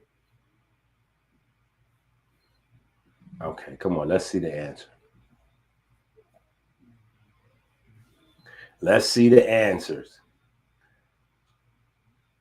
The most drugs. So this is where the drug money is at, people. Okay? So let's stop it. Let's stop it. Let's stop it. Seriously. Most of the hustlers that you know in New York, Philly, Atlanta, all of them is also collecting food stamps, Obamacare, all kind of shit. So clearly, if they're collecting benefits, the drug dealing is not doing amazing. Okay, it's not doing amazing. It's not doing amazing. Okay, these are all facts. These are just all facts. That's all these are. Just truth sprinkled with facts on top. This is the truth with facts on top. Let me get a large order of truth and sprinkle some of them facts on it. This is the facts. The money is not where you think it is. The drug dealers are not who you think you are, and the drug users are not who you think you are. Wait, what did he just say? Yeah.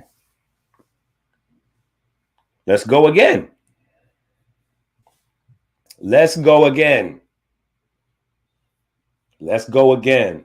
This is our final question on this. We're going to see how good y'all do.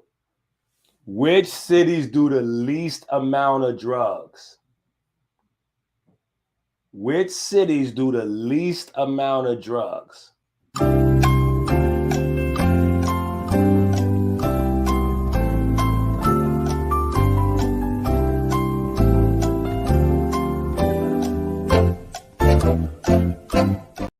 Come on, I'm going to give y'all extra time. Y'all need it. Y'all in trouble, man. Try to make a strong comeback now. Let's go. Which cities do the least amount of drugs? Clearly, don't you put nothing that you've seen already.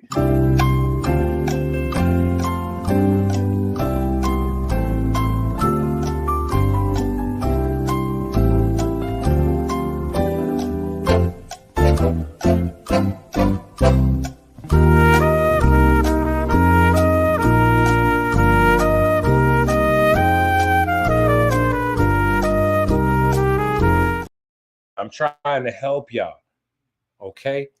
Y'all thought there was all the black cities. In black cities, niggas is selling drugs to each other. It ain't no customers. It's just dealers, okay? That's what's going on. Look, they are trading. They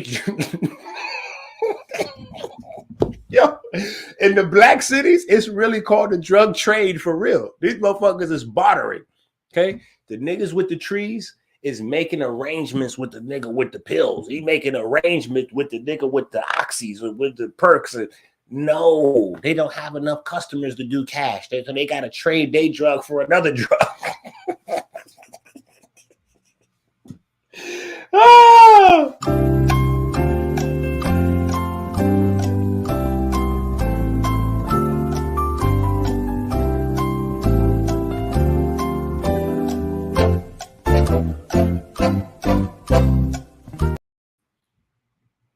Okay, we're gonna get to this work. Let's see what we got here. I can't laugh hard enough. Okay, hold on. Come on, we got a straight face. Memphis, no,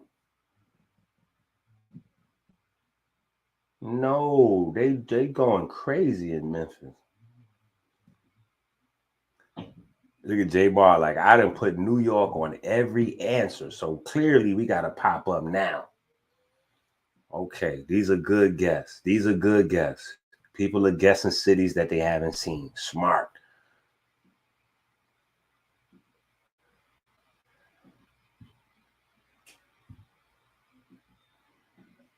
Yeah. People, right. Yeah, we breaking the spell tonight. See, we breaking the spell. They wanted you to believe that you're not only the drug dealers, but you are also the drug users. And they want to sell that image to the rest of the world to justify black sterilization as well as black execution in the middle of the street. Yeah. Black sterilization and black execution. Black sterilization goes on because the Planned Parenthoods is in your communities. Joe Biden, the one y'all elected, 93 crime bill, when he was selling the House on signing the Senate and all that, when he was selling it to his peers, he was talking about, our children versus their children. Yeah. Don't think these conversations don't exist because you're not privy to them. So now that you have black people aborting more babies than they're having, you definitely got to have these conversations. Because all of these images and stereotypes is what's leading you to the mind states that you're in. Yeah. We believe that the crime culture and the jail culture is our culture. Listen to these guys try to explain the rap lyrics. They're like, nah, but it's okay for some rappers to rap about certain things because they, they really grew up in the culture. They really about that life. Grew up in what culture, my nigga? What are you talking about? They really grew up being exposed to a lot of crime is what you mean? That's not culture. And it's not our culture, period. The numbers don't say that. I'm showing you the numbers. This ain't us. Never has been, never will be. Never has been, never will be.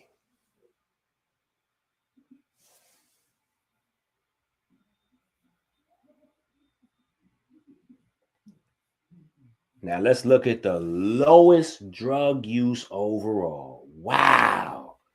Looky here, looky here.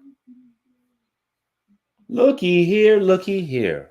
Man, look at Oakland done popped up on this list. What? Look at Oakland done popped up. Look at the essays. Huh? So you're telling me the cities with the Spanish folks? So look, now I ain't gonna say what city got the San Francisco folks in there, but they done mixed them in with us. So they in there. So you got them folks, you got the black folks, you got the Spanish folks, right? New Orleans, you got the New Orleans is the countryest of the country niggas. I just want to let y'all know that's how New Orleans is viewed. But really, it's a bunch of old Haitians that's there. So they really talking about me. So I can say it because this is my people, right? Miami, look at that. When we put cocaine, everybody just knew this was easy. Oh yeah, this cocained up in Miami. No, it's not cocained up. It's a lot of black folks there. See, y'all think it's Cocaine City because y'all thinking of the 3 hotels that's on the beach. Y'all thinking of the 3 hotels that's on the beach. And you know why y'all thinking of those 3 hotels that's on Miami Beach? Because that's where all the tourists are. The people that's not from Miami comes to Miami to do cocaine. But the rest of Miami is darker than me. And they not out there getting ready to do no drugs in Miami. No,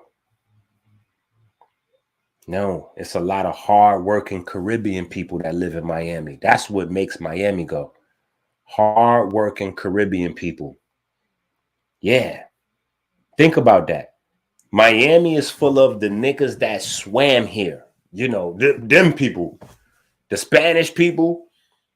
Them is people that floated over here on intertubes and shit like that. You've been here voluntarily for however many generations, you know what I'm saying? So, or you might be indigenous here or whatever your story is. But these people that's first generation, second generation, oh, they're not playing. They're not playing. They're not trying to go to jail or fuck. They what? They over here trying to get their stuff in order so they could get the rest of their family here. They ain't got no time to get high and be all stupid and leaning on. Nah, they not with none of that. They focused on building a certain type of life for their family and getting their people over here. Yeah. Look at that. Look at Atlanta. Look at Atlanta. See? And that's why you think that it's a lot of drug using going on in Atlanta, but really that's because the drug dealers are trading drugs, just like in Baltimore, just like in Baltimore, just like in New York, just like in Detroit. That's why so much violence in these places. See, now, if you notice, the violence is in all these places right here. This is where the violence is at. Detroit, New York, Baltimore, DC. Oh, they catching bodies in all these places. New Orleans? What? They catching bodies at these places. People coming up, murdered up. All Atlanta, Miami. Yeah. Oakland, forget about it. They catching bodies in these places. Why? Because it ain't no money there. These niggas have been watching all these music videos and TV shows about somebody that made some money 50 fucking years ago in their city, and they believe that, you know, they swaggy enough to pull it off right now, and they, you know, they getting ready to get out there. There's no money in these places. People don't use drugs in these places. In order to be where the money is at, people got to use multiple drugs.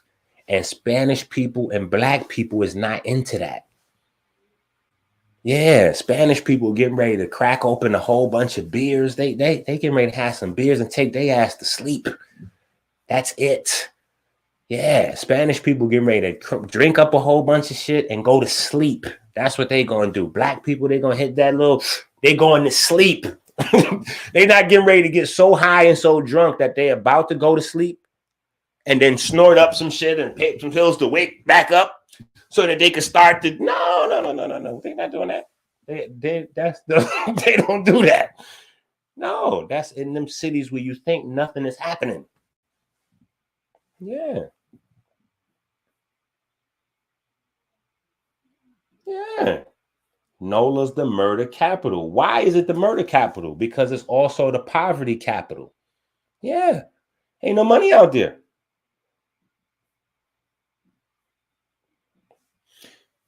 Go to the website, AmericanHealer.website. Get your custom designed Blue Magic Luxury Sea Moss. Buy it right now.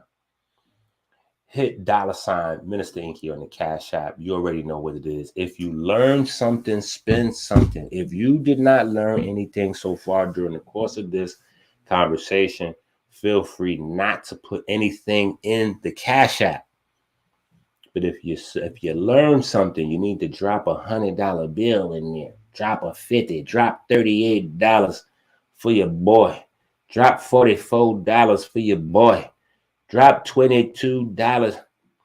Ain't that how they do it in church? They be like, listen, if you got hundreds and fifties, get on this line to donate. They want everybody in the church to see who put the hundreds and the fifties in. If you only got a 20 or a 10, just wait till it's your turn. Like basically F your small bills. You know, wait till it's your turn.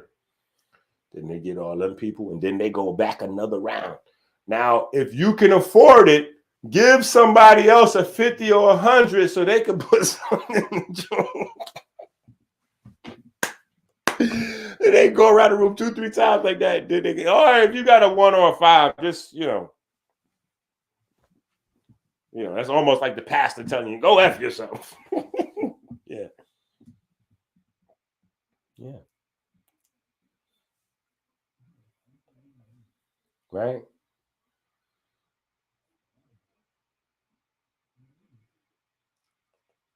These is all me. Different characters I had of myself made.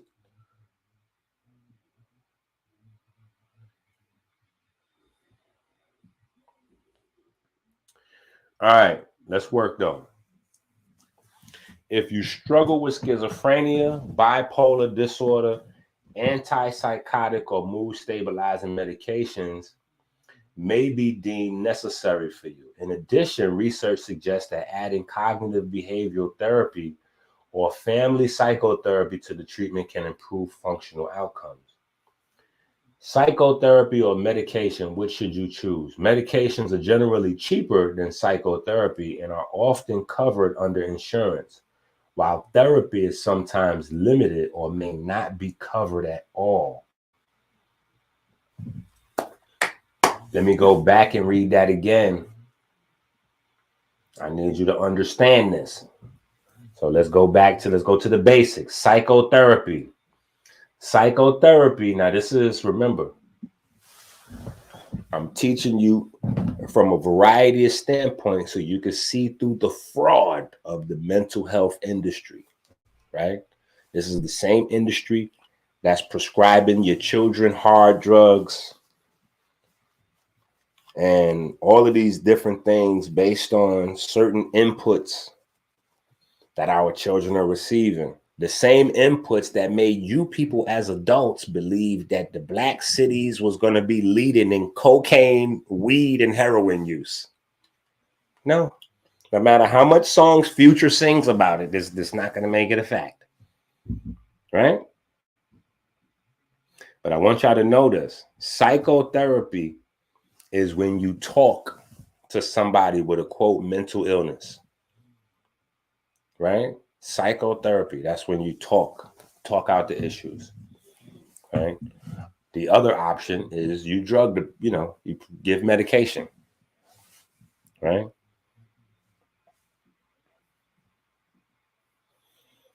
Medications are generally cheaper and are often covered under insurance, while therapy is limited and may not be covered at all.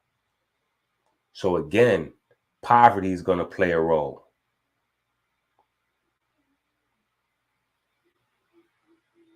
Poverty is going to play a role. And if you notice, we don't have time to go back, but it's in the video. You can go back. Those are the poor white cities. Those are the poor white cities. So these are people self-medicating.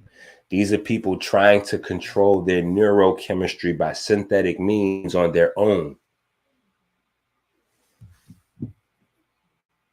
Yeah, the same neurochemistry we trying to deal with making up BS stories about chakras. Yeah. What do you think people are doing with chakras? They're using chakras as a social tool, a psychological tool. It's fake. I was on Clubhouse the other day arguing about the chakras again. Somebody's like, yeah, but I can use the chakras for other things. What the hell does that mean? What does that even mean? I could take a cup. I have steel cups.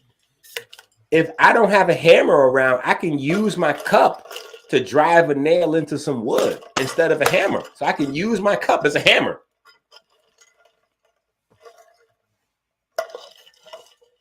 But because I can use it as a hammer, like, what does that mean?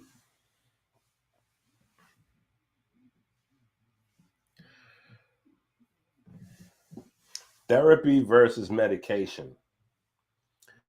The results of research on medication versus therapy for depression may vary. Some studies show that therapy is more effective.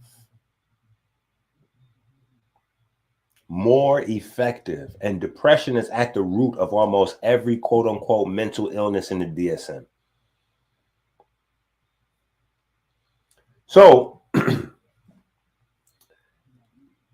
if therapy, the drug-free approach to mental illness is just as or even close as effective as drugs,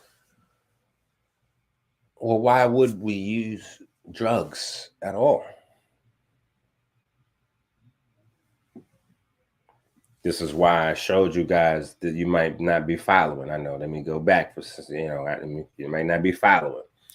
This is why we had this little conversation where we talked about side effects from chemicals.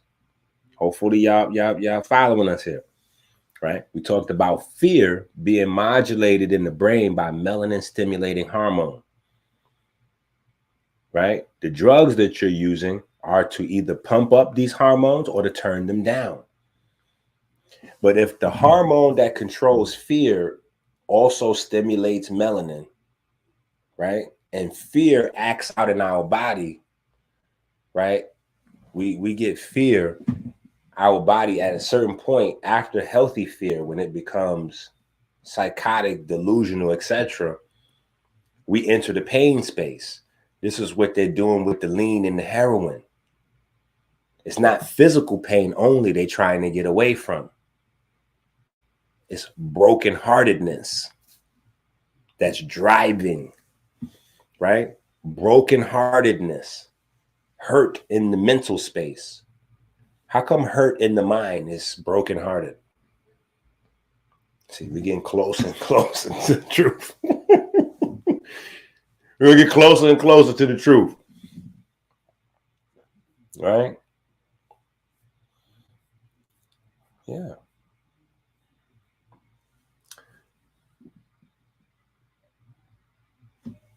The debate surrounding therapy versus medication. Moreover, research generally shows that psychotherapy is more effective than medications and that adding medications does not significantly improve the outcomes. What? Moreover, let's look at that again. Research generally shows that psychotherapy is more effective than medications and that adding medications does not significantly improve outcomes.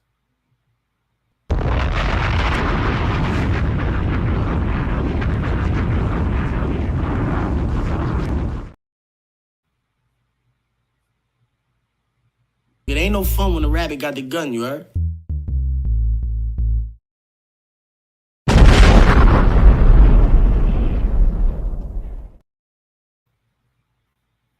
Yeah. Right? Okay, let's go to some video real quick.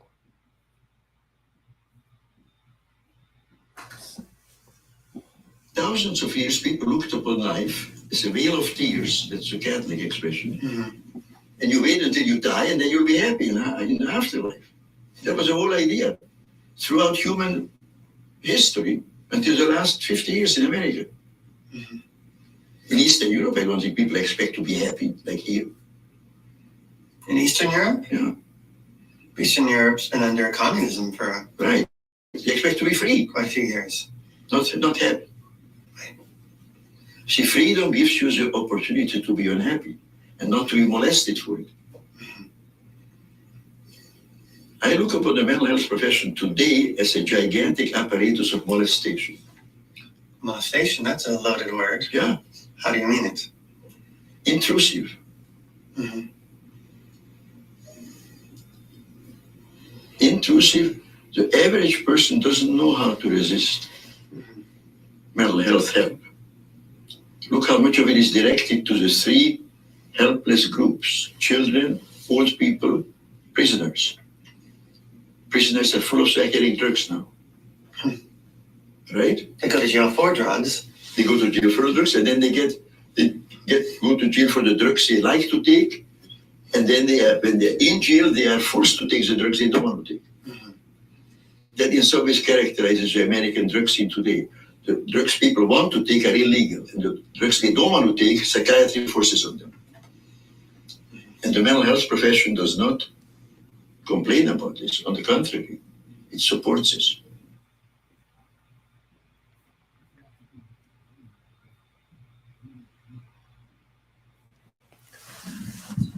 Let's go through the 3 academic causes of mental illness.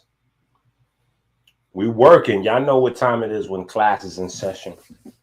Supernatural. I can't make this stuff up. I promise you, these are facts. Supernatural means attributed to some force beyond scientific understanding or the laws of nature.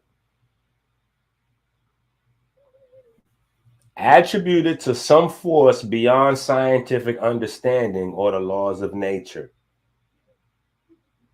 They literally tell you that the mind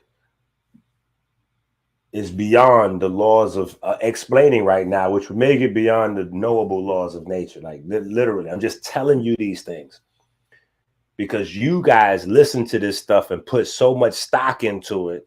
You allow your children to take drugs and all kinds of stuff based on these ideologies and don't really understand that they're nothing more than ideologies, social constructs.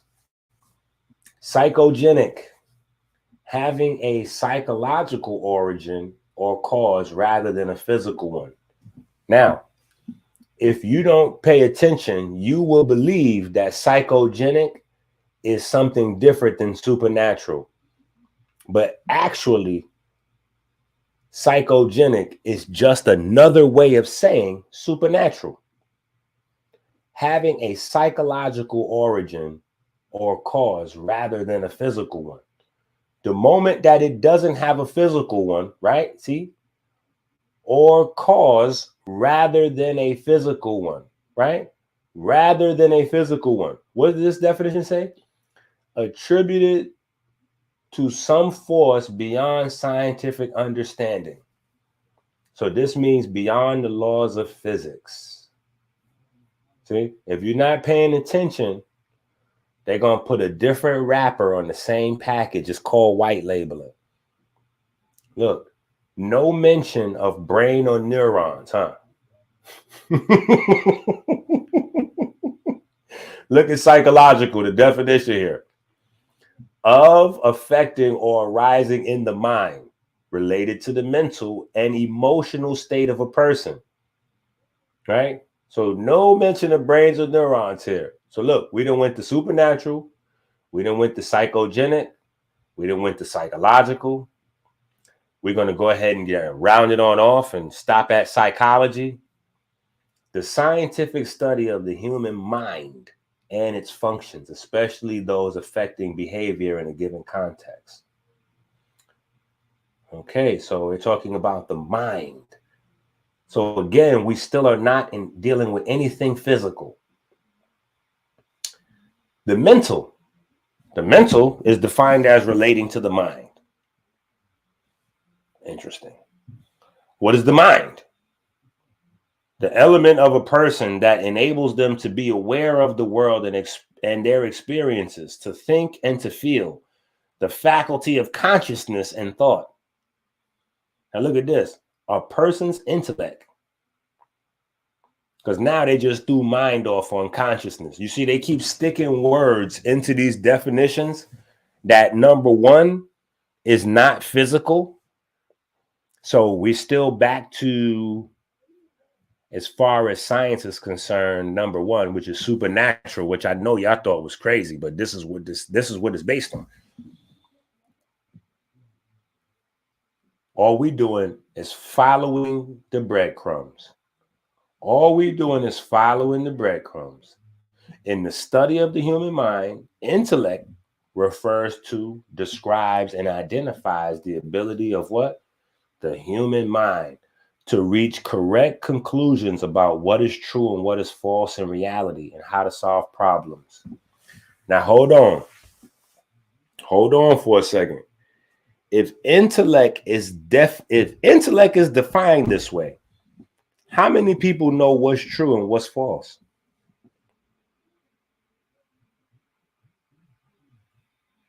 You got doctors that don't know nutrition. Hold on. You got doctors that don't know nutrition.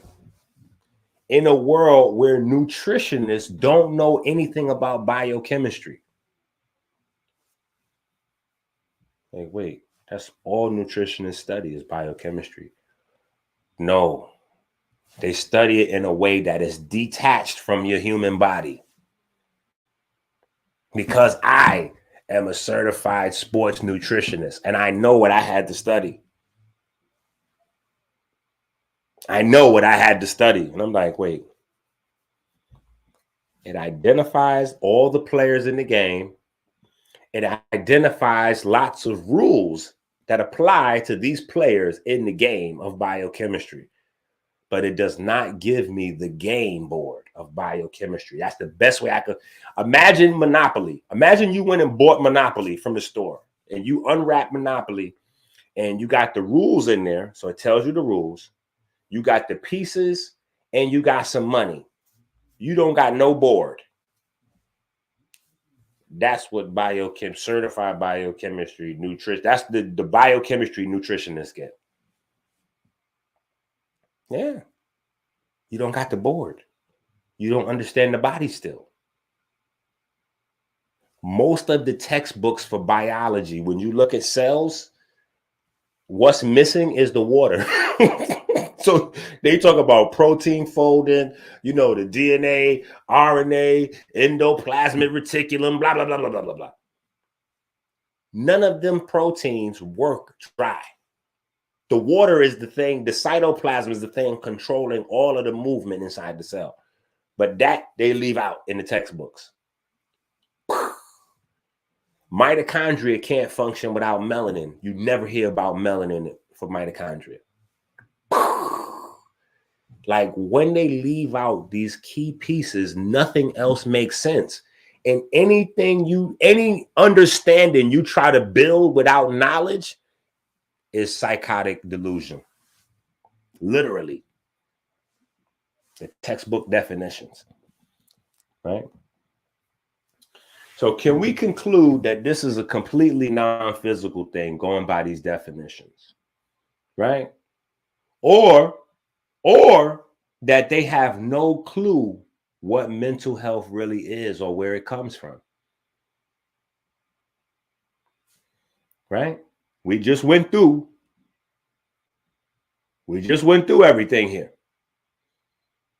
We just went through everything here.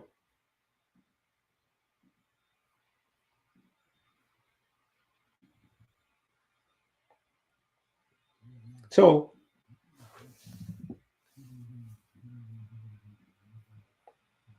ask yourself, if mental illness is a real thing, why are doctors for mental illness prescribing physical medication?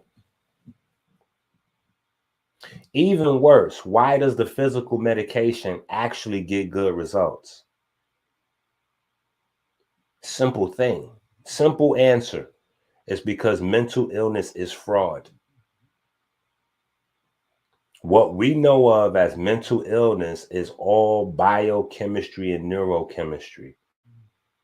It's all biochemistry and neurochemistry. That's why drugs are able to change it.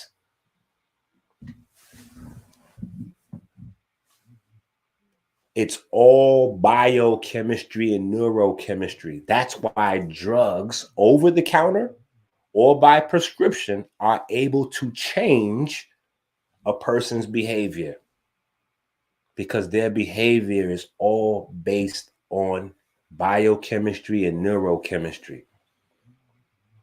See, this is why I got to get y'all away from the chakras. I got to get y'all away from the astrology. Because if you actually took the time that you put into knowing what the third moon is doing in the sixth house, if you took that time to really get knowledge of self, real knowledge of self, you would be dangerous. You would be dangerous. Think about what our greatness looks like. Think about what our greatness looks like. Think about the fact that Michael Jordan was Michael Jordan eating, Waffle House, and, Floyd Mayweather, Waffle House before fights. McDonald's, Burger King. Yeah. Think about that. Think about what level we would be at if we were doing what we supposed to do. If instead of thinking that chakras governed our emotions and our social interactions, and we knew that neurochemistry was doing it, biochemistry was doing it, and we knew that we could control those things by controlling what we eat and what drugs we use and how we balance them drugs, what alcohol we use, when we use it, and what we need to do after, and what we need to really do with a hangover, and how we need to give our children supplements, and at what age should they take these type of herbs, or that, and the other. Like, yeah. When a mom is pregnant, what should she be eating? Should you be going out to get her the pickles with the ice cream mixed with the nowalators, goofball shit? Like, should you go along with that just because she's acting a fool? Oh, I'm cranky, I'm this and that. Well, your ass gonna be cranky, shit. And we got a few more months of cranky, but you ain't getting none of that shit. If you carry one of my babies, whoo! If you carrying one of my babies, it is a wrap. You ain't getting ready to eat none of that shit. And if you cranky, well, you gonna just be cranky right the fuck there. Yeah. You just gonna be cranky right there. Because I'm not getting ready to have no half retarded baby because I went along with your cravings and all that. So while you were supposed to be consuming the raw material for my baby's brain and nervous system and all that, because you got an attitude, I'm getting you, ice cream mixed with nowalators and pickles and, fermented shit mixed with sugary shit. Like, what are you doing? No. Mixed with Chinese bug. I only want them Chinese chicken wings. I got a taste for it. And you going along with that. I don't care what you got a taste for. Period. We're not putting no hot grease. We're not putting no hot grease down in there while you got one of my babies developing. None of that's happening. Yeah. See, that's what I'm saying. We're not doing none of that. We're not going to do none of that, because then you're going to have the baby and then something's going to be wrong with the baby. And then you're going to listen to these folks and they're going to tell you, oh, we don't know why this happens. There's no way to tell or predict when these things can happen, you know, to totally make you feel. Now, this is what happens. This is why we like the lies. A lie affects the brain just like cocaine. That's why we got to have these real conversations. A lie affects your brain like cocaine. The truth affects your brain like a slap in the face. We like the lie. The lie feels good. So we don't want to think about the Coke and the pills or the Pepsi and, you know, the KFC and or whatever else we was loading up with while we was pregnant. We don't want to think that the Newports, you know, the doctor said it's okay to smoke after 4 months. You can smoke after 4 months. You good. Don't worry about it. That ain't going to the baby system. What? Who the fuck? Who told you that? I'm like, are you niggas insane? It's crazy to me. Y'all be online, conscious, pro-black, militant, Moorish, Kemetic, Hebrew, Israelite, Muslim. I don't know how y'all be pro-black on the internet, and then when it's time to justify your vices, the same man that you calling the devil is the one that can snap his finger and make sins good now. The same man you identify as the devil can snap his fingers and make it okay for you to sin. What's a sin, Enqi? Are you getting biblical? Sin is going against life. Period. You don't need to read no Bible, Quran, pyramid text, but you know in your soul, if you got a baby developing and your ass is smoking Newports, you got to know in your soul that's wrong. Of course it's affecting the baby. Everything is affecting the baby. Anything that goes into your bloodstream is going to go into the baby's bloodstream. Don't let nobody tell you nothing different. See, they're pimping your ignorance. So they want to tell you that I don't know what I'm talking about. Oh no, them cigarettes, trust me, them Newports ain't going to affect that baby. What? Okay. The Newports ain't going to affect the baby. The hot greases and all the toxic material. Yeah, we're going to go through some of it. Yeah, the atrazine. Wait a minute, listen. The atrazine, the shit that makes your sex different. Oh, no. We're ingesting tons of that right now. And coincidentally, we're having a mass group of people that feel like they were born in the wrong body. Listen, it's just coincidence that we're eating all this atrazine. Yeah, it's a coincidence that it's in the water and the fruits, the vegetables, all that. Look it up. Let me look it up. You niggas ain't gonna look it up. Y'all lazy niggas. I'm gonna look it up. Let's look up atrazine in food. We're not even gonna do a complicated search. Let's see what the search pull up. See, we working. What that say there? What that say? That's too little. What that say there? Atrazine is applied to crops used as livestock feed.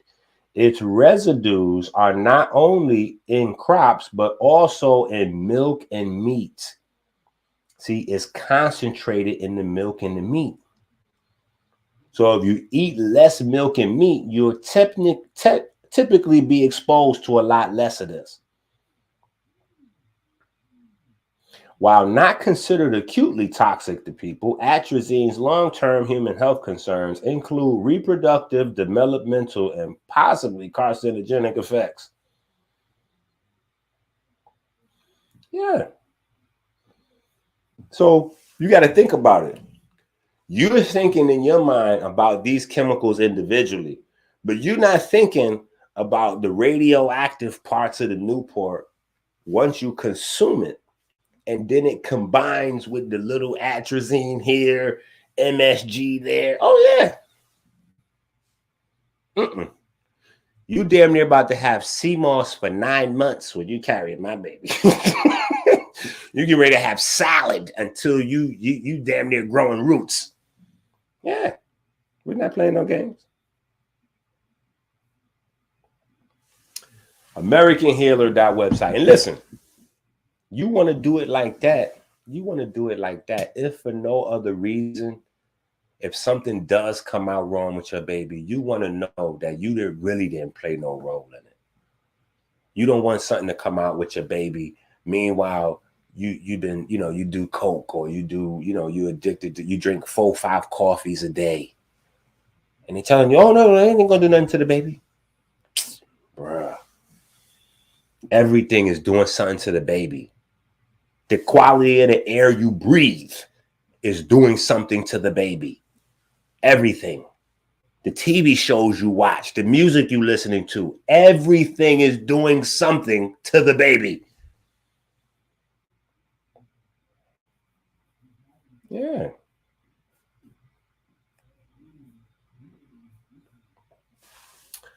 AmericanHealer.website. Go and get that Blue Magic now. Custom design. Cold water sea moss. Not none of that BS from Tanzania or Peru or St. Lucia or Jamaica. This is not that. This is the Chondrus crispus that Sabi was talking about.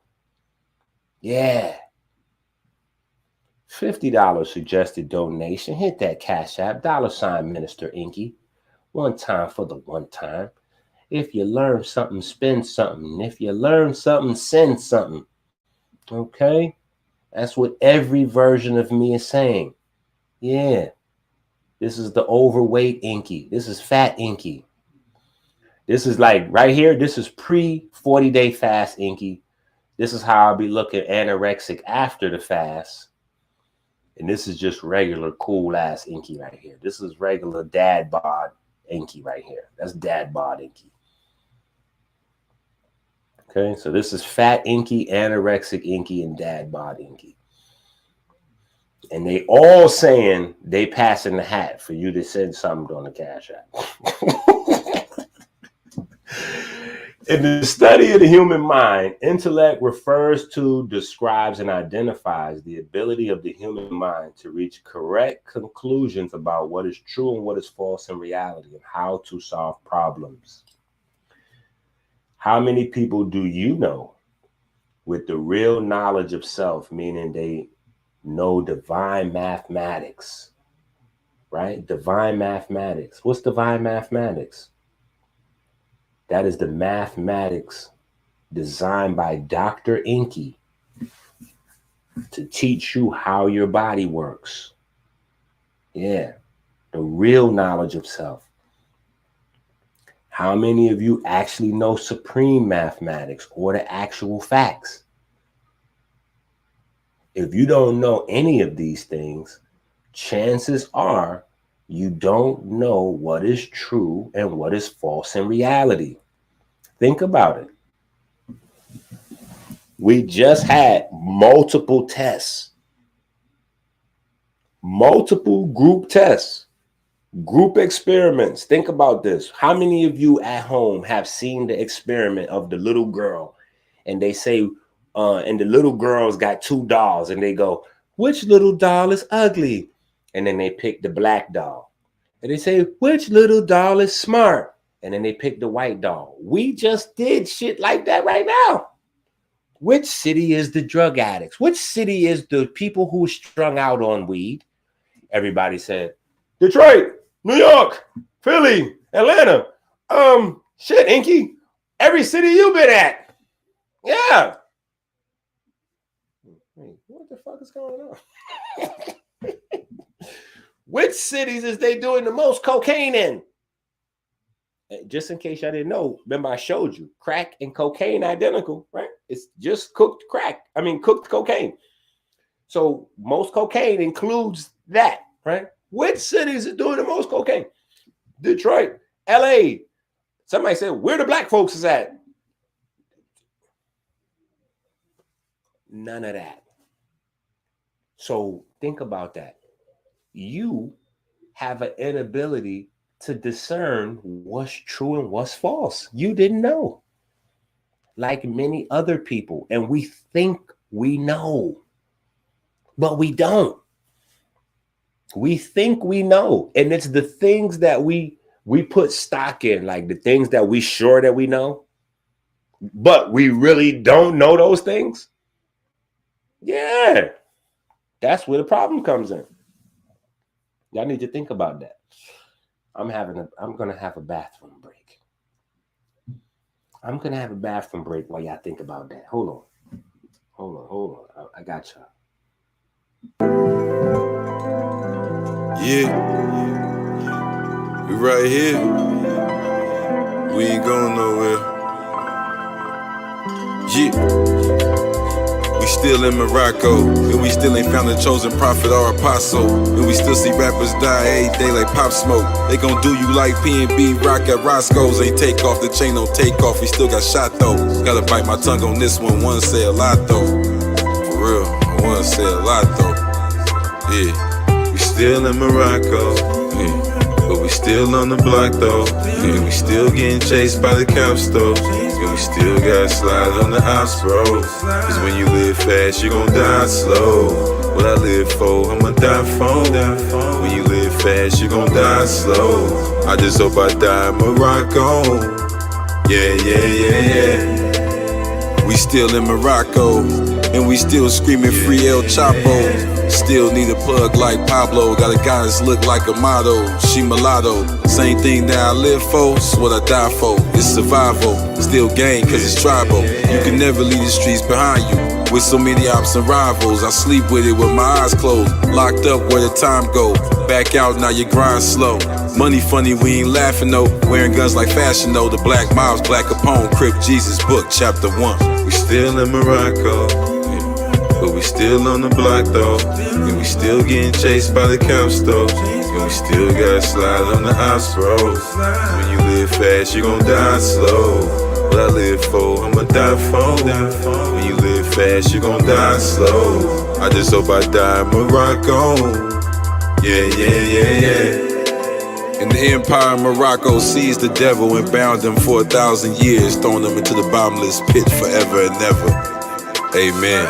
We still in Morocco, but we still on the block though. And we still getting chased by the cops though. And we still gotta slide on the ops, bro. When you live fast, you gon' die slow. What I live for, I'ma die for. When you live fast, you gon' die slow. I just hope I die in Morocco. Yeah. Amen.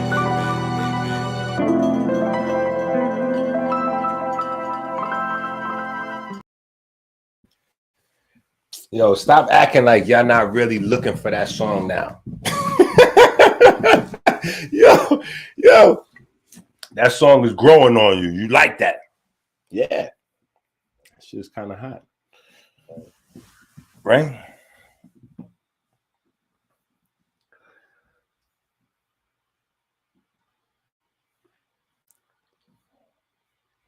Okay, let's go. Let's start getting around to what the old heads was teaching us now. We're going back to the books now. Now we got an origin for the word heart. Now we got an origin for the word heart. It looks awfully similar. I'm just saying. Haiti. I'm just showing you the facts. Right? Blood goes from a dead level to a living perpendicular. And of course, that and many more things about the heart that you may not have known are in the last master class. All right, so you have to go back to the last master class. All right, aging changes in the heart. Trust me, we're going to bring this thing full circle. The heart has a natural pacemaker system that controls the heartbeat. Some of the pathways of this system may develop fibrous tissue and fat deposits. The natural pacemaker loses some of its cells, right? This is the SA node. These changes may result in a slightly slower heart rate. A slight increase in the size of the heart, especially the left ventricle, occurs in some people. The heart wall thickens. So the amount of blood, hold up.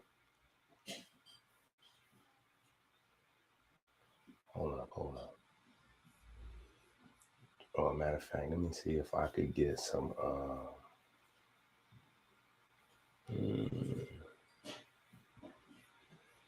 try to see if I could get some background music.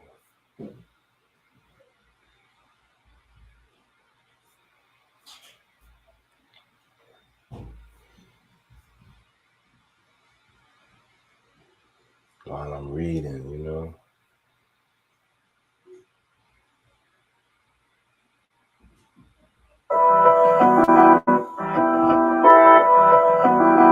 Ooh.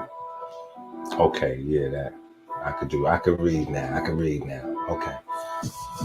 The slight increase in the size of the heart, especially the left ventricle, occurs in some people. The heart wall thickens, so the amount of blood the chamber can hold may actually decrease.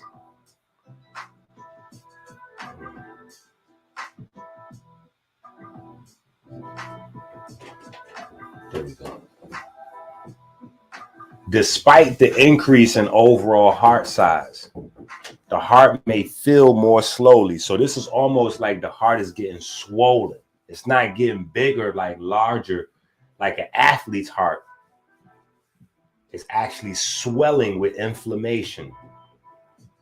Heart changes often cause the electrocardiogram of a normal, healthy older person to be slightly different than the ECG or EKG of a healthy younger adult. Abnormal rhythms, such as atrial fibrillation, are more common in older people. They may be caused by several types of heart disease. Normal changes in the heart include deposits of aging pigment, lipofuscin, which is brown. The heart muscle cells degenerate slightly. The valves inside the heart, which control the direction of blood flow, thicken and become stiffer. A heart murmur caused by valve stiffness is fairly common in older people. Why is this important? There are certain mental changes that takes place as we age. Dementia, Alzheimer's, quite a few of these things, and all of these things, as we begin to learn that what we experience mentally is to deterioration or some sort of problem biochemically or neurochemically, we can start to get ahead of this. We can start to fix these things, prevent some of these things, or maybe not prevent, but delay some of these things, right?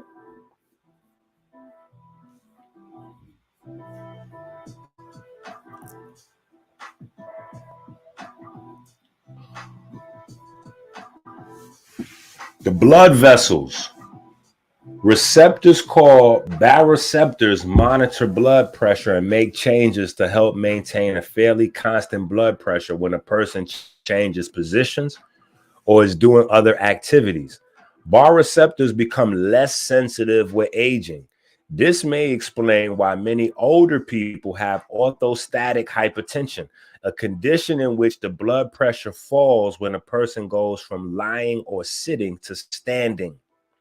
This causes dizziness because there is less blood flow to the brain. All certified trainers have to learn about this. With senior citizens or people with blood pressure or certain conditions, you can't have them do certain exercises. This is why. Also, your capillary walls thicken.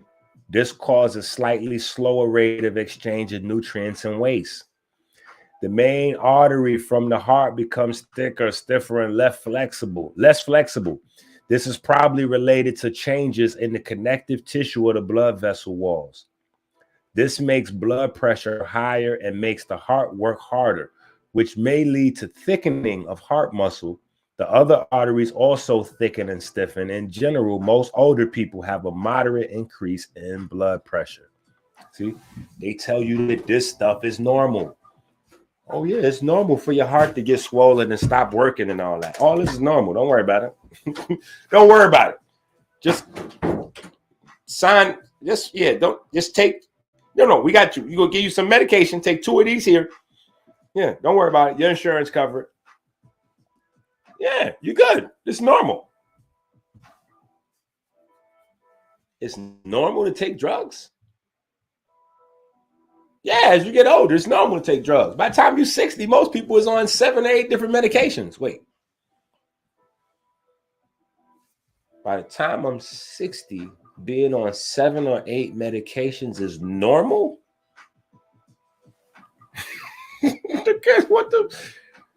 And keep in mind, to go outside of society's norm is crazy.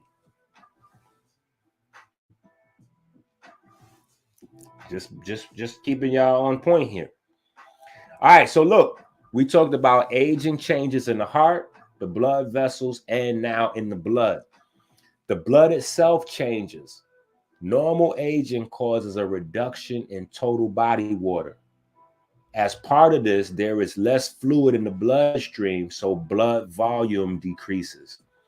The speed with which red blood cells are produced in response to stress or illness is reduced. This creates a slower response to blood loss and anemia. Most of the white blood cells stay at the same levels.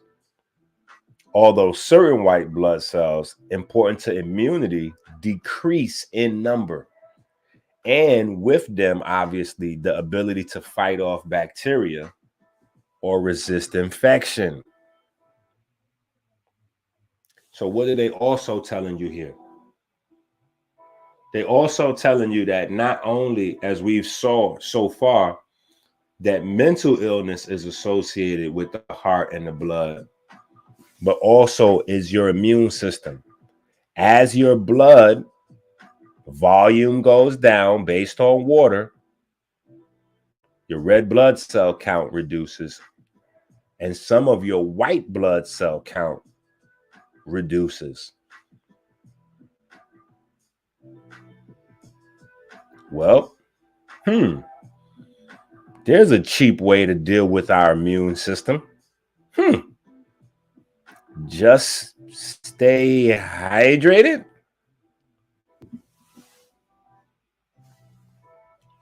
Can't really sell that to niggas.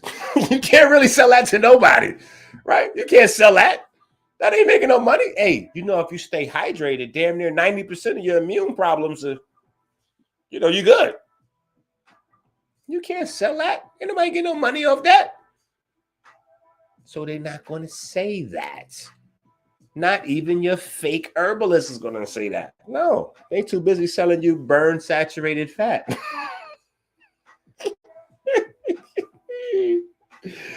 Take your butt on over to AmericanHealer.website. Get that Blue Magic Luxury Sea Moss from the world's #1 Mossier. Hit that Cash App, $ Minister Enqi. You know what it is. We want them hundreds. We want them 50s. We working hard to get them to people. But if you only got a 20, a 10, a 5, or a single, we'll take that. Take that. Okay. Now we're going to start. It's going to start speeding up a little bit.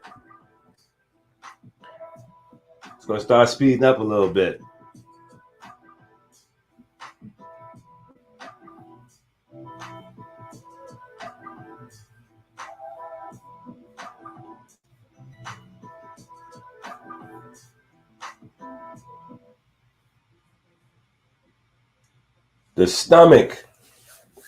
See, y'all know one of my pet peeves is that they try to make my ancestors dumb, right? So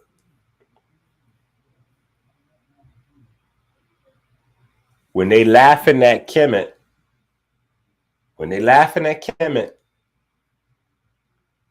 And they say, oh, you know,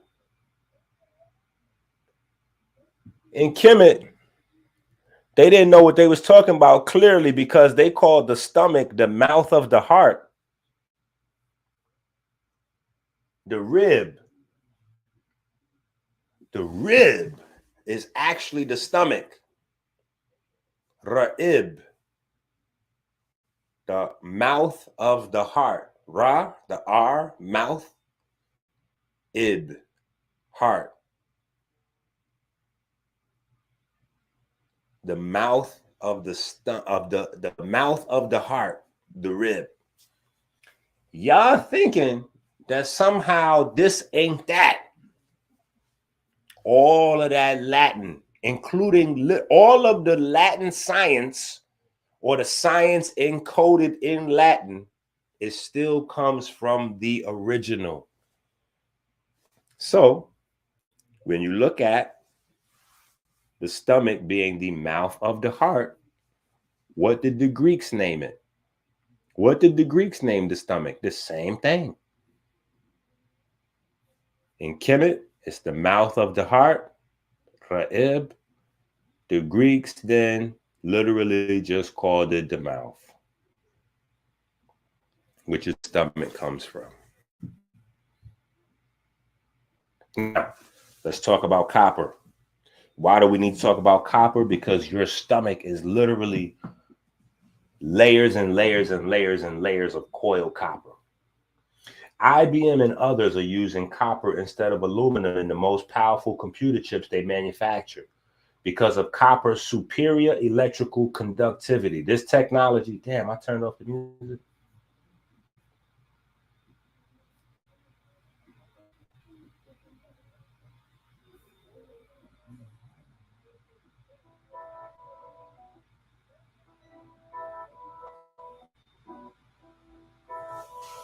Here we go.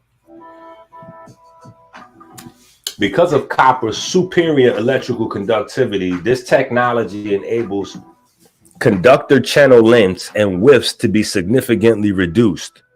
The result is much faster operating speeds and greater circuit integration. 400 million transistors can be packed onto a single chip. Power requirements are now reduced to less than 1.8 volts. And the chips run, you see that 9, right? I know. And the chips run cooler than ever before. The use of copper conductors in the chip is the last link in the now unbroken copper chain comprising the electronic data path between user and computer. From external cables and connectors to busways to printed circuit boards, sockets, and LED frames, it's all copper. Since the invention early in this century, electron tubes have depended on copper and copper alloys for their internal components. In spite of the dominance of semiconductors, some 2 billion worth of vacuum tubes are manufactured annually. They include the cathode ray tubes used in TVs and computer monitors, voltage rectifiers, audio and video amplification, and broadcast applications. And broadcast applications. And the magnetrons in microwave ovens. So again, they include the cathode ray tubes in the TVs and the computers, the voltage rectifiers, audio and video amplification, right? So that's all of the sound systems, everything that makes sound. Broadcast applications, everything that makes pictures. Magnetrons in everything that's microwave. Radio and television signals are carried to transmission antennas by hollow conduits called waveguides. Waveguides made of oxygen-free, high-conductivity copper are 30 to 40% more efficient than their aluminum counterparts. This is important because this is what your body is made out of. So literally, as I'm reading this, just understand that this is what your body's made out of. The National Security Agency buildings at Fort Meade, Maryland are sheathed with copper to prevent unauthorized snooping. Even the windows are fitted with copper screens. The copper blocks radio waves from penetrating into or escaping from the spy operation. Copper sheathing is also used in hospitals to enclose rooms containing sensitive equipment like CAT scans, MRIs, and X-rays to prevent problems related to the entrance or emission of errant electromagnetic radiation. Yeah, because copper grabs it all. On a small scale, copper strip is used to shroud electron tubes, transistors, integrated circuits, and even complete electronic chassis to prevent radio frequency interference. Most electronic components generate heat, which can cause them to age and fail prematurely. Wait, what? What did we just read? Vroom, vroom, vroom, vroom, vroom, vroom, vroom. Most electronic components generate inflammation. I'm sorry, heat. Most electronic components generate heat, which can cause them to age and fail prematurely. This is especially true for today's highly integrated microprocessors. Copper thermal conductivity, or capacity to conduct heat, is about 60% greater than that of aluminum, so copper can remove much more heat more quickly. The more heat removed from the processor, the more efficiently it will operate with less potential for damage to the other critical components. Copper is used to enhance new radio frequency identification technology used for security, tracking, and purchasing systems in retail, manufacturing, transportation, and distribution. For example, gas stations use RFID to allow customers to pay at the pump with a small wand that holds their credit card information. Copper increases the distance at which this invisible technology can work. Most printed circuit boards for electronic products are made by laminating a sheet of copper onto a flexible film and then etching away much of the copper to leave thin lines of solid copper that carry a current. A new method uses inkjet technology to deposit only thin copper lines onto the circuit, eliminating waste and making circuits less expensive to produce. Yeah.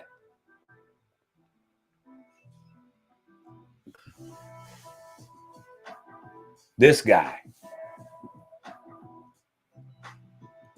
Coiled copper on top of coiled copper. Very important.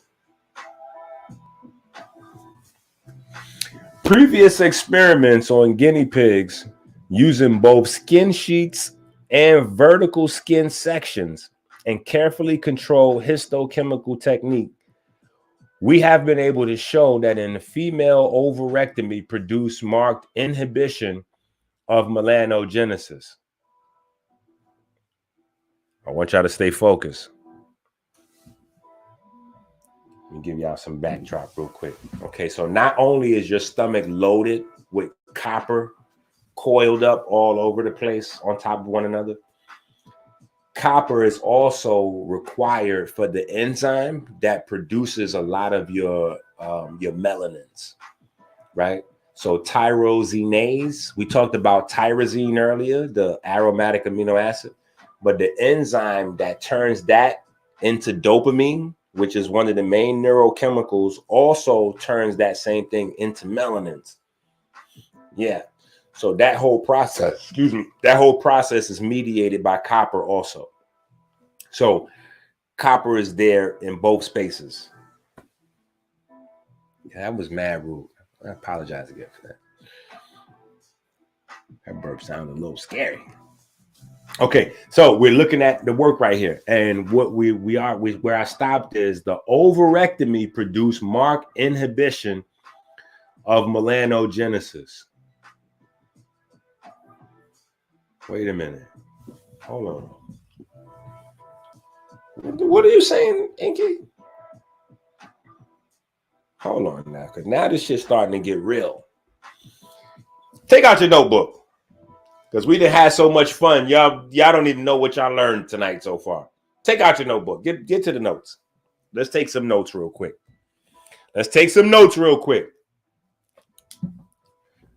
Note number 1. Drug addiction is based on two main pathways in your brain. Two main pathways. Opioids and dopamine. Okay? Dopamine is based in the reward track, right? You know that part. What you may not know is that the reward track, those neurons are called dopaminergic neurons.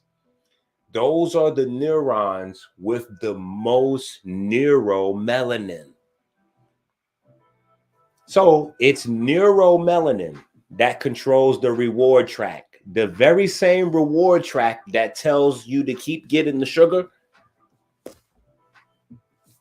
You get ready to put this shit together. You get ready to see what's happening here. You get ready to get deep. No, you get ready to get deep. I'm about to make all y'all scientist graduate niggas tonight. Right? So the reward pathway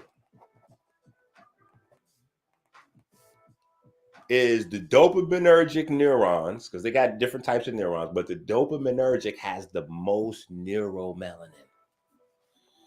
So that is literally the neuromelanin pathway, right? So dopamine, neuromelanin. Got it? Dopamine, neuromelanin, right? Dopamine, neuromelanin. Just think that. Right? Just think dopamine, neuromelanin. Okay? Dopamine, neuromelanin. Keep that in your mind. Dopamine, neuromelanin. Dopamine, neuromelanin. Dopamine, neuromelanin. Okay. Now, what's the other one we said? Opioids. Opioids are produced from a long chain called POMC. And with that POMC, I can show you better than I can tell you. Let me stop telling you stuff. Let me show you. Let me stop telling you so I can show you.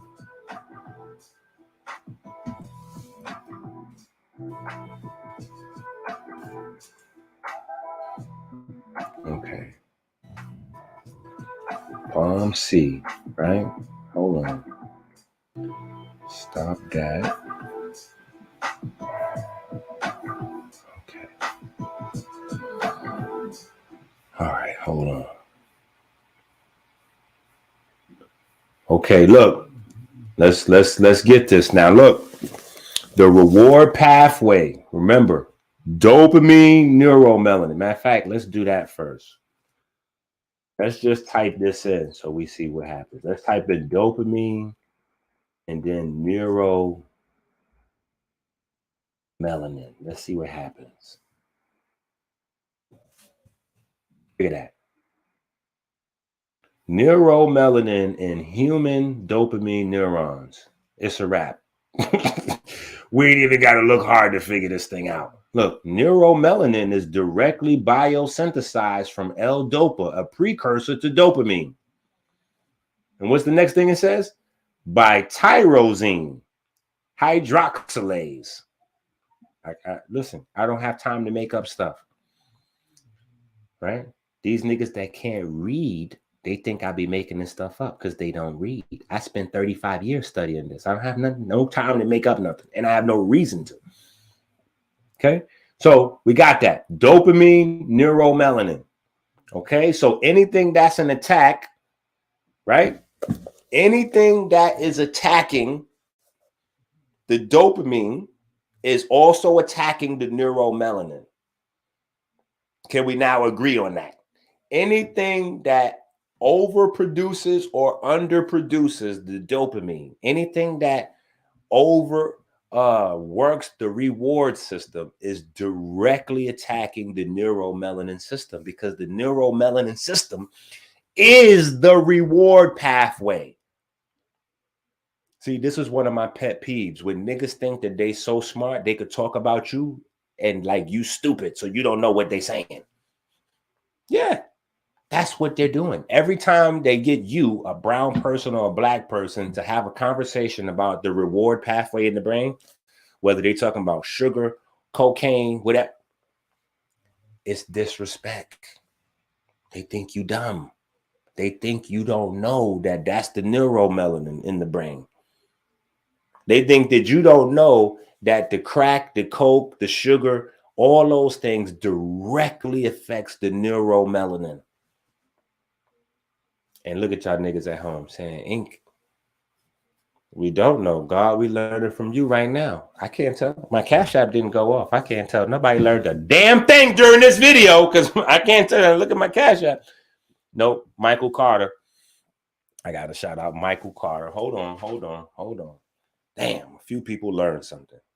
Deron Tate, Michael Carter, Joshua Lewis, Jamar Allen. Bless your soul. Steve Stansel. These are the usual suspects, though. And, of course, Amber. Steve Stansel, and, of course, we rounded it out with Amber. So 1, 2, 3, 4, 5, 6 people learned something during the course of this video. Disgusting. I got to do a better job teaching. Clearly, y'all already know all this information. Okay, so this just review then. We just reviewing a bunch of shit because y'all must already know all this shit. Okay, we're going to keep our review going. So we got this part. But clearly, y'all got every part. So I don't even know why I'm asking that. You niggas know every goddamn thing already. Okay.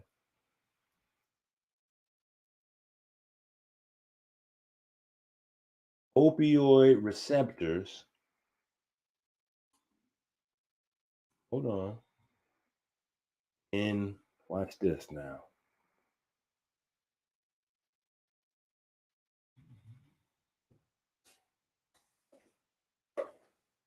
Hold on now. What's happening right now? Hold on now. What's happening right now? What's going on right now? Hold on now. What's going on right now? That's them old Southern. You know what I'm saying? That's how your granddaddy. What's hold on, what's going on right now? What you saying right now? You know, they start talking fast, they don't even use words. You got to just catch the vibe. That's when you know somebody get ready to get slapped.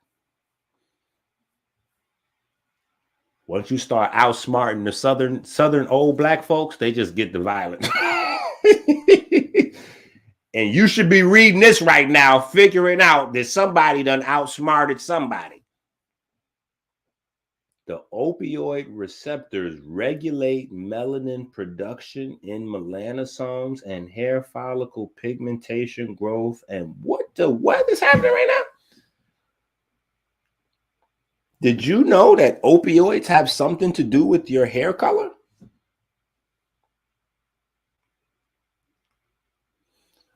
Oh, man. Wait a minute.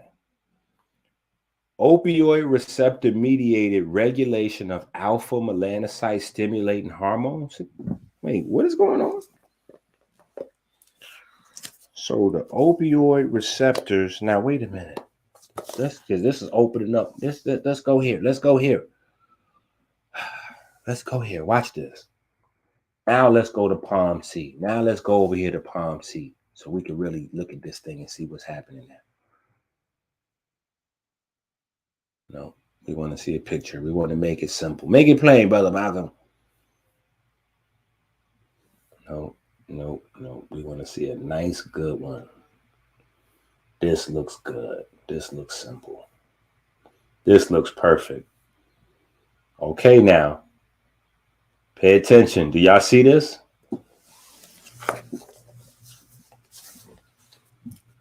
Okay. Okay, good. This right here, this long molecule, this is Palm C. Pro-opiomelanocortin. Yeah. Palm C. And what does it break down into?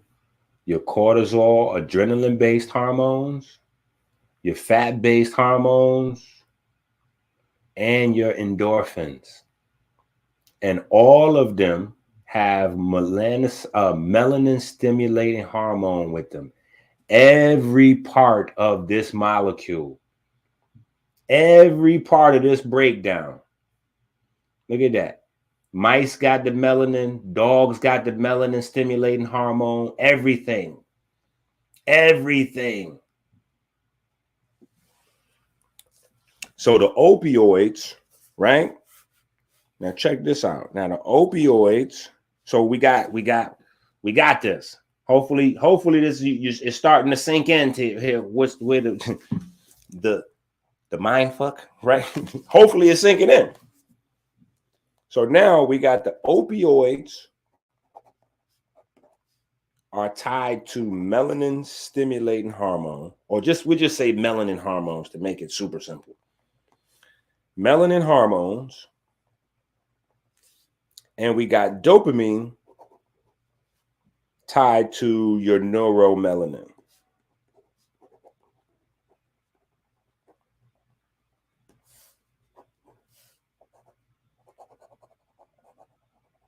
See, you don't know when God is working for you or not. You don't know when God is on your side. Because sometimes the devil tries to do things to you and it blows up in his face. This is the episodes of that. We're living in it, but you're not sharp enough to know what you're supposed to be doing right now. You're not playing your part. You gotta support this information with your time and your money. You gotta hit the Cash App. You gotta join Patreon. You gotta get on my website, get the products. You gotta support this with your money and your time because you gotta study this and learn it. I don't want you to just download the books. I don't want you to just watch this shit. I want you to learn this shit. You know what I'm saying? What the brand new being? What they say? Can the devil fool a Muslim? No, not nowadays, bro. Do you mean if the devil? So that mean the devil fooled the Muslim 400 years ago? Knowledge is out, but then man, listen. Even though it wasn't right and exact, it wasn't, because the devil is fooling us right now. Right? We didn't explore it, but we working. Right? We working to make that a thing of the past. I'm removing the blindfolds. I'm removing the blindfolds off your eyes. Look, let's get back to this work. Ovarectomies produce marked inhibition of melanogenesis. So now, ladies, when you go to the hospital and you allow them folks to perform hysterectomies on you,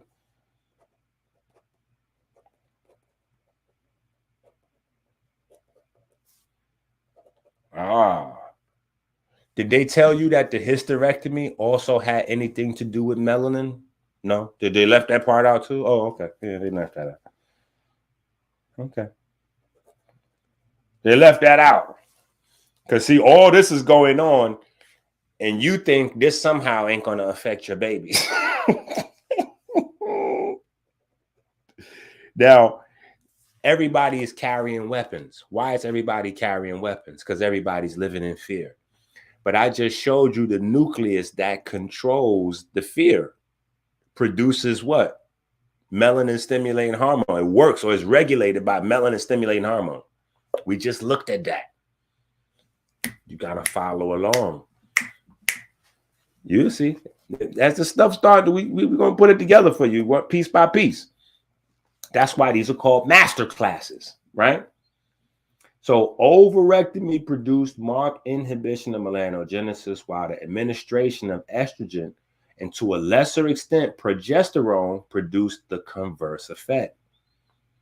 So estrogen and progesterone started the melanin to growing again. Taking out the ovaries stopped melanin production. In this case, a male guinea pig orchidectomy resulted in increased melanogenesis, while the administration of testosterone produced changes which were not clear-cut. Although certain inhibitory influences were observed, particularly in the anterior abdominal wall skin. The present investigation on human abdominal wall skin is a continuation of this work. It is hoped that a survey of the numbers of melanocytes present together with a study of their morphological characteristics and the appearances of melanin in different ages in the two sexes might provide, okay, I'm not going to read everything to you and make y'all bored to death. When you print the book or the PDF, rather, the presentation, you will have all of this information, right? But what it's showing you is how the sex hormones, right? What it's detailing for you is the experiments that they showed that your sex hormones are tied to melanin, right? So you can add that to your notes. Sex hormones are tied to melanin, or melanogenesis to be specific. So we got the opioids, melanin hormones. We got dopamine, neuromelanin, right? We got the hysterectomies, shutting off melanogenesis, which ties sex hormones to melanogenesis, right? Okay. Hopefully we working, right? Okay. Ostradiol decrease melanin concentrating hormone and melanin concentrating hormone receptor expression in the hypothalamus of female rats. Interesting. So again, not only do the sex hormones have something to do with melanin stimulating hormone, but it's also dealing with melanin concentrating hormone.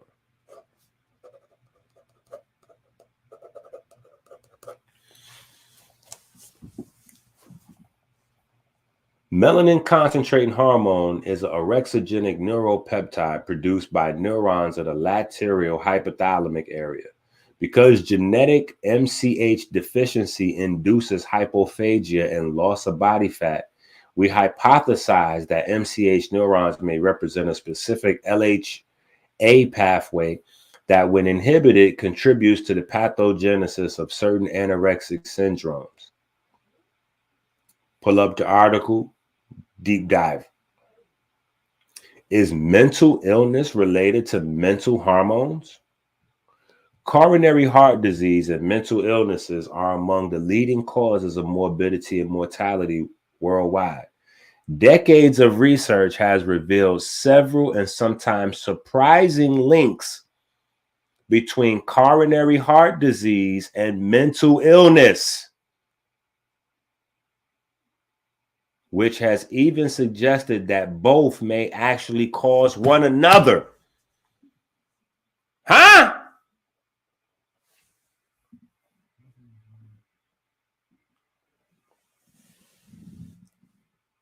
Y'all know we laugh, we joke, but we don't play. We laugh and we joke, but we don't play. And yes, I got the moss in here.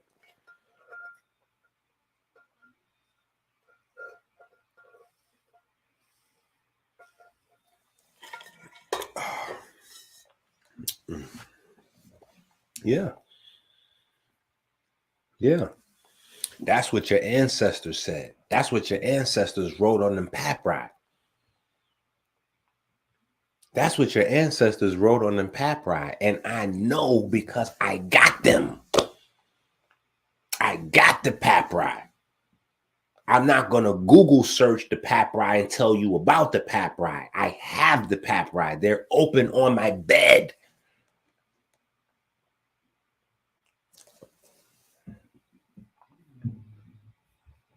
Research is suggesting. Research is not fucking suggesting. It's the thousands of years of the dead black folks who are suggesting. It's the thousands and millions of dead bodies of black folks from today's world that is suggesting. It's not research suggesting. Clearly, the research is wrong because the diet doesn't work for us, nor does the treatments work for us when we go get the treatments because we had the diet. So that is what's suggesting. Yeah, we're going to get to that. The intriguing relationship between coronary heart disease and mental disorders. All I'm doing is giving you the work. I'm just giving you the article. So, because I know, oh, well, we got to see the scientific. Oh, I know. You got to see white folks approve. It's fine. I got it. I know how y'all work. People experiencing depression, anxiety, stress, and even PTSD over a long period of time may experience certain physiological effects on the body, such as what? Increased cardiac reactivity, increased heart rate and blood pressure, reduced blood flow to the heart, heightened levels of cortisol. Wait a minute. Oh, that's the shit. That's why Enqi was showing us what happens. Oh, now it's making sense. We got you, Enq. Yeah. Your ancestors been right this whole time. There is no such a thing as mental health illness. That's fake.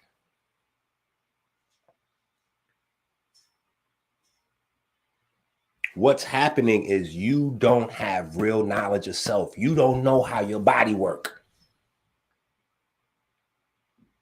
You don't know how your body works. So when shit in your body goes wrong, they created a whole fake industry to tell you that it's something outside your body that's supernatural, so you can figure this shit out. Don't worry about trying to figure it out. Listen, we got these pills though. We got this shot though. We got something for you. Don't you try to figure it out. Just you relax. You relax. This is psychological. Okay, well, what is that? Psyche. Oh, what is this? The mind. Oh, okay, good. Well, wait, what's the mind? What is the mind? The mind. Oh, consciousness. Oh, yeah, this is wait. What is consciousness? Yeah, they got your ass in the loop. Intellect. Wait, what is intellect? The ability to use the mind? They got your ass running in circles. Yeah. Yeah. You're going crazy.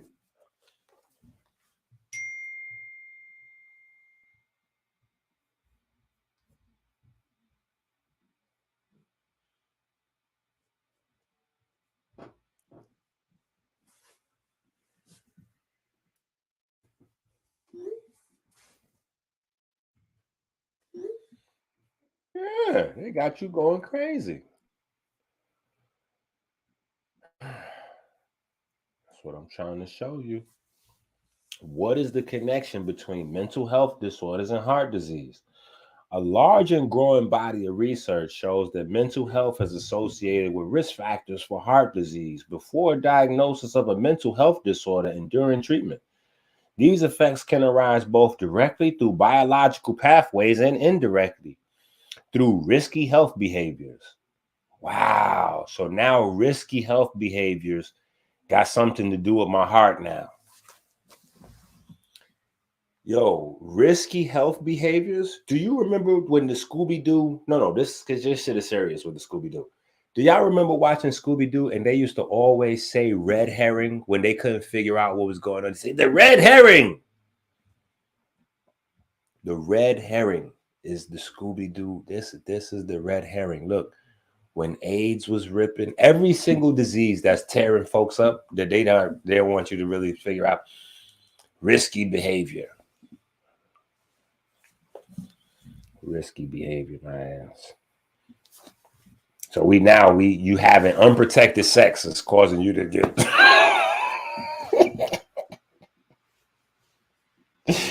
yo, I'm dead. Anyway, go ahead and do your homework on this, right?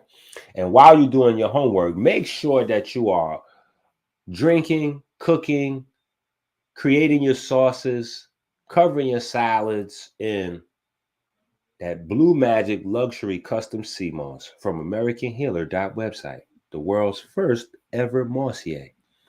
And go ahead and feel free to hit that Cash App and put some love in there. I think we got a few more people that have learned something from the video. Nadeem Lashari, I appreciate you, brother. Clarence, I appreciate you. Kevin, okay, we in the building. Stacy Walker in the building. That's one of the usual suspects. Osborne, one of the usual suspects. So it's official. We teaching now. We done taught about 10 people. 1, 2, 3, 4, 5, 6, 7, 8, 9, 10, 11. 11 people. If I change 11 lives, I'm doing good. This is called a clepsydra. I was about to say kleptomaniac.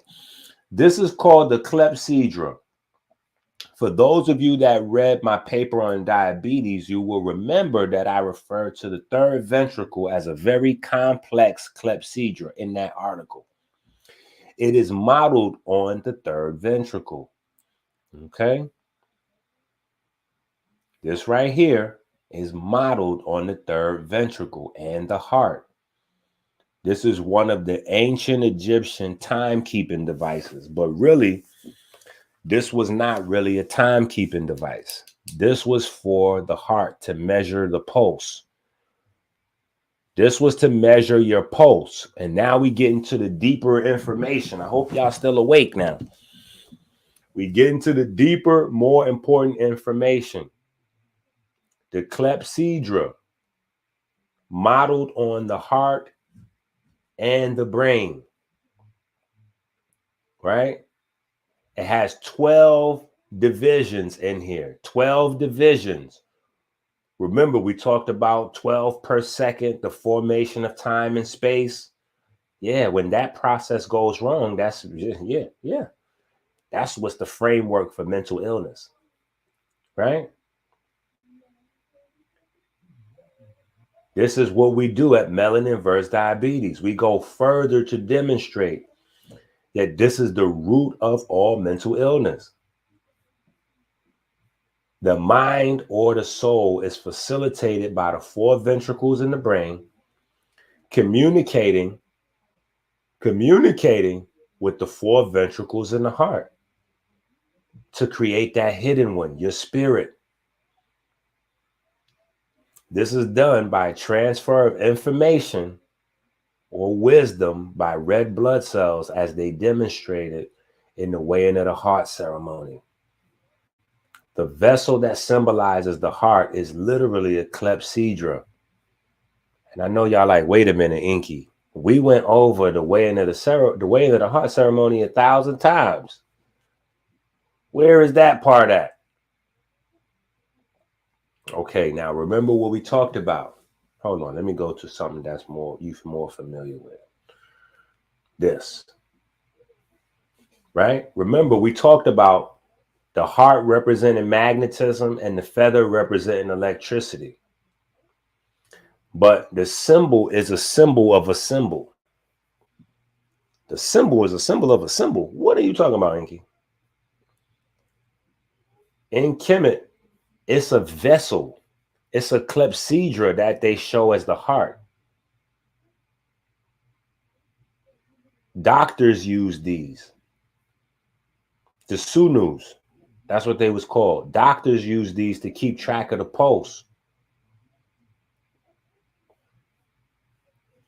So that's why the vessel began to be a symbol to represent the heart. That's what a clepsydra is. It keeps time by water drops of water, pulse. Yeah. So you have a small vessel, water vessel, a small clepsydra, a small heart clepsydra here, and you have an even smaller one in the hand of Anubis. Yeah. You have the third ventricle and the heart. You have the pulse of the third ventricle and the pulse of the heart that has to synchronize up. That's why the baboon is on top right there, symbolizing the wisdom that transfers to the third ventricle and from the third ventricle to the heart. Yeah. Look. Every depiction that you've ever seen of the weighing of the heart ceremony was trying to tell you about the structured water aspect of the heart, because that's where the magnetism is at. Look, even in this picture, look. The wisdom. Wisdom is what tips the scales in the weighing of the heart ceremony. Wisdom. The information transferred to your magnetic field. See, y'all didn't know because y'all are practicing insanity as well. Yeah. Y'all are following Kemetic scholars that don't know no Kemetic science.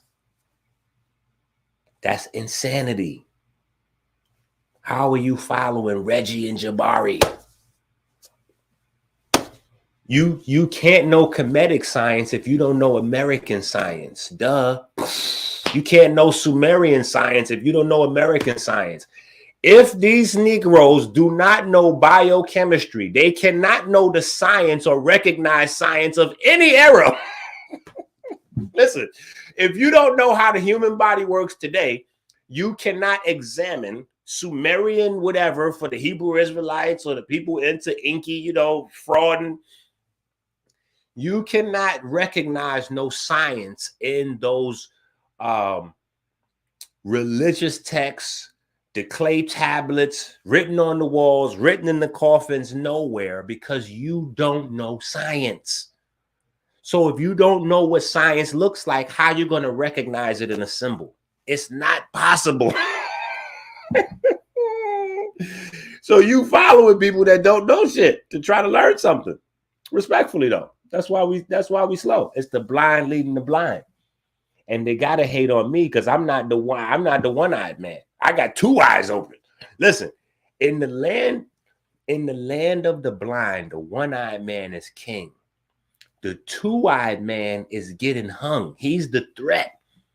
The one-eyed king is looking out for the two-eyed nigga so they can get rid of him. That's why they always want to blackball me off the platform. Every place I go, when I come with opening up people's eyes, they're like, oh, wait a minute. That ain't. Oh.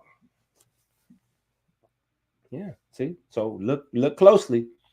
It's always the wisdom that tips the scale.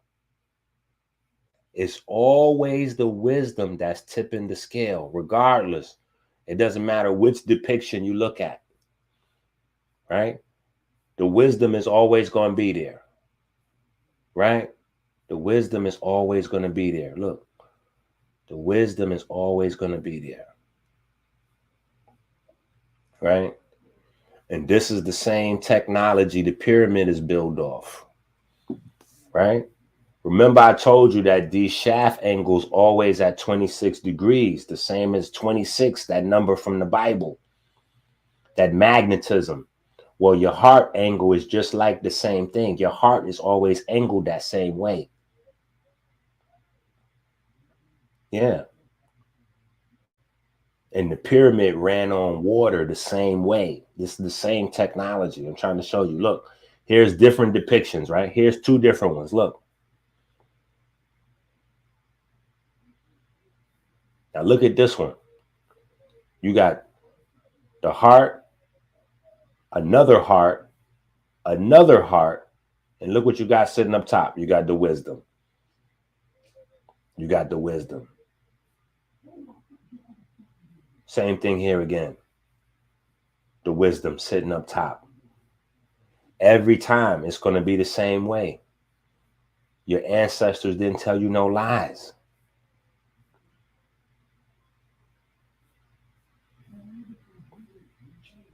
Oh my God. Am I familiar with Bro Sanchez? Bro. Me and Bro Sanchez was cool at a time. We even had a debate about the chakras. I had to stop talking to Sanchez, not about flat earth, none of that. I asked him about melanin. I got it recorded still. When I asked him about melanin, he said that melanin represented the lowest form of humans. Melanin represented the pig mentality. When he said pigment represented pig mentality, Yo, I was laughing, but at the same time as I was laughing, I was like crying on the inside. I'm like, yo, this guy got a large following and he getting ready to, as a black man with a large following, he getting ready to teach. He's the same as the guy early in the video where I showed you he got the page where he just, the people shooting each other, the hood shootings, he cheers like it's a dunk. He's basically Oprah Syverson. You know how Oprah Syverson behave watching the basketball games? Literally, that kid, Mac, whatever his name is, he's Oprah Syverson, but instead of getting excited and hyped for basketball, he gets excited and hyped to watch black people kill each other in the neighborhood. It is no different than Sanchez teaching that melanin represents the lowest level of humans and all that. I couldn't believe I could not believe watching him say these things. And then go into a 3-hour video to explain it and have his chat room is like, yeah. I'm like, who the hell are these people in this chat? But again, it's insanity to me. See, to me, that's insanity. As a black person, brown person, I can't listen to somebody say that melanin represents the lowest quality of humans and then turn around and watch their channel and support it. I can't do that. For me, that's insanity. To each his own. I'm just saying I can't do that. Anyway,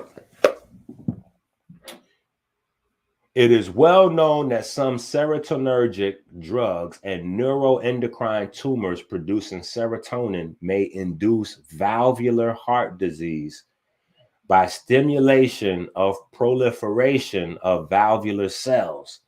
Let's just stop and round this off.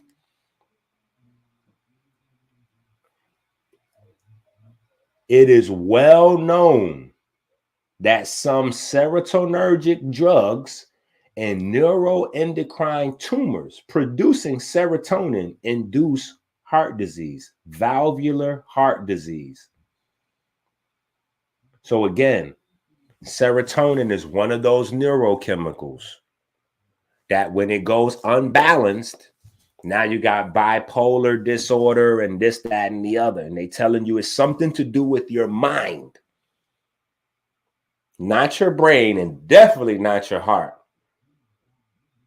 But meanwhile, it's absolutely pure biochemistry and neurochemistry. And it's based on cardiology, which is what they keep secret from you. Where were you first prepared to be a Mason? Yeah, it's a good question. How is it that you can answer that question as a Mason and you don't even know anything about your heart?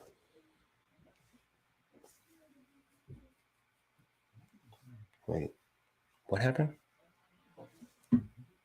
Yeah. If you don't know how the heart works,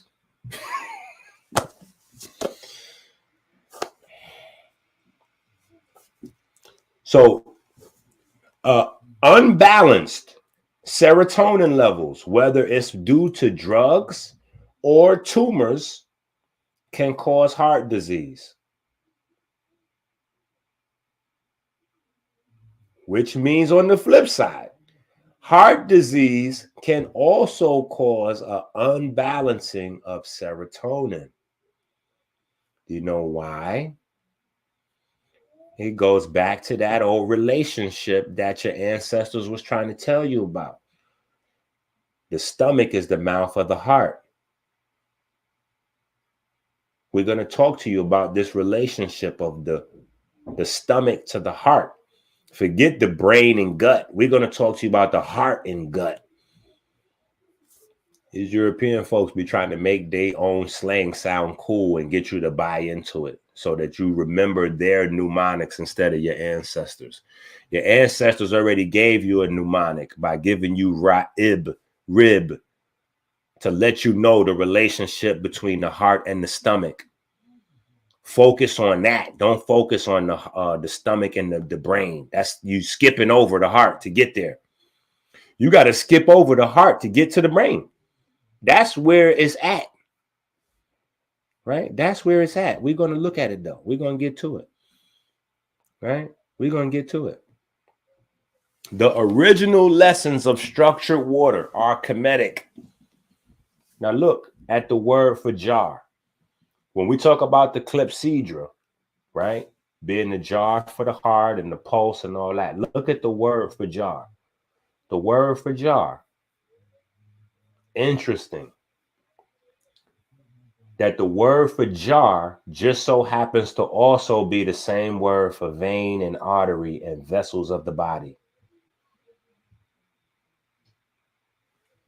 You see, they think I'm making this up. See, they don't know. I don't play. No, I laugh and joke, but we not playing.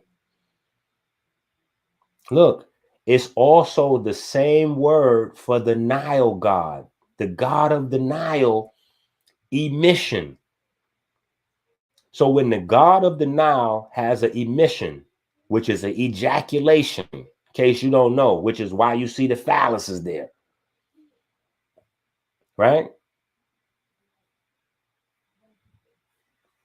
How is that all the same?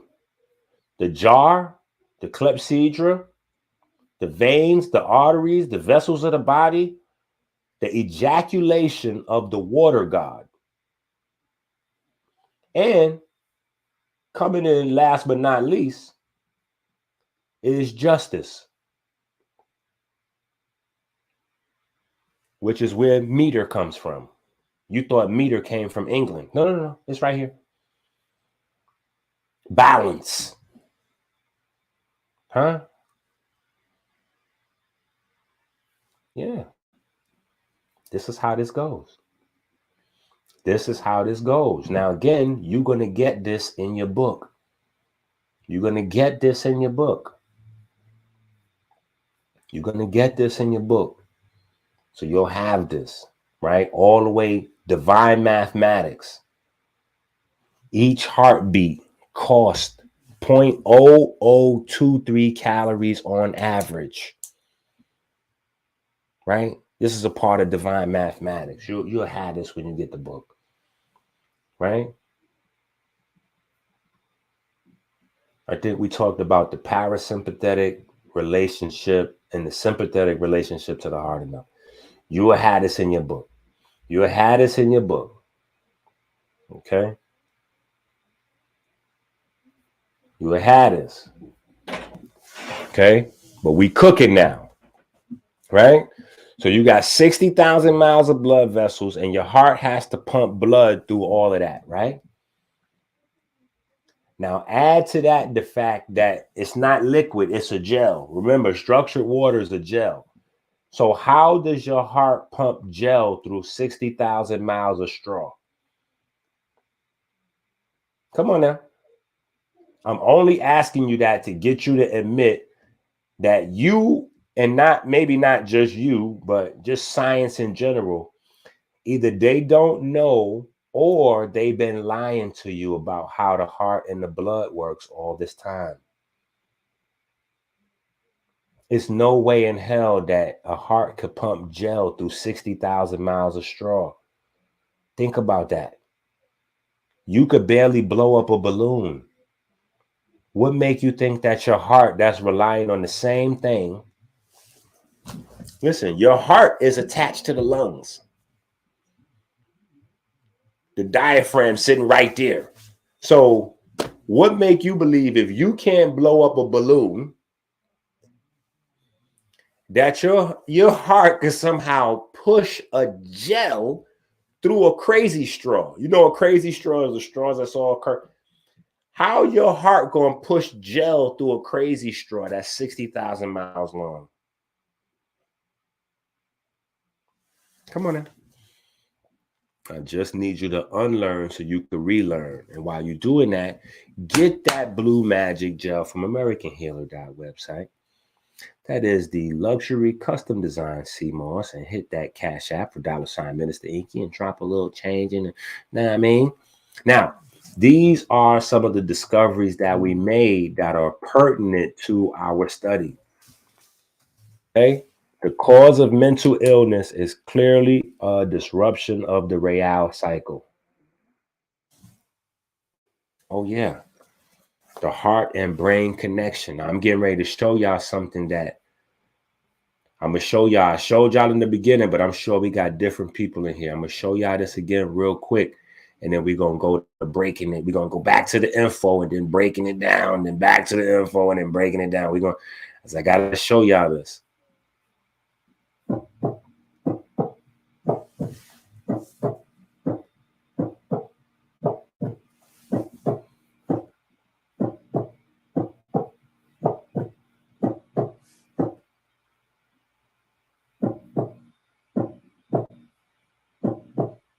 Hold on, hold up, man. Hold up.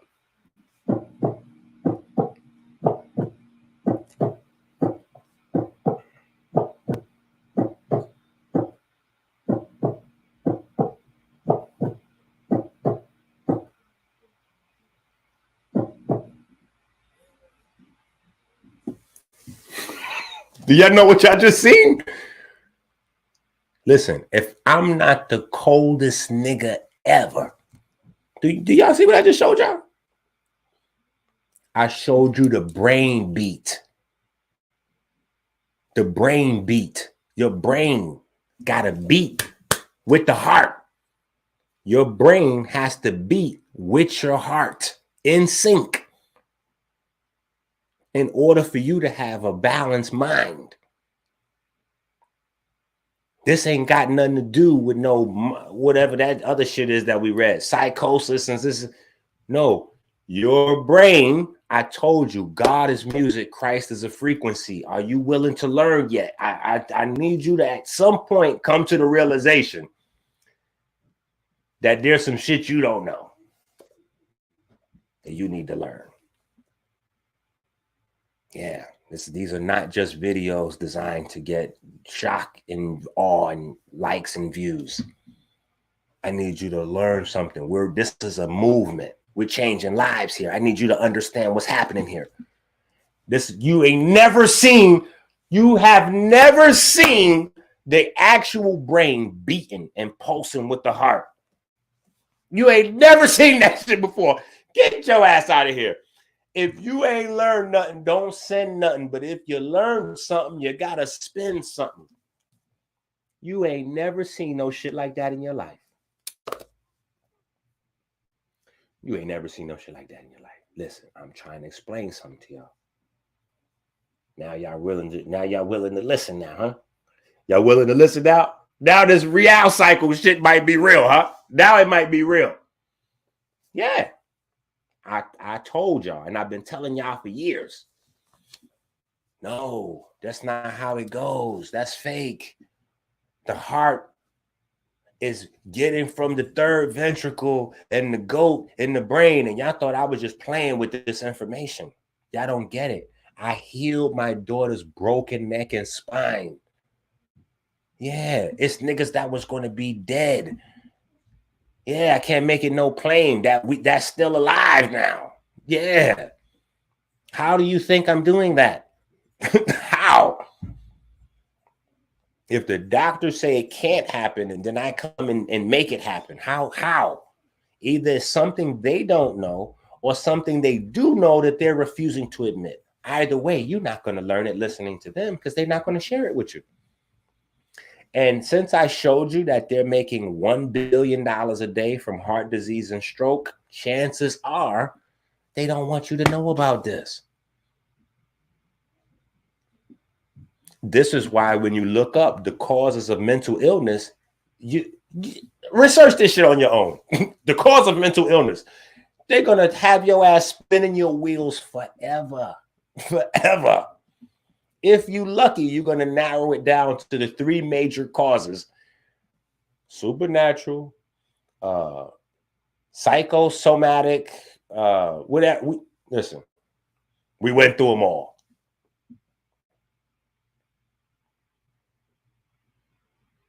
You didn't know that. You was listening to these goofy niggas telling you I'm making this shit up. Oh, right up until the point where I show you a literally pulsating brain. Now what are they going to say? Oh. God is music. Christ is a frequency. I just need you to say that. Just say that. When you get dumbfounded and don't know what to say, just add that into the blank. God is music. Christ is a frequency. Just put that in there. Yeah. Christ has to be a frequency if there were multiple messengers. We argue about how many messengers God sent. Oh, he sent this one. Oh, this was the last one. This was the first one. He was the third one. What's universally accepted is that there was more than one. So if it's more than one, clearly it's a frequency. Yeah. And if the thing that creates life and sustains life is sound, clearly God is music. It's okay. We're going to get there. I know. It's fine. We working. The cause of mental illness is clearly a disruption of the real cycle. That is the third ventricle, or the ventricles of the brain, and their synchronization to the ventricles of the heart. Right? We talked about this. Time and space. Time and space in the number 12. Right? We went over this in the last video. The creation of time and space. Right? So again, go back to the last video if you want to get these. And I put the timestamps in so make it easier for you to go through that video. I'm going to put the timestamps in this video too. It'll take me a few days though, but I'm going to do it. Right? Okay, let's go in further. Right? We talked about 12 per second, flashes of light, etc., creating time and space in our mind. But here, I just wanted to highlight for your study the clock genes, right? The clock genes. The clock genes run on 2 12-hour cycles. 2 12-hour cycles of building and destroying. 2 12-hour cycles of building and destroying. That's how the clock genes work, right? And this is what your circadian rhythms run on. Right? This is how your circadian rhythms run. But we're not stopping there. We just took a pit stop right there. We got to get into some shit now. We got to get into some shit here. The early bird. Now, this is going to tell you a little bit about you. Early bird. People who are typically always on time are dopamine-driven people.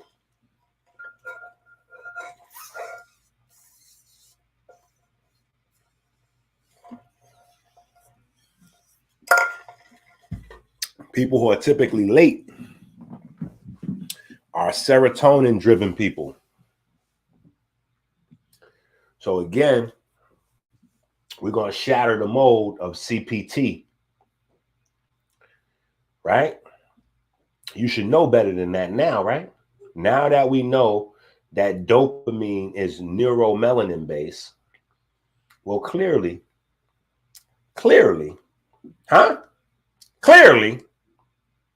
right? But let's go a little further. It's important, this relationship of dopamine to serotonin.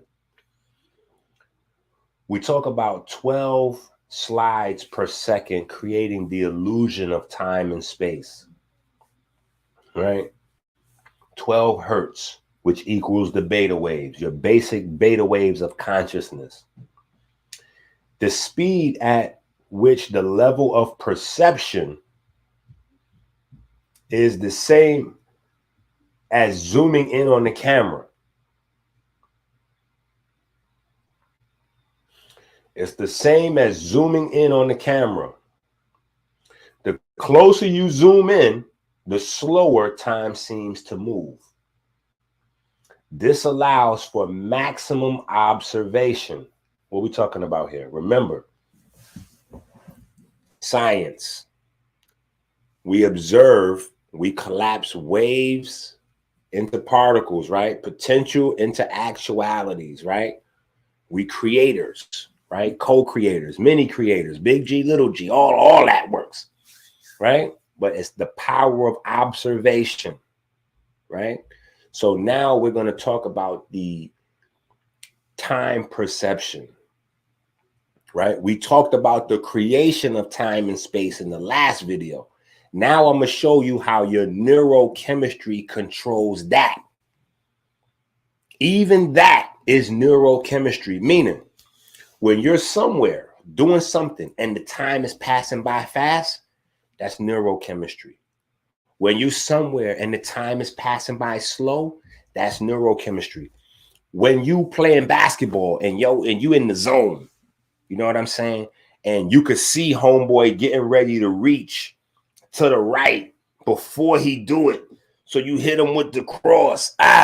And you already know before the next guy even moved that he getting ready to step forward. So it's going to be a space right behind the guy that just reached and went that way. So you could capture the ball here and spin to your right. That's going to put you right here in the sweet spot where you could come off the glass. Or you could just, go forward, dunk, or, lay it, whatever. But it's going to put you right in that sweet spot right there between the defenders. You shoot the shot and it looked like you shooting a little tiny ball into an ocean because all your shots going in. You in the zone. Do you know what kind of money it's worth? If I get these athletes and I could show them how to stay in the zone, bro, I'm telling you, I'm like Back to the Future when they had the sports book and you coming back, you got all the bets, but you can't make the bets because it's going to unravel it because you're the one that brought the book back. Like, bro, I got all the information. The only thing I can do is share it with you niggas.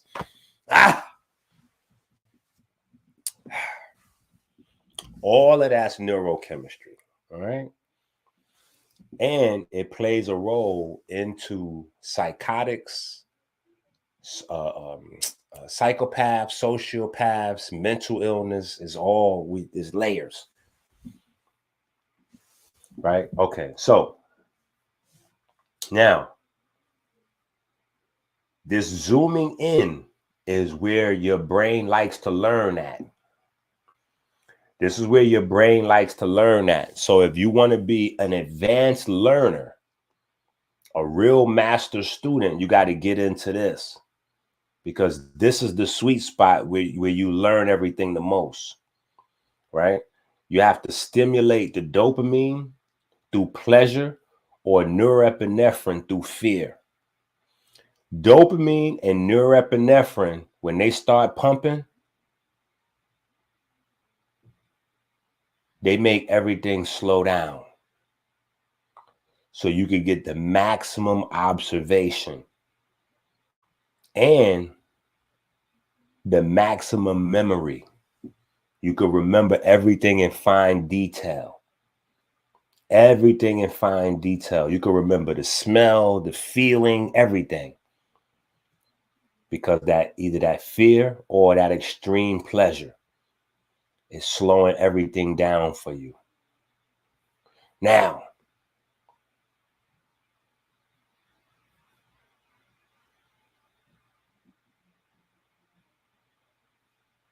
super slow motion in the zone moments is when you get that dopamine, norepinephrine, super fight or flight, hero, heru mode. Right. Okay. Yeah. So we just kind of, my bad. My bad. This is mostly, though, in traumatic situations for people that don't know the science to controlling it.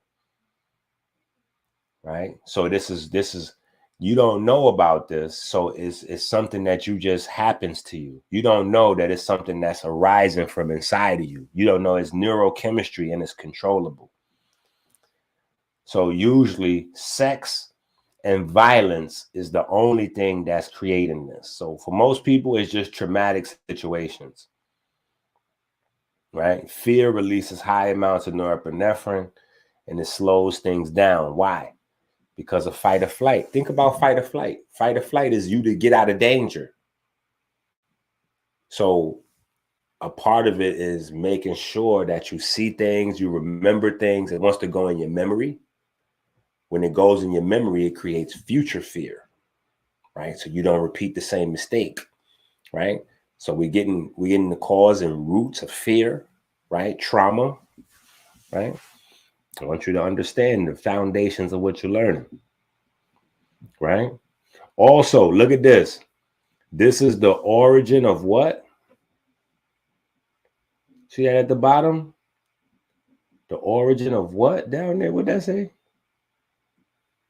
Masonic ritual. The origin of Masonic ritual. Oh, yeah.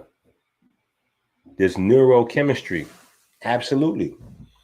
This is why there's a ritual that accompanies the information. The ritual is to make you live out the information in a very dramatic way so that it's jarring. How is that? What's the biochemistry of that? So that it gets the dopamine and the fear. You know, it gets the fear more than anything else. It gets that norepinephrine pumping, right? You don't know what's getting ready to happen. You done heard all the stories. You got to ride a goat. The devil is coming. Illuminati, all kind of shit. That fear is pumping in you. You don't know what's getting ready to happen. You're going through a ritual. Yeah. This is so that you can tap into that other space. And you tap into that other space simply by a change of neurochemicals. Now you go into a space where it's hyper learning, hyper memory. Yeah. Ask any Mason you know. They do the ritual of the degree one time and you remember that shit forever. Now, the actual stuff you got to read in the book. You got to read. You read that shit 1,000 times and forget it after a year or two. You're never going to forget those rituals, though. Yeah, because they tapped into the neurochemistry. That's all. And that's the part of it that's psychology. See, that's where they get it twisted and go, oh no, it's all psychology. No. They're using psychology to sear, literally burn into your mind a set of information that you need to spend years unpacking to figure out what the hell was it that they just put into your brain. Yeah, you're going to spend years unraveling it. And you have to study different subject matter so that you can unravel that information, right? If you don't study the earth, you can't unravel the portions of masonry that has that there. So you're not going to ever figure out the clay, the chalk, and you're never going to figure that part out because you don't really know biochemistry. You don't really know the earth stuff, right? You got to figure that out. To figure out the astronomy, you got to study astronomy. It's bigger than knowing what the blazing star means. It's like, yeah, but okay, cool. But that's not that deep. There's no reason to pass that down year after year after year, generation to generation. That's not that deep. How does that affect life ongoing forever on this planet? That's what I need to know. Because that's worth passing generation to generation to generation. That's worth encoding. That's worth a ceremony. We got to figure out those timeless things that don't change. The way I'm telling you your brain functions, it functions not only just for us, it functions for your mama, your daddy, your grandparents, Hitler, Osiris, Genghis Khan, Jesus, however you want to do it. Yeah, this is the same neurochemistry. Nobody had different neurochemistry. Now, how they regulated their neurochemistry, We got to get there. First, we got to figure out what this stuff is and what it does. Then we can get fancy, right?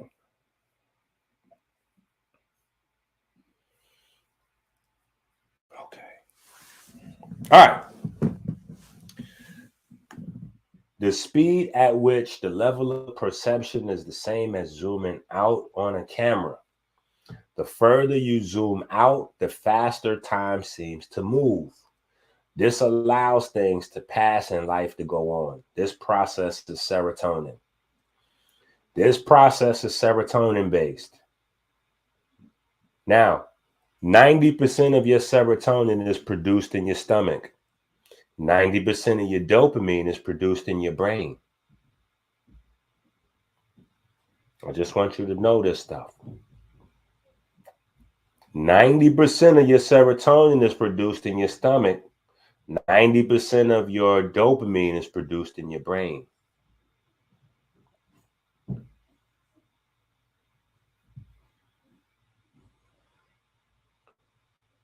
The speed at which the level of perception is the same as zooming all the way out on a camera. The further you zoom out, the faster time seems to move. This allows things to be organized. This allows things to be organized. This is information processing now. This process is melatonin based. REM in the sleep state is driven by GABA, which allows zooming in during sleep with gamma waves. Okay, so your sleep is more complicated than your waking states. Your sleep state is more complicated than your waking states. The sleep, you got two things going on. You got the melatonin, but you also got GABA.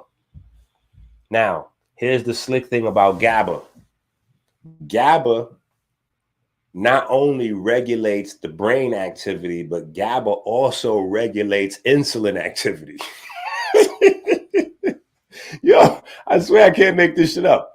GABA regulates the brain, sleep, and insulin. I shouldn't even say the brain. GABA regulates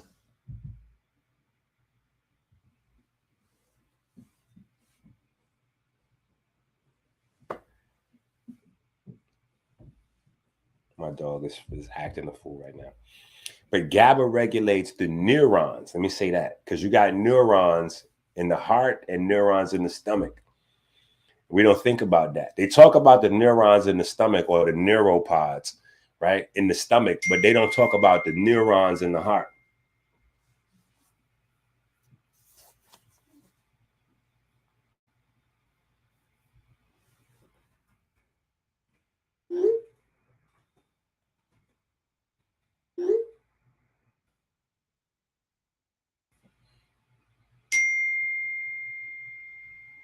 Right?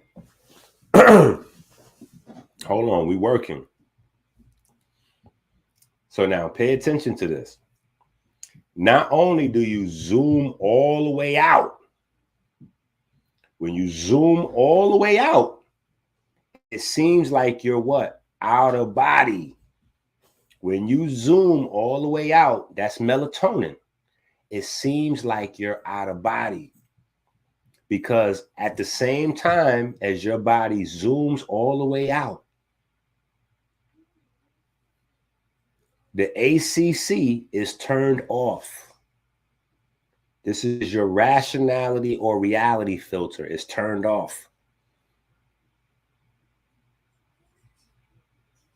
So think about what happens with a camera, right? When you zoom in, you see things all the way up close, every detail.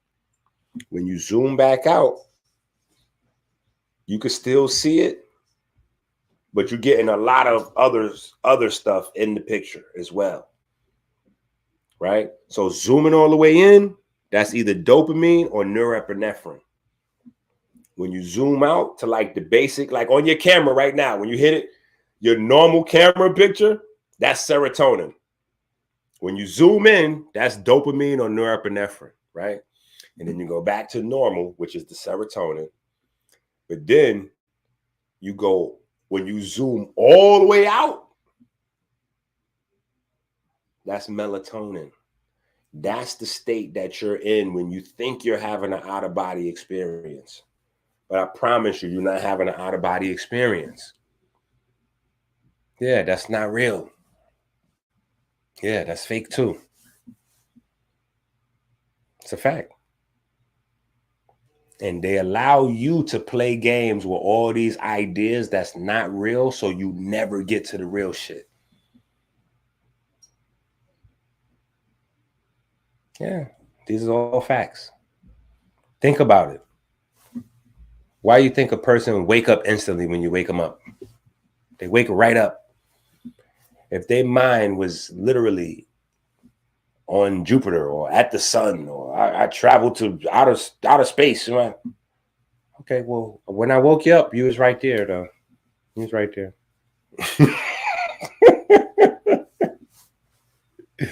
Yeah. What you think is an outer body experience is literally an inner body experience, because you don't understand the relationship as above, so below. You don't realize that the below means in.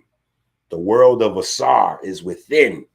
You're going within. It's a Russian doll space is how our world and our bodies are designed. It's worlds within worlds within worlds within worlds. So when you having trips, LSD, or you taking mushrooms or this or that, you're going within, but you don't know what's within. So when you start seeing these different forms and creatures and colors and woo woo, you don't know what you're looking at. So you think you might be having an out-of-body experience. So somebody could come along and just tell you anything. You don't know what you're looking at. Yeah, you don't know what those geometric, you don't know what that represents, them colors and shapes, and what are those things? It'd be amazing if you opened up a science book, yeah, and you go, oh, wait a minute, look at these things. Man, you mean to tell me inside these textbooks, these hardcore textbooks, oh, so now this is what the shamans were saying, that you could study science so you could experience it. But if you don't have knowledge, you just a get high, nigga. You're just getting high. You're not doing anything. You're just playing with your neurochemistry as a baby. You like a baby with a gun. You smoking weed, you doing mushrooms, you doing all that, and you don't even know that you're altering your neurochemistry. You don't know you're altering your neurochemistry. That's how you alter the behavior pattern. When you go to a party, you want to do the drugs that put you in the party state of mind. When you come home to relax, you want to do whatever drugs to put you in a relaxing state of mind, even if your drug is music or your drug is binge watching Netflix or whatever. Or you're watching Pornhub, you know. I don't know what you're doing. I'm just saying. Yeah. Further proof that mental illness is fraud. Let's look up the word sanitary. Sanity, right? Look at the word sanity that insane comes from. We're doing the etymology. Look at that word. Look at that. Look at the etymology of sanity. What did that say? Health, soundness of body.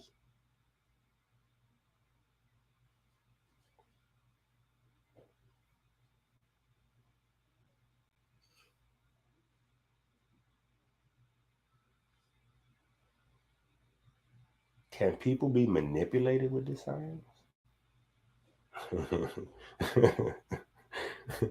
It's literally a how to brainwash online via propaganda manual.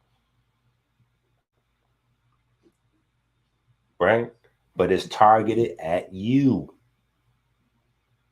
The locus ceruleus is another pigment center in your brain. This is the center of fear.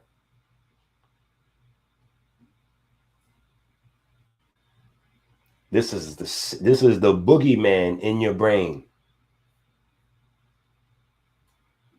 So now let's look at this. MSG, right? MSG, right? Locus ceruleus. Now you might be listening to somebody telling you about the 6th chakra, the 7th chakra, and all this foolishness, right?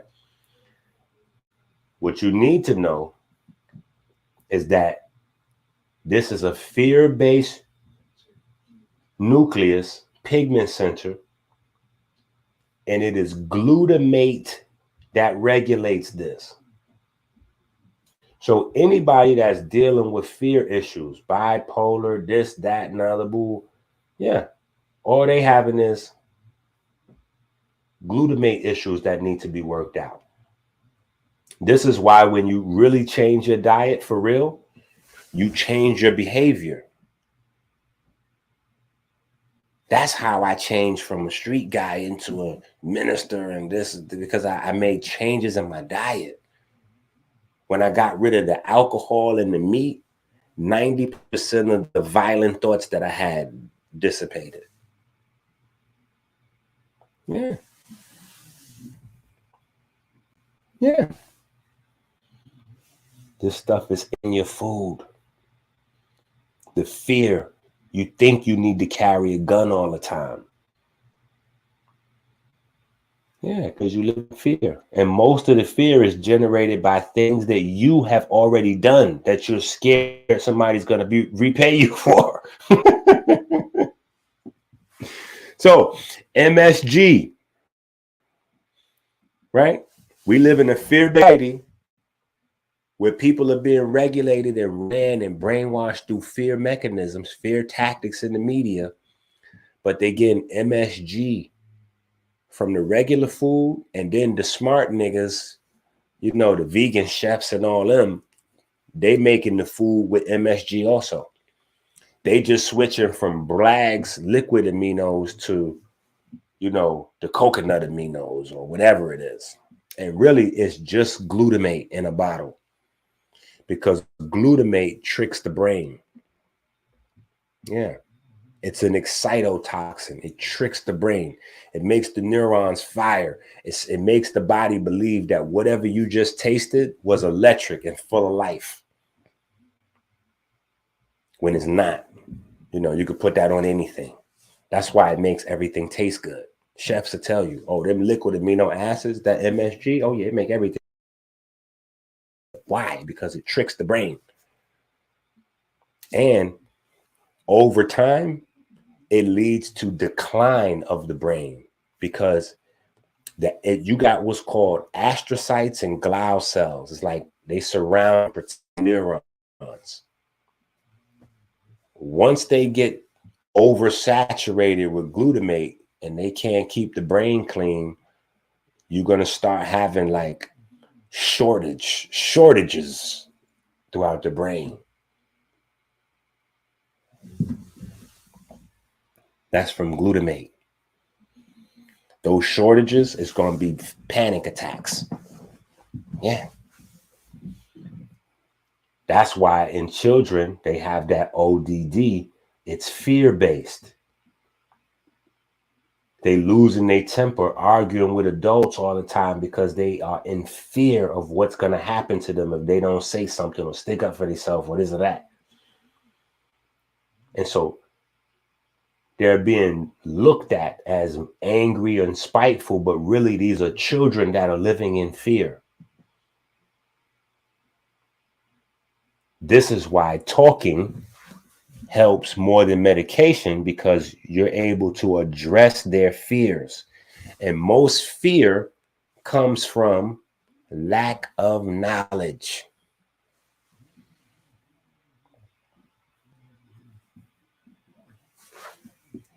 This is how you could breed gangbangers and mass shooters with video games. Oh yeah, this is how you do it. I'm giving you the science of how they doing it to you. All you got to do is give them a practice module that produces the dopamine or the norepinephrine. They showed you this already on TV years ago, decades ago. Manchurian Candidate and all that. They showed you how you can create the fake reality in a person's brain. Because your brain doesn't know the difference between a visualization and something you're really doing. So all you got to do is add the neurochemistry to make it real, which is, again, the origin of Masonic ritual or esoteric ritual, right? It's a narrative, but you have to act out that narrative so that way you can create the neurochemistry. So you really are that character in the story. You really are that character in the narrative.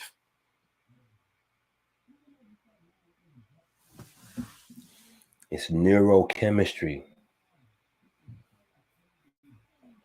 Right? So you got a lot of kids that's playing these games, getting high, and then they going out in the street and they thinking that this is what it really is. Think about that, the boy that just got arrested from the Bronx. I think his name is K Flock, or I might be saying the wrong name. There's so many of them. Right? But he was literally chasing the ops down with his guns out in Ubers. This nigga literally thought he was doing Grand Theft Auto. Like he was actually on YouTube in the live stream in an Uber looking for the ops. Like, yo, hold on, pull up. Do we shoot this guy? No. Keep going. I think the other op went around the corner. Hey, Uber driver, go around the corner. Like, wait, what the fuck is happening? Do we got actual real guns in the Uber on the live stream with the face mask on? I said, wait a minute. Why do we have a face mask on if we're on a live stream? What is the purpose of having a face mask on if we're on a live stream? You're on the live stream from your Instagram page. Everyone clearly knows it's you. You on the same live stream, like people be on the live stream with their babies, their girlfriends, their mamas, all that. Then they also go hunting for the ops on the same Instagram page. And then they be like, yeah, niggas been snitching. Huh? Nigga, you went on the live. You was on the live page. Nigga, you was on the live stream. What do you mean snitching? No, you on the same live stream page that you got your building in. Yeah, your building is on other posts. You know, you like, yeah, I'm right here on the block. Word up, we chilling, turn up. Woo. So you got those on that page. Yo, this is my mom. This is the old earth right here. You know, this is the OG right here. This is my mom. You got that. You got, oh yeah, this is my baby, and this is my baby mom. All these posts is on the same page as the chasing the ops with the Dracos. And somebody needs to snitch for you to get caught. Get the fuck out of here. Oh, this is what's happening, family. Listen, this is what's happening, man.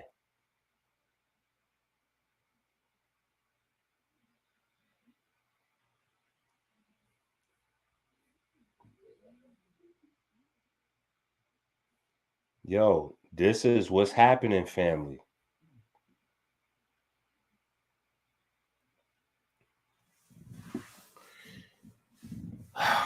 So let's walk through these steps real quick.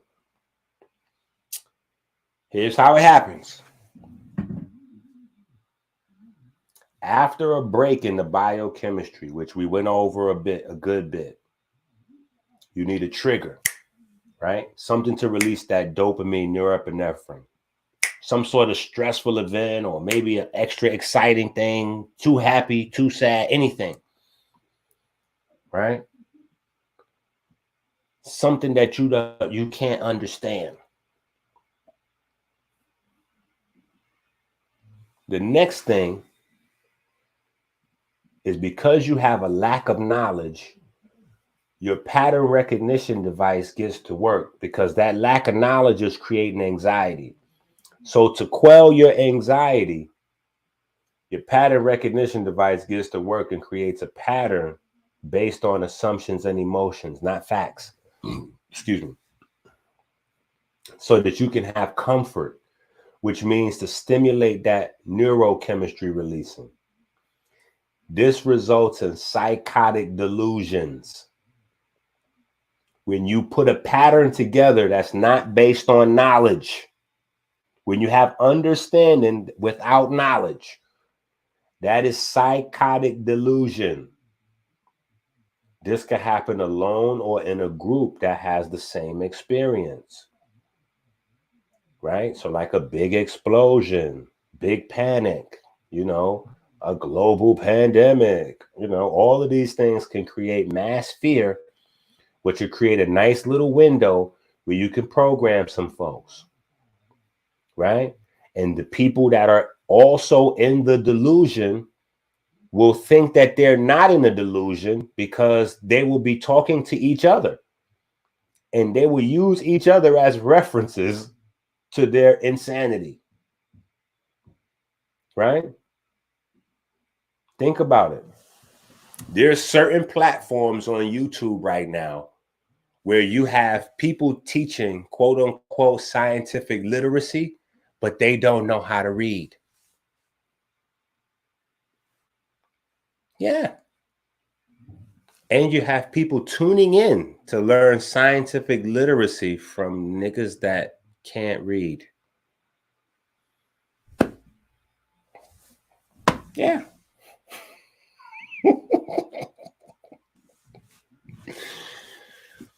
Abstract study combined with storytelling can rewire the brain and change the circuitry of the brain without harmful drugs or surgeries.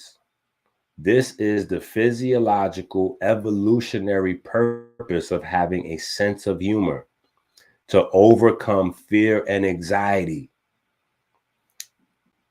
This is why who controls your narrative is very important. Who controls your narrative is literally controlling your health. If you have any addiction, cigarettes, weed, Newports, yeah, I said cigarettes and then I said Newports because Newports is not cigarettes. I'm done with people thinking that cigarettes is Newports is the same thing. So we're not doing that. Okay, we're not doing that. Okay.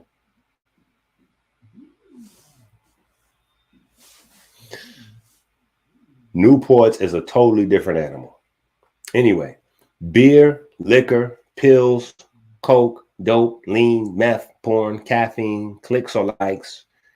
You got to go cold turkey for a little while to repair your neurochemistry.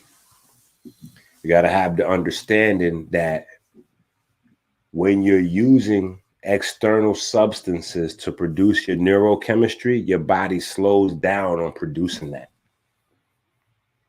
So if you take in opioids, for instance, your body's going to slow down on producing opioids on its own. It's just going to wait for those drug signals. If the drug signals don't come, no opioids get produced. This is why they be like that. Itching and all that. Why? Because their nervous system is so sensitive that they can literally feel the microorganisms. That's not a fake thing. People think that that's fake or they hallucinating when they doing all that. They're not. That's real. That's not mental illness. That's not fake.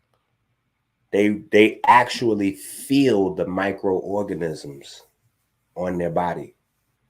Okay, so those are not fakes. Like scratch. Now, what they thinking in their mind, because they're trying to match the feeling with their social programming. The social programming says if you can't see it, nothing's there.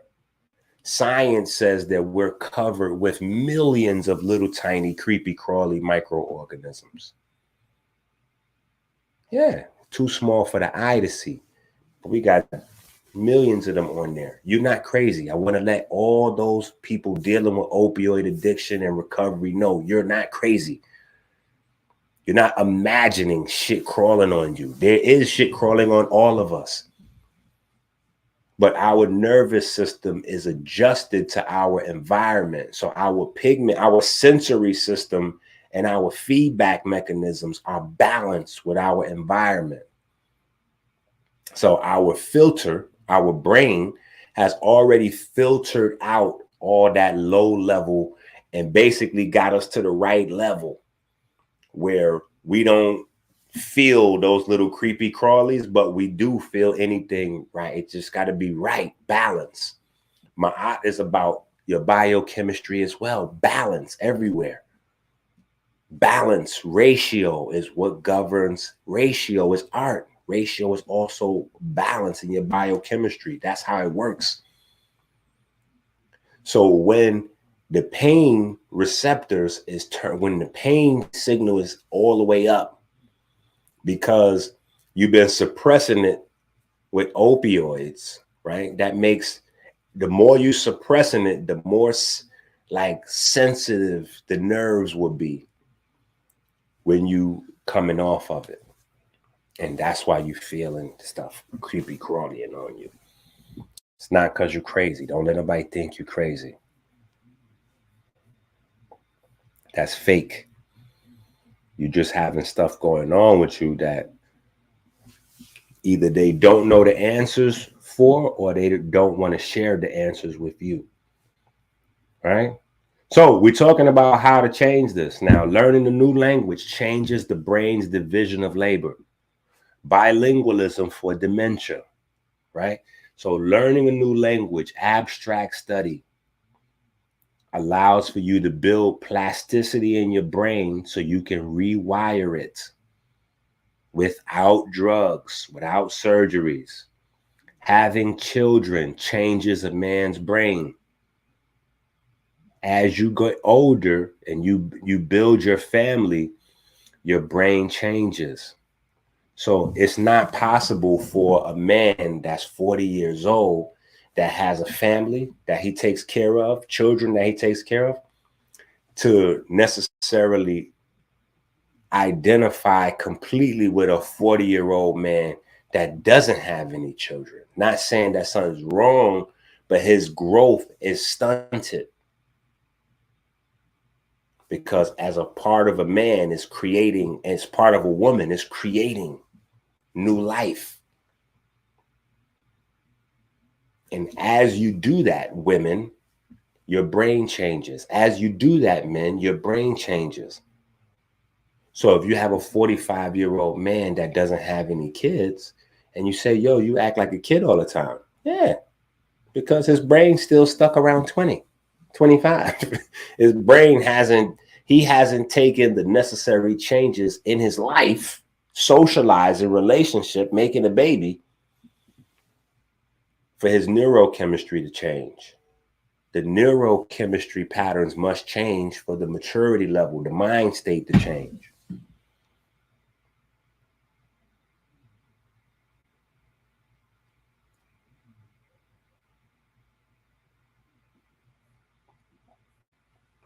Right?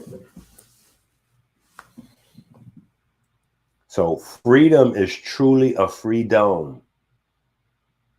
Not the absence of responsibility, not the absence of problems, not the absence of pain, not the absence of restriction, right? Because self-imposed restriction is discipline. Pain is the healing signal. No pain is no healing. No pain means no healing. This is why when the pain signal stops, so does your breathing. Yeah. Now, here's the science. Here's the science. These are brain scans. These top two rows right here. These are brain scans of people playing the piano.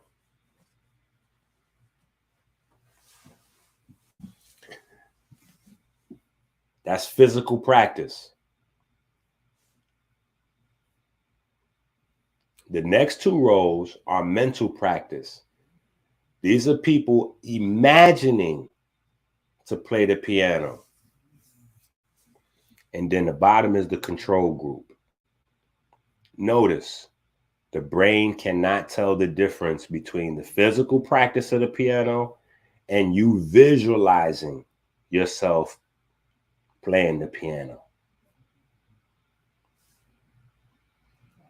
The only thing that makes it different is the neurochemistry.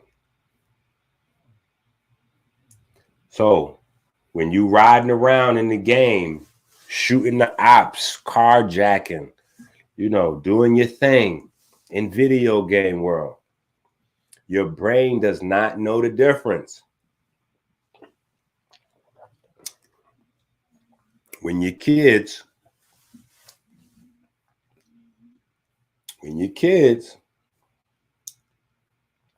shooting up they shooting up the place.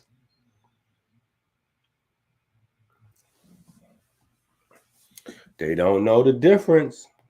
The brain don't know the difference.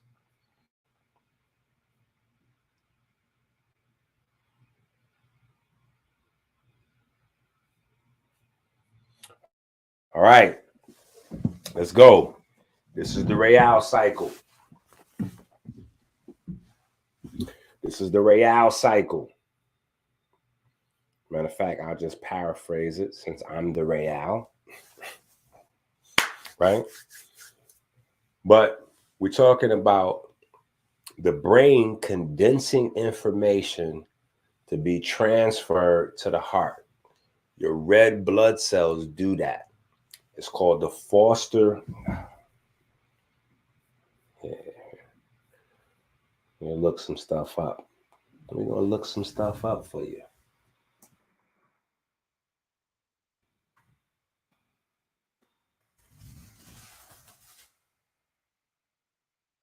We're gonna pull up some stuff for you.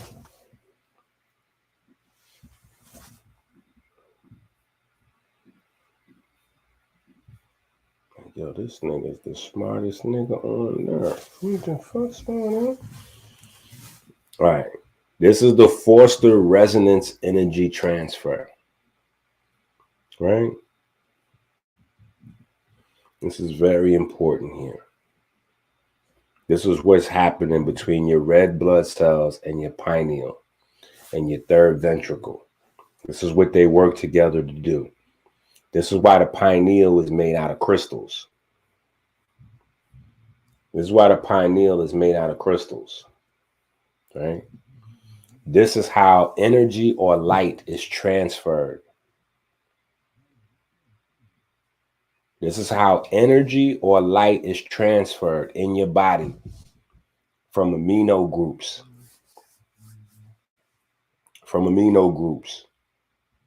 And look at the amino groups, right? Look at that. You see the hexagons there, right? You see the hexagons there, right? Photo excitation, photo emission. This is I don't make this stuff up. You might be watching these illiterate guys and you thinking they're sharp, and then that's the blind leading the blind. I don't have time to make this stuff up. Right?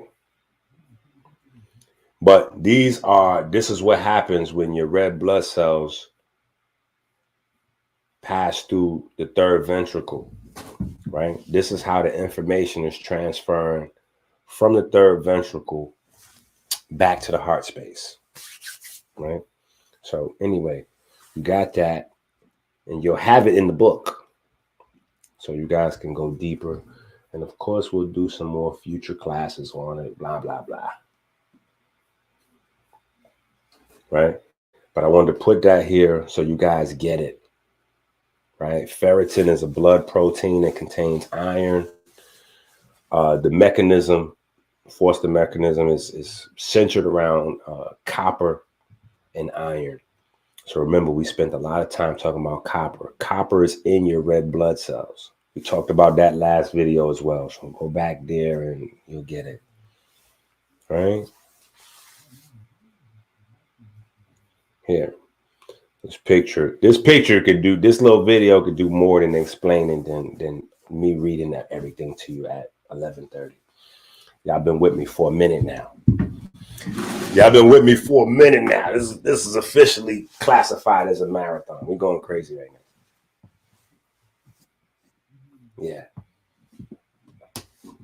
Yeah. See the sound becoming light in the neurons.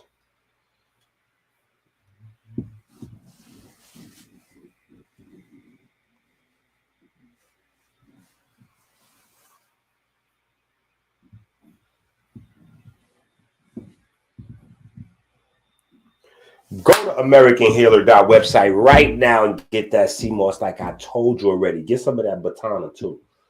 Matter of fact, let me show y'all what the CMOS look like in the pot. You ain't never seen no moss that look like that before. You ain't never seen no moss that look like that before. You ain't never seen no moss that look like that before. That's how that blue magic look in the pot before it go in the jars. And say, what's the different colors? Well, you got the Chondrus crispus in there. You got a whole bunch of other stuff in there, but you got primarily the Chondrus in there. And then you got the lichen that I also use to make a gel out of for the vitamin D. Right? That's where the light colors come in. Yeah, it's multiple gels that goes into the blue magic. That's why it's you can't replicate or duplicate the blue magic. You could get CMOS anywhere. You can't get blue magic nowhere but me. Yeah. And nobody got that recipe. Right? So hit that Cash App, $ Minister Enqi. You already know what it is. Listen, we on Crumb TV right now. Let's deal with some numbers. Come on now. Don't get sleepy on me. Don't get sleepy on me. Right? Stand up. Get you some circulation. Yeah. All that. Listen, let's deal with Crumb TV. Crumb TV hit 33,000 subscribers, right? Let's just do this by the numbers. 33,000 people on Crumb TV. 1 out of 6 of those people have diabetes.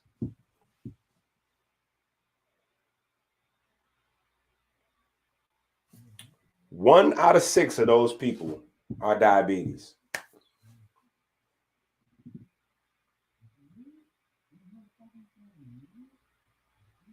Every 7 seconds, somebody is dying from diabetes.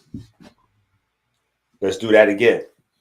Out of the 33 people of Crumb's platform, 6,170 of them have diabetes.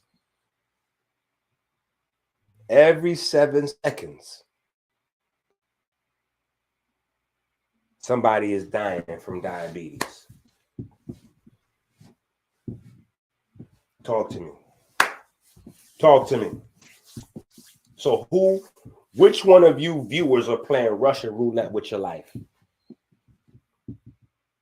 Yeah. And guess what? 1 out of 6 have diabetes, and 1 out of 3 diabetes and don't know it. So 1 out of 6 got diabetes and they know about it, but 1 out of 3 got diabetes and don't know it. So that number is actually damn near closer to 3 out of 6 if we're talking about brown and black people. Enqi, the numbers are not that bad. That's because you don't know the numbers. This is the #1 cause of black and brown death around the globe.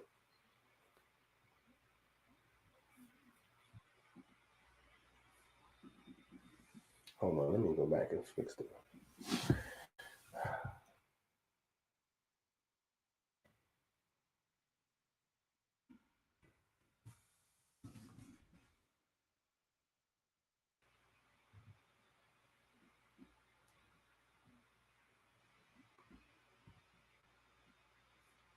Bang. There we go. Sound needs melanocytes to be heard. We're not going to read the article. Sound needs melanocytes to be heard. So when you lose the melanin in your ear, you go deaf. Melanin concentrating hormone regulates the beat frequency of epidermal cilia and ventricular volume.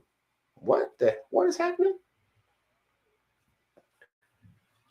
Melanin concentrating hormone is known to control a large number of brain functions. And wait, what is melanin concentrating hormone regulates beat frequency? Hold on now. We cooking. We got a lot of niggas watching to have only got 11 people that learn something. Listen. The brain beat that I showed you, the brain beating, it's controlled by melanin concentrating hormone. Okay, but remember, I also in videos past, right? American Healer documentary, we talked about it. The article, we talked about it. Sugar is inhibiting your body's melanin concentrating hormone. So if sugar inhibits the melanin concentrating hormone, sugar inhibits the brain from beating in synchronization with the heart. Oh. Sugar is the #1 cause of Alzheimer's and dementia. That's why they call it Alzheimer's now. It's type 3 diabetes. I need y'all to wake up. God damn it. Where the fuck is the bombs? I don't even know what's happening right now. Do y'all understand?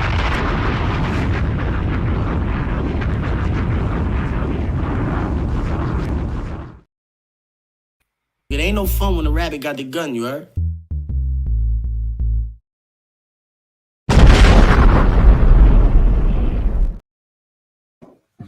Do y'all understand the words that are coming out of my mouth?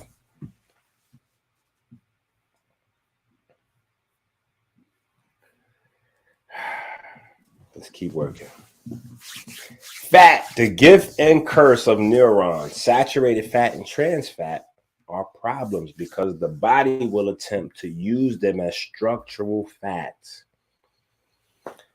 Saturated fat. Wait, what's saturated fat and trans fat? Both of them are solid at room temperature, right? Let me shout out everybody that's using that real Batana from the American Healer website, right? Nice little jar, screw on top, liquid at room temperature. Liquid. Don't put it in your refrigerator. You don't need to. It's liquid at room temperature. When you make your hot drinks and you put your Blue Magic gel in there or your moss or whatever, you put a little bit of the Batana oil in there. That's for your blood and your heart and all that. Yeah. Yeah. And you see the color? Rich in vitamin A and vitamin E. Rich. Yeah. So shout out to everybody that's having that experience, because they've already used the Batana from other places that's solid at room temperature and smells all burnt up. Yeah. So now I'm getting people that's asking for more Batana. I'm like, it's so fast now. Batana. Literally, I didn't even put no slides in here to tell people to buy Batana because people are buying Batana, too much Batana. Yeah. The pure, unsaturated fat is what your brain and your heart needs. Yeah. If it's solid at room temperature, it's a no-no. Yeah. So I put these in here, right? Stills. So when you get the PDF, you'll have the little video. The little video that's basically the heart of this whole presentation. I took still pictures of each one. So when you get the PDF, you can't play the video in the PDF, but you'll have each part. Now, here's the most important thing right here.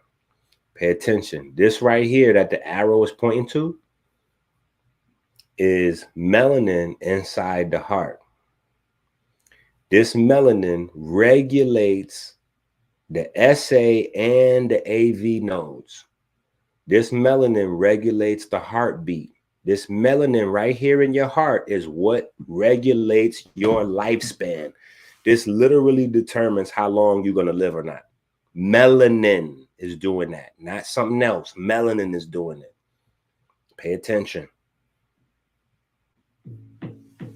Yo, A.A. Rashid is with Griselda. Oh, it's that time to start robbing niggas now. If I jack for life for them cars, you know how he go. Yeah. You see that? You see that? The pacemaker cells regulated by the melanin. You want to see that again? Yo, A.A. Rashid is with Griselda. Oh, it's that time to start robbing niggas now. If I jack for life for them cars, you know how he go. Yeah. Now, put it together. Put it together now.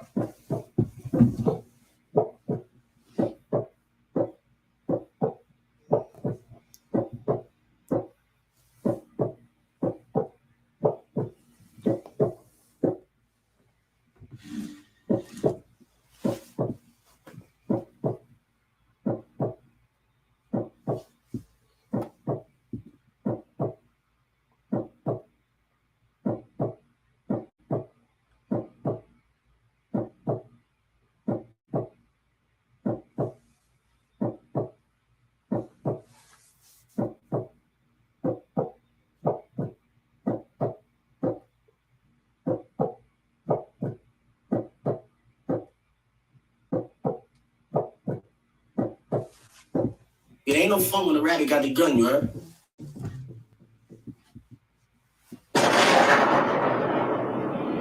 Okay, now. Okay, now pay attention. So, listen now, we working, right?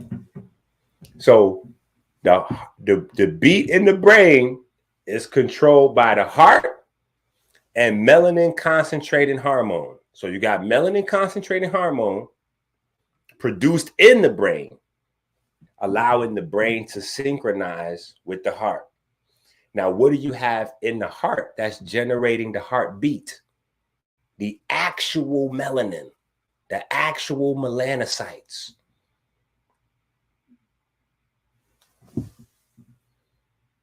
Do you understand what fuck I'm showing y'all? You ain't never seen nobody show no shit like this ever before, ever. Respect to Dr. Sebi, Richard King, Layla Africa. Respect to you ain't never seen no shit like this before. And of course, I wouldn't even be able to show it to you if I wasn't standing on their shoulders. But see, it's a difference between what I do and what the rest of these goofy niggas do. They not standing on their shoulders. They hanging off their back. See, standing on their shoulders mean, oh, that's the research y'all did? Okay, cool. I'm gonna metabolize all that. And then I'm a pioneer and start doing more original research to create original discoveries. I'm not just going to remix the same shit that these niggas said 20 years ago, 40 years ago. Oh, yeah. Wait, here's the Dr. Sebi food list from 1985. We need to eat this same thing in 2023. What? No. You got to have new research, new ways to apply those things to the new problems that we got. Yeah. Yes. They didn't deal with, Sebi dealt with AIDS. We got to deal with diabetes and corona and heart disease and brain. We got to do some other shit. Right? Yeah. Layla Africa laid down the differences in anatomy and physiology, but now we got to take all that. We got to take what Layla Africa left us, Baba Kalindi left us, Dr. Sebi left us, and we got to go forward. Yeah. This is going forward. This is going forward. This is real work right here. Ain't nobody showed you no shit like this before. Yo, A.A. Rashid is with Griselda. Yeah. Oh, it's that time to start robbing niggas now. If I jack polite for them cars, you know how he go. Yeah, I'm supposed to be talking shit. Yeah, I'm supposed to be talking shit. Look at this. Look at this. I'm supposed to be talking this shit. Look at this. Yeah. Y'all watching, and what's his name? Adam Schuler and Jack Cruz and all them. They telling you about mitochondria. Mitochondria is amazing. Your body want to be anti-aging with mitochondria and all this other shit. Look at how the mitochondria really look in your cells for real. Look at that. Is it the mitochondria or the melanosomes really doing the work? Look at that. For every mitochondria, you got melanosomes surrounding it, right? That's what these big black ovals are, melanosomes. These are the enzymes that make melanin. All of these black dots around the mitochondria and in and on the mitochondria is deposits of melanin that the melanosomes puts on the mitochondria to absorb the free radicals. Because literally the production of ATP would destroy the cell because the electron transport chain is always leaking free radicals. So melanin has to be there to capture those free radicals to maintain the structure of the cell. So mitochondria cannot function without melanin there. Yeah, they're not telling you that part of the story. You're not going to hear none of this shit. That's why you goofy niggas is dumb. Did you watch Dan Winters? Dr. Enqi, did you watch Dan Winters? Did you watch Dan Winters, nigga? Come back to me when he start telling you about pigment and melanin and you melanin and all this shit that revolves around you, dumb. Have you ever heard of Jack Cruz and Gerald Pollack? Because Gerald Pollack talks about that water just like you do, Dr. Enqi.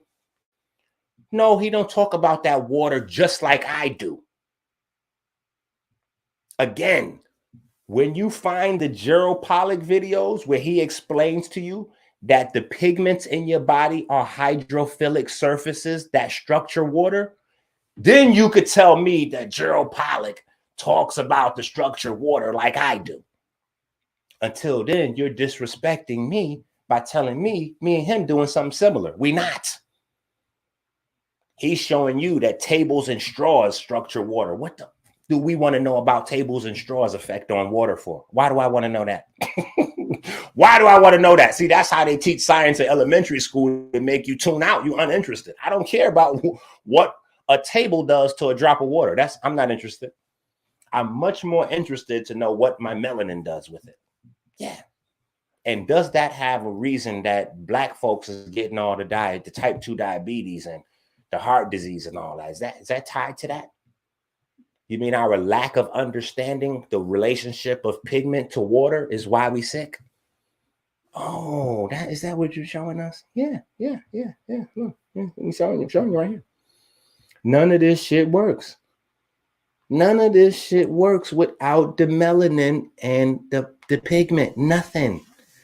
Now look, here's from PubMed. What is PubMed? That is the National Library of Medicine. Now look what the National Library of Medicine say. Look, we found that melanocytes were localized in the valves, the mitral, tricuspid, and aortic, and the septa, the ventricle, and the atrial. Moreover, the numbers of melanocytes in the heart appears to reflect that of the skin. Mice having a low or high level of pigmented cells or melanin valves and septa have a similar lifespan.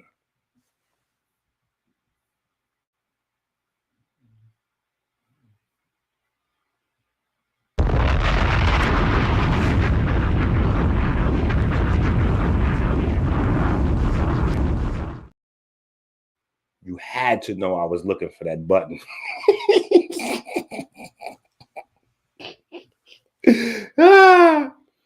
What?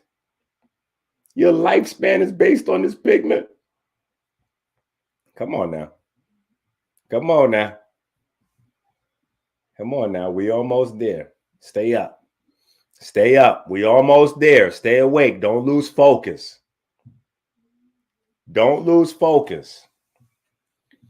Stay awake. Don't lose focus. Look, we almost there. Y'all know how we do this thing. We almost there. Don't lose focus. I want y'all to pay attention now to your relationship to the chemicals that they've given you, causing these altered states of neurochemistry, and how your health declined at the same speed. Now, we know that whether we call them slaves or employees, that the people that were doing forced labor was the ones maintaining the soil in this country. But guess what they didn't tell you? They didn't tell you that Mother Nature went on a tirade. Oh, Mother Nature went on a tirade. Yo, Mother Nature went, what they say? When you scrap it, you kicking up dust, right? Hey, Mother Nature was kicking up dust. Listen, they ain't telling you about this part of history. I promise you they ain't tell you about this shit. Okay, so the slaves maintained the soil. They did that with their knowledge from back home, these indigenous people. And this is why this is something that the people that debate were black people or brown people native to this country, well, you can only take care of soil really well if you're indigenous or you have some indigenous instruction, because the land is different everywhere. So if you understand agricultural principles, you'll be able to apply them wherever you go. But there are certain nuances to every landmass that makes it a little bit different. You know what I'm saying? And even there are differences within the place where, it's going to be a little bit drier throughout this season. It need a little more nitrogen, needing a little less that, blah, blah, blah. Like, you got to know all that. And if you're doing it natural, you got to deal with that in the natural setting, right? Because you're not just shooting nitrogen into the ground. That's not what you're doing. What you're doing is putting a certain type of compost where you might be doing more bones and meats or whatever the case may be to produce the nitrogen waste turnover, right?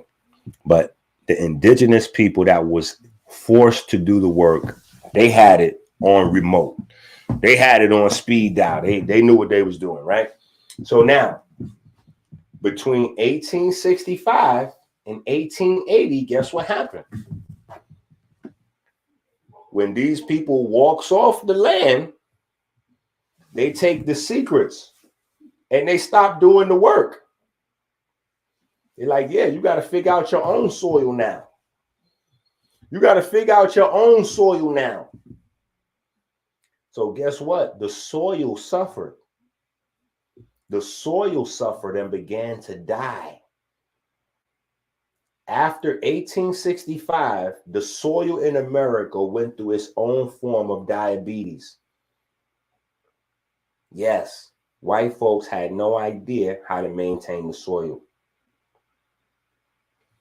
This right here was the secret backbone of the Great Depression. They don't tell you none of this. See, I learned about this because I actually went to financial school, right? They got to teach you about commodities, right? But from Texas up to Nebraska, all the top layers of soil was dead. And it was turning into a desert real fast. And you was having storms like tornadoes and hurricanes, but based on not water, just dust, dirt. So the soil started to dying back in the 1860s. By the time you get to the 20s, you got so much layers of dirt. You got so much layers of dirt. They start having these storms, these real desert storms. Desert storm was a real thing in America. And this is the first time that white folks from the suburbs and the rural areas start flooding to the cities to try to move into the cities and get into action and all this and all that. See, they don't tell you what was going on, but I'm going to show you some shit you ain't never seen. As I know you ain't never seen these. I know you ain't never seen these pictures right here. I know you ain't never seen these pictures. This was going on for like 20 years in America. Maybe a little bit longer. Actually, probably about 30 years, but it got real crazy in the 20s and 30s. Yeah, it started to happen slowly in the 1880s, 1890s. And it was one of those things where people was predicting it, saying, hey, we getting ready to go through a mass food crisis in America because the soil is dying since y'all let the niggas grow. If we don't get them back somehow, yeah, we're all gonna die because we're not gonna have any food. So you might want to make cool with them black folks because we about to die if the black folks don't take care of everybody again. So nah, we good. Okay, all right. This is what resulted. You see how these houses is. You see how high. And these pictures is, look at that. They don't even really fully show how high. Look how high that is. Look how high these clouds is. These is dust that covered up these places sometimes for weeks at a time. It smothered and killed all of the men, the women, the children, the farm animals, the plants, everything. Everything in its path, these things was killing.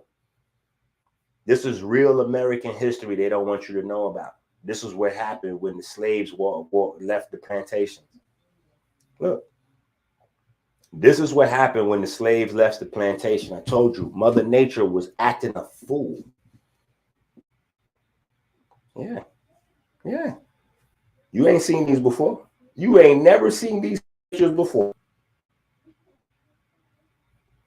You ain't never seen these pictures before. Yeah. Look it up. That's why it says Dust Bowl there. That's what they call it, Dust Bowl. Yeah. Look at these pictures. You ain't never seen these pictures before. Look at that truck. Getting the hell out of Dodge. Homeboy got the pedal pushed to the floor. Whoever's in this truck might be the only survivors coming from wherever the hell they coming from. Yeah. This is important. This changes the world forever. See, this is that real shit right here. This changes the world forever because now they got to fix the soil. So how do they fix the soil? They don't fix the relationship with black folks. They don't pay and atone for the sins. Nope. They just say, we got some other shit. Don't worry about it. God is fake. God is fake. So we're going to chemical it up. We got some chemicals. And so this is when they come with the chemical revolution in the 40s. They was looking for a cure for the soil.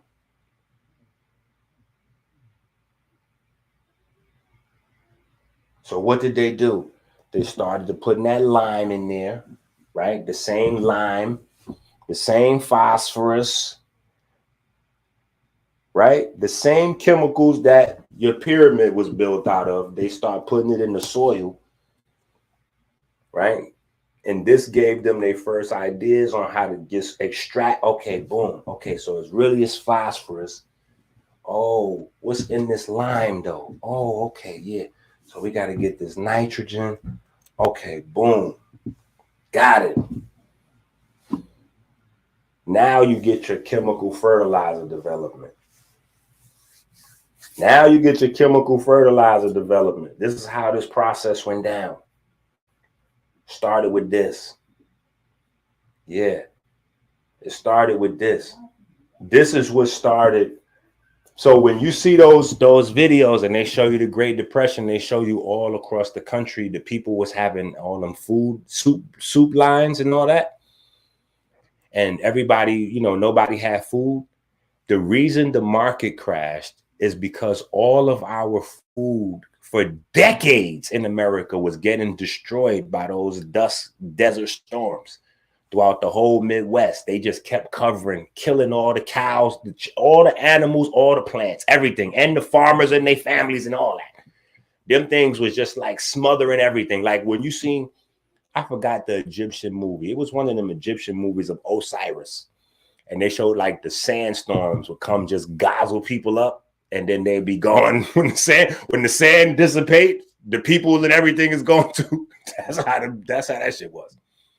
So after decades of that, of course, our economy had to collapse. Of course, we had to go off the gold standard because our commodities collapsed.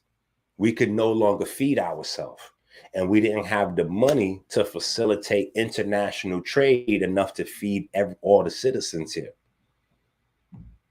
So they had to come up with a way to now make a whole bunch of money. Well, you can't just make money. Or can you? Somebody has a great idea. Well, let's get rid of that gold standard. And then we can buy up all the food that we want from other countries. It's going to help the international economy. Don't worry about it. It's going to be amazing for everybody, except for the American citizens. They got to pay that shit back. But don't worry about that. The American citizens almost dead. So they'll be lucky if they're alive and healthy, right? Because no nutrition, you die. Little bit of nutrition, you live, but you're sick. Malnutrition, right? So the whole country went malnutritioned.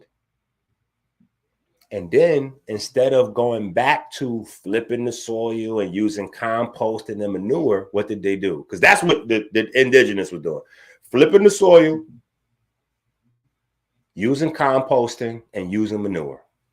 That's it. Rainwater. That's it. Nothing deep. But instead of going back to that natural program, what did they do? They added the chemicals to it. So now the chemicals going into the ground, the plants do start to grow and the soil starts to stick again. So you get less and less dust storms as they put in the chemical fertilizers in. And low key, that's what they fear. That's what they fear. If they stop putting the chemical fertilizers in the soil, that the dust clouds will come back. This is a real thing that's making mass fucking delusion in this country. It's fucking up the food in this country. They're scared. They're fear-driven mass delusion of the dust clouds coming back. I kid you not. This is real shit. They start pumping the chemicals into the soil now. So the soil's sticking. The plant is growing. But guess what? Guess what? The plants don't have no immune system. The plants don't have no immune system. Synthetically raised on chemicals in dead soil, the plants was growing, but they had no immune system. They had no immune system. So they didn't even have the ability to have the nucleosides and nucleotides that will provide them the information for quick responses to viruses and bacteria and different. They had no immune system. So now guess what happens? Since the plants lose their immune system, the chemical gang created antibiotics for the plants. The most popular antibiotic is called glyphosate. Yeah. The glyphosate in spray was to be used for the pesticides. So literally they spraying the antibiotics on the plants because the plants can't create their own immune system from the chemicals. And what do you see start to happen within 2 generations? All manner of illnesses go up through the roof. All of the women are getting Alzheimer's and all of the men are getting Parkinson's. Interesting. Antibiotics destroy the plant's ability to produce pigment. Wait a minute. Hold on, Doc. What's happening? Oh, They didn't tell you that part. The glyphosate attacks the Shikimate pathway that produces those very aromatic amino acids. Remember the ones I was showing you that you need for all your neurotransmitters and all your neurochemistry and all that shit? Yeah. Well, the pesticide stops the plants from producing that. Or it's going to be deformed version. So now you got to run your neurochemistry on that. Yeah, y'all didn't think all this shit was related. Yeah, this is why niggas are also going nuts. You see, in the same time period where the illness is happening, the mental illness, quote unquote, is going through the roof. And the mental illness is a whole scam and a money grab. They know what the problem is. Now you know what the problem is. Now the only thing is what you're going to do about it. Glyphosate destroys intercellular tight junctions. This is what holds your cells together. So this is where you really get in the leaky gut. This is why you're losing pressure in your circulatory system, because you have leaks. Yeah, because you're consuming glyphosate and atrazine every day. We are now dealing with the metabolic diseases treated with chemical food and drugs becoming immune disease and cancer. The same thing the plants went through. This has reached its apex, and now we're dealing with the quote-unquote mental illnesses, which is more of a mass delusion based on fear. Right? So the chemical revolution that started in the 40s, because they didn't know how to take care of the soil and all that, has escalated to the point where now all these chemicals is what's inside your body on a regular basis. Every day you're eating and drinking these things. Now you got a whole bunch of kids, boys saying they was born in the wrong body. The little girls born in the wrong body. Yeah, of course. Atrazine is in the water. Yeah. Of course. What do you think? Hold on. What do you think the frogs and the fishes would be thinking when you saw those shows, the news people showing you about atrazine? They showing you how the frogs and the fishes and all that went from males to females. What do you think they'd be saying?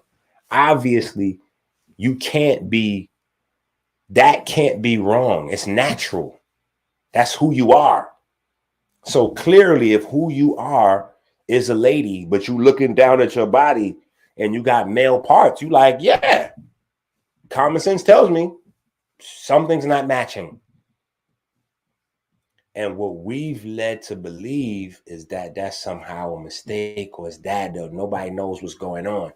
Meanwhile, we got all these endocrine receptor disruptors that we consume on a regular basis.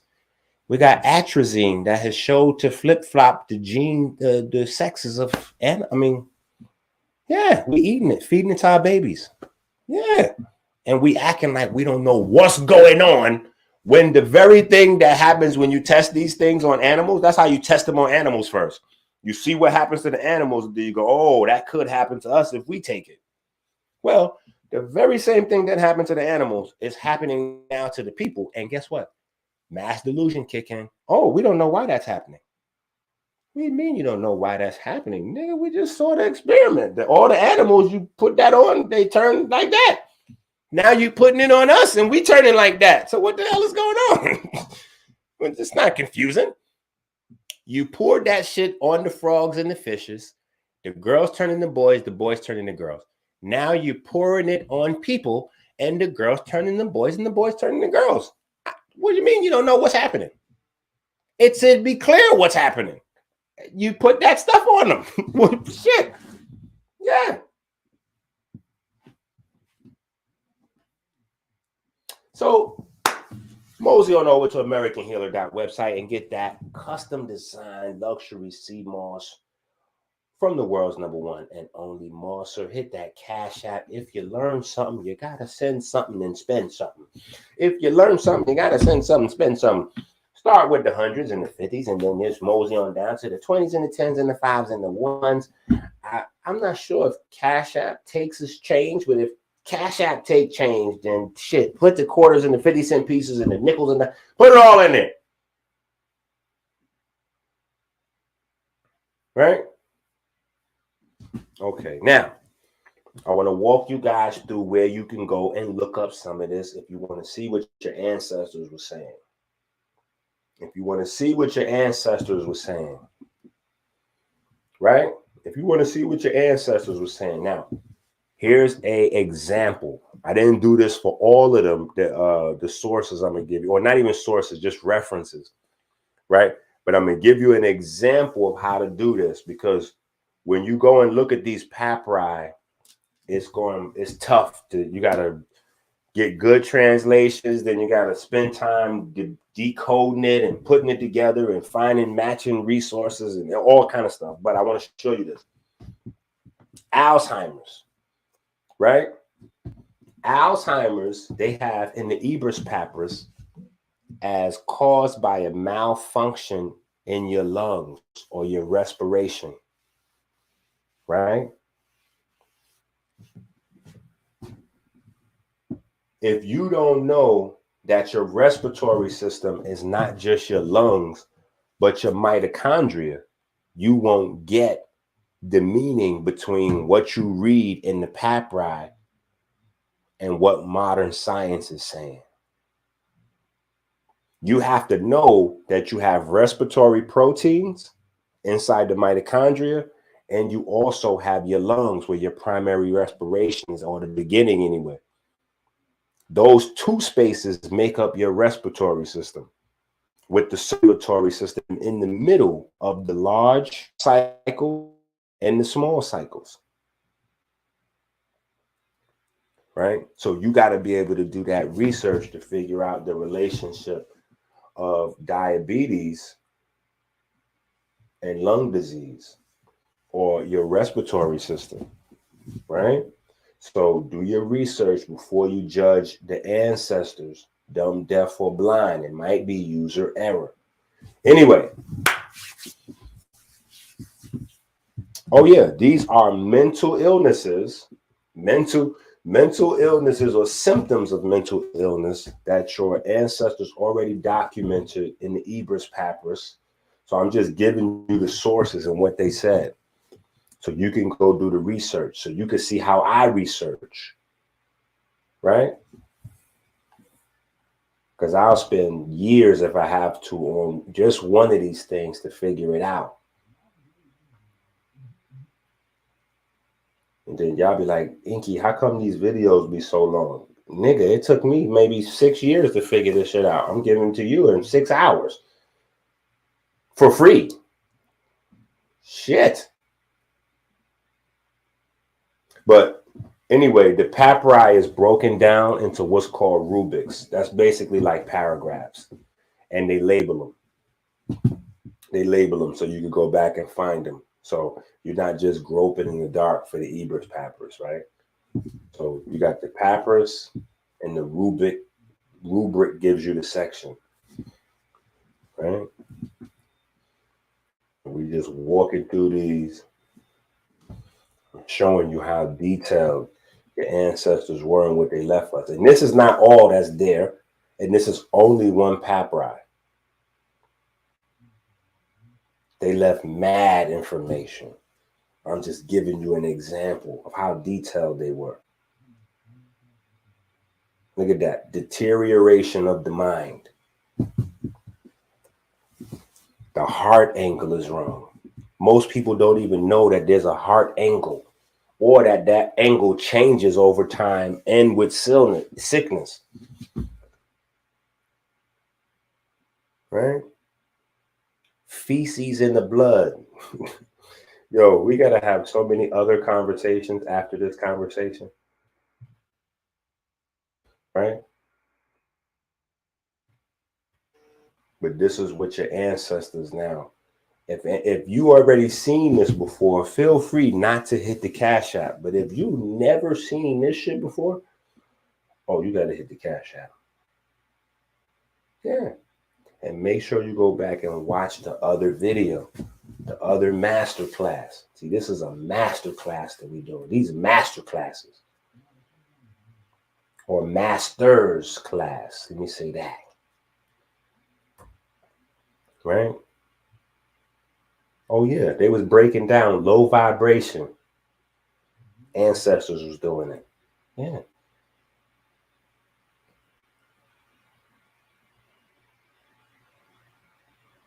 Urine has engulfed the body.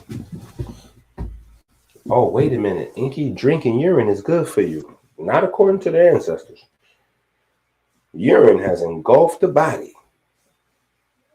which causes your brain to be gradually overwhelmed. Dementia will gradually set in. No, that's made up. That can't be real. Oh, no, this actually happens. This is why you have uric acid crystals forming all over the place. You got gout. A whole bunch of things happen when your kidneys and your bladder and your lymphatic system is not working properly. Yeah. Again, go to AmericanHealer.website and get that custom design. See, boss? Yeah. Hit that donation. Right? Insanity. We back. We rounding it out. We finally made it. Tap yourself on the back if you've been here since 5 o'clock. Now we get it. Hopefully we getting it. Remember, this is the article, the test that they ran to demonstrate and prove beyond a shadow of a doubt visualization power. Right? They've been trying to debunk that forever. Oh, you got to work right there.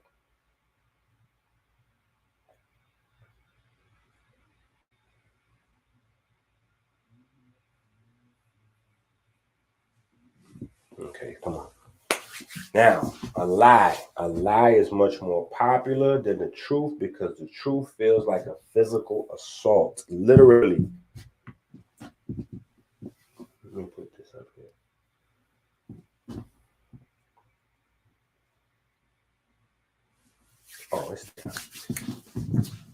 in big bold type into it. The raw, unbridled truth in many instances produces the same type of inflammation as a punch in the face. It is seen as a form of rejection. In fact, it's a very, very powerful form of rejection. So it literally does make people feel bad and inflammation all over their body. That's why certain types of videos always going to have more views because there's not that much truth in it. The more truth in the video, the harder it is for people to watch and digest the video. I give praise for each and every one of you guys that support us through this journey because we have nothing but truth to offer. And every time I speak, I have to debunk a million other speakers. Yeah. So it hurts. It even hurts a part of you to receive it because these are things that you thought to be true. So we had to start with little ones, like just looking at the different people and seeing their emotions. Somebody jumped out there in the chat. Wait a minute. Feelings ain't got nothing to do with chemistry. That's why they pimping you, because you confused. Yeah. Wait a minute. Who's using up all the drugs? Oh, no, they're doing New York. Diabetes. Somebody even typed in the cities of black folks. I got to show you. Each misconception, each mass misconception, the brainwashing, how it leads to us having this massive mental illness all of a sudden. It's never been documented in history. But now I showed you. I taught you the neurochemistry tonight. I taught you how the chemicals even got in the diet. Shit you never seen before. You didn't know about no fucking miles long dust. miles long dust that goes thousands and thousands of feet up into the air, smothering the whole Midwest. Everything alive getting smothered. That's where the chemicals came from. That's why they start putting the chemicals in the soil and in the food. That's why the market crashed, because your stock market sits on top of your commodities market. Your commodities market is more important than your stock market. Think about that. Just use your common sense. The stock market is based on ownership of the corporations, right? But the dividends that the corporations pay out to the stock owners is based on how well they doing business. Business is buying and selling products and services. The products are from the commodities market. If the commodities market crashes, there's no products or services for the business to do. What are you doing? What are you selling? You ain't got nothing to sell. So the stock market is propped up on the commodities market, regardless to whether they get heard about or not, because niggas ain't saying it on TV or ringing the bell. They ain't got celebrities saying start the shit. Yeah, commodities. Yeah, commodities even determines the money markets, right? Which country got value on their dollars and which country money is going down. Well, if they don't have a gross domestic product, if they ain't really got nothing popping over there, then their dollar is going down. You got to have a gross domestic products that's popping, or you got to have the guns. You got to have bombs. If you ain't got the military and you ain't got the gross domestic production, it is a wrap. The value of your money will go through the floor. Biden and them don't understand that. That's what Trump trying to tell people without telling people that. He like, listen, we got to have babies and we got to get factories going. Because he's trying to get the value of the dollar to go up over China's value of their dollar. You know, past the euro, past the yen. That's what he's trying to do. Right? But you got to understand how these chemicals came into the food and why they in the food and what they're doing there when they get in you. Then you will know why we put our products together different than all the rest of these people. Yeah. Now you know what the attack is on the melanin, right? The dopamine, neuromelanin, opioids, the melanin hormones, sex hormones, melanogenesis, and melanin hormones, right? Your sex hormone sits inside of the two. Your melanin stimulating hormone and concentrating hormone regulates your sex hormones. The sex hormones then regulates melanin production. This is why anybody that's had babies, they know, right? The fathers, because we get to watch, and the mothers, well, they get to transform, right? So when they get pregnant, it doesn't matter. Black woman, brown woman, yellow woman, red woman, white woman. What happens? Mad melanin starts to explode in their body. How do you know? Because it's taking over their body. Literally, the melanin takes over. They get a black line from the vagina all the way leading up. That's because it's melanin exploding everywhere. And if they got a lot going on in their body, they'll get something called melasma, where the melanin will start exploding on their face. So you'll see pregnant white ladies will have they just have dark skin. Just patches of dark skin just popping up. Yeah. Literally, new life is melanin. I'm telling you. So the diabetes again, it's affecting the melanin. I showed you literally the brain beating. If you're alive, your brain beating. If you're mentally healthy, your brain is beating with your heart. They beating together. One rhythm, one beat, one sound, one frequency, a universe. Once you got two in one solar system, oh, it's a wrap. Think about what would happen if we get another active star to pull up into our solar system. It's a wrap. Yeah. No. Come on.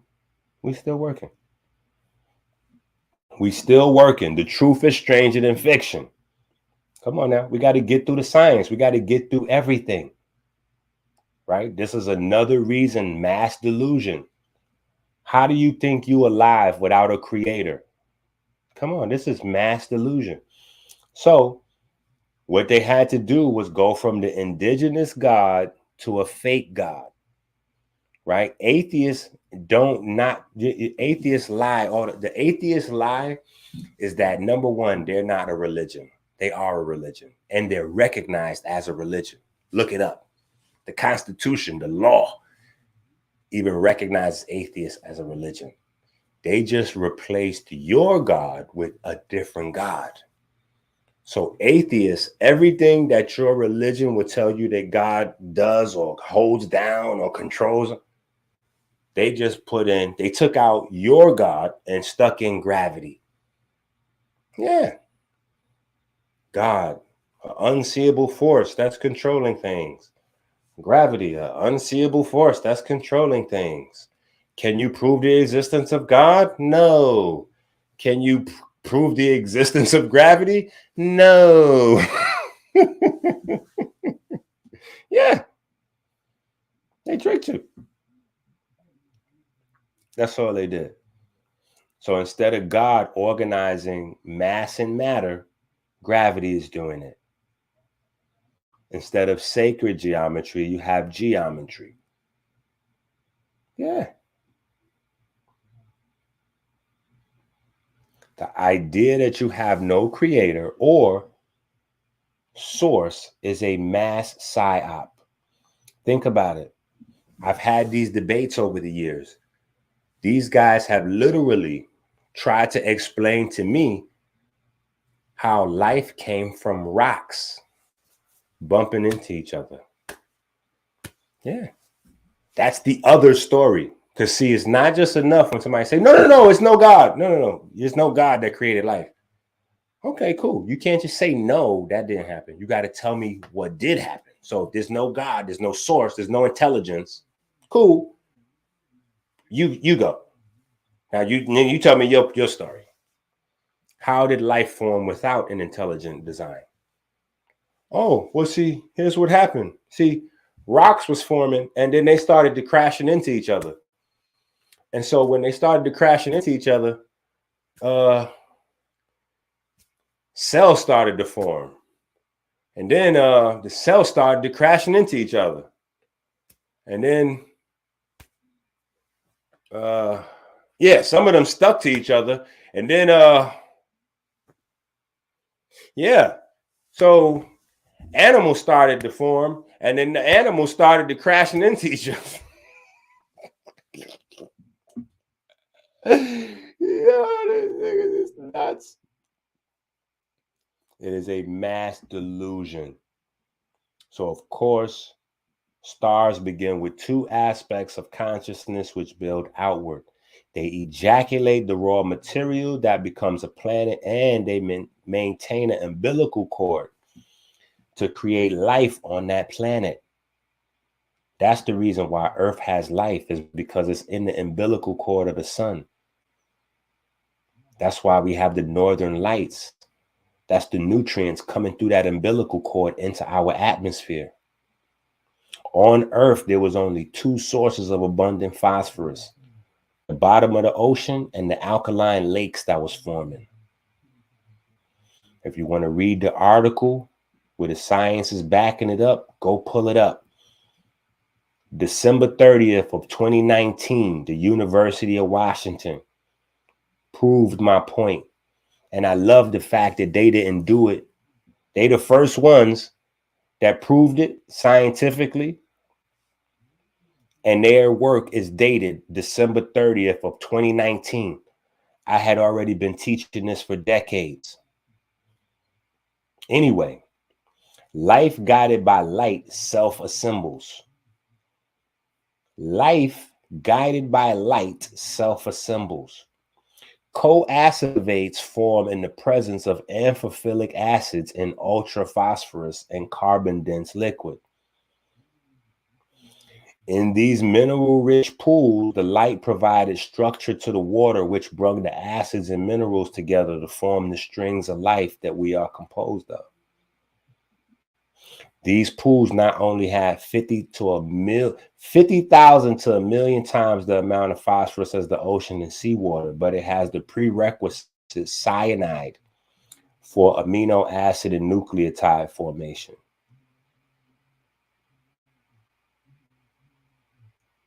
See, so unlike these guys, when I'm telling you how life formed, I can give you specifics. I can explain why mammals, birds, reptiles, amphibians, and fish all start out looking like this. See, natural selection and all them other foolishness is mass delusion. They can't explain simple things like, why do all animals look like this? Why do they all look like this? All of us. All the mammals, the birds, the reptiles, the fish, the air, all everything. Why all look like this? You know what they're gonna say? Because when the rocks had started to crashing into each other, yeah, they're gonna tell you that this is random. How could it be random and every species of life look the same on this MF? How could that be random, Sway? So again, the idea that you have no creator source is a mass psyop causing delusions on all scales. You must learn that God is music and Christ is a frequency. Genetic diversity. We talk about it, right? We listen.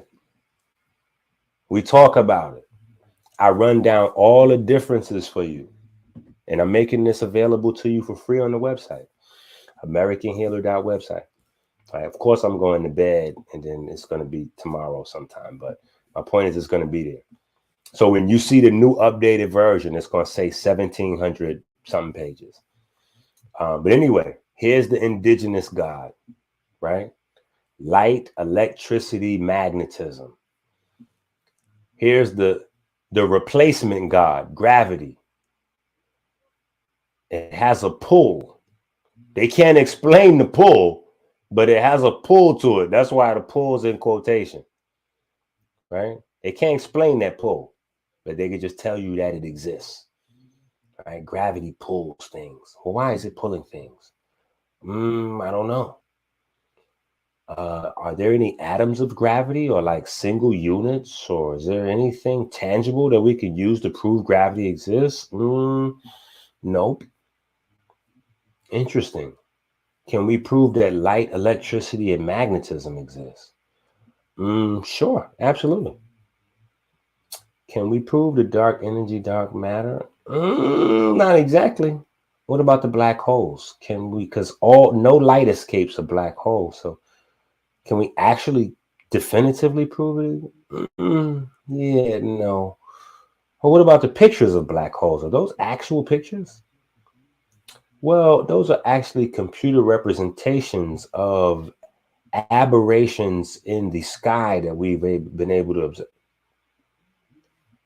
That means no. This is going to be a complicated answer for no. Can we prove plasma exists? Oh, yeah. Well, plasma is basically 99% of the universe. So we definitely know that plasma is real. Interesting. So, wait a minute.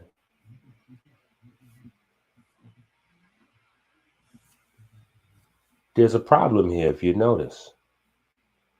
If you notice, there's a problem. Science claims to be based on observable phenomena that's testable and reproducible. Science is based on observable phenomena that's testable and reproducible. None of this over here on the gravity side is observable phenomena that's testable and reproducible. Everything your ancestors taught you is all testable and reproducible. Everything your ancestors told you about God is testable and reproducible. None of this is testable and reproducible.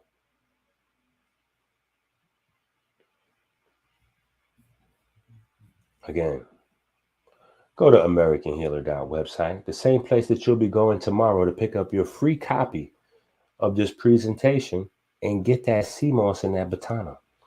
Also, go ahead on over to $Minister Enqi and go ahead and grab yourself a handful of love by dropping me a handful of dollars. Breathing exercises, diet exercise, okay, and number one most important thing, friendship. Friendship is just as important as nutrition.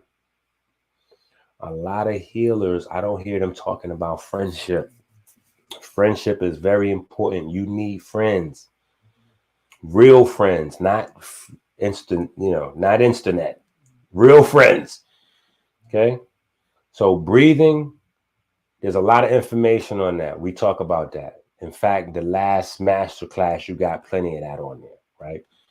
Exercise. In the original Soulcraft scroll, we give you exactly the reps, how to do them, isometric, calisthenic, why we doing it. The diet, we've been discussing. Friendship, very important. And this is with your family members and with people you meet. Because people you meet, you would never think about it. If I told you that you could meet somebody and spend the rest of your life with them and trust them more than you trust your family, in words, it doesn't sound real. But in actions, we do it all the time. We call them our soulmates. Right? So friendship is very important. We will die for somebody we believe in or love. Right? But that is based on a mental state. That's based on a mind state, which is based on chemistry. Oh, wait a minute. Ain't that what they tell you you got to have a good relationship with somebody? Wait a minute. Hold on. Didn't they tell you in order for me and you to make a good couple, right? We got to have good chemistry. Although in the bed, we got to have good sexual chemistry, right? Oh, no. What if this is just my partner? We just doing business. We got to have good business chemistry. Isn't the truth always sitting right there out in front of your ass? Ain't that how they do you with it? The truth always sitting right there. You know why? Because the truth hurts. So people just now sit the truth there and just back away from it. They're not pushing it on you. They just will sit it out there and see if they put that piece with the magnetic right there and see if it pull you to it. If it don't pull you to it, then all it ain't.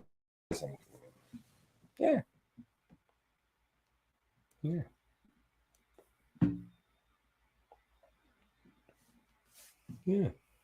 But this is very important. It's very important because it also serves as a filter. See, it helps you to stay quote unquote grounded when you stay around the people, the friends and family. You know, that's one thing I notice about people when I meet. I'm very interested in seeing if they still have old relationships. You know what I'm saying? Like guys, you meet them or gurus and teachers. Like, yo, where's your friends from like 20, 30 years ago? You 40 something, whatever. Where's your friends from your neighborhood?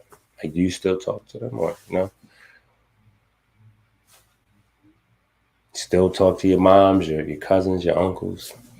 Because these guys nowadays, they're more interested in alien stories. Like these niggas tell you they dealing with aliens and all that. Bro, how are you communicating with an alien? You don't communicate with your mama. You niggas don't take care of your kids. These niggas got $25 child support and they behind. How you got $25 a month child support? You in arrears, but you on the internet with your shirt off and collecting donations to buy. What are you doing with that money? If you ain't taking care of your kids, what you doing? Yeah. Oh, nah. See, that's where you niggas is confused at. Let me help unconfuse you niggas. When you make money somewhere else, people don't get to ask you what you're doing with it. But when you get it from the people absolutely can say, what are you doing with my money? Yeah. Because what you're doing with it is going to determine if I keep on supporting. So if you got 3, 4, 5, 6 kids, none of which you're taking care of, or maybe you're beating up the moms, or you domestic violence and all that. Yeah, that's important. We need to know. Yeah. What is that friendship like? Yeah. What is that friendship like? You a conscious teacher, but you got 5, 10 years worth of domestic violence going on, or you don't take care of your kids. So you getting ready to give me the supreme lessons of wisdom, but you don't take care of your kids. How, Sway? Yeah, see?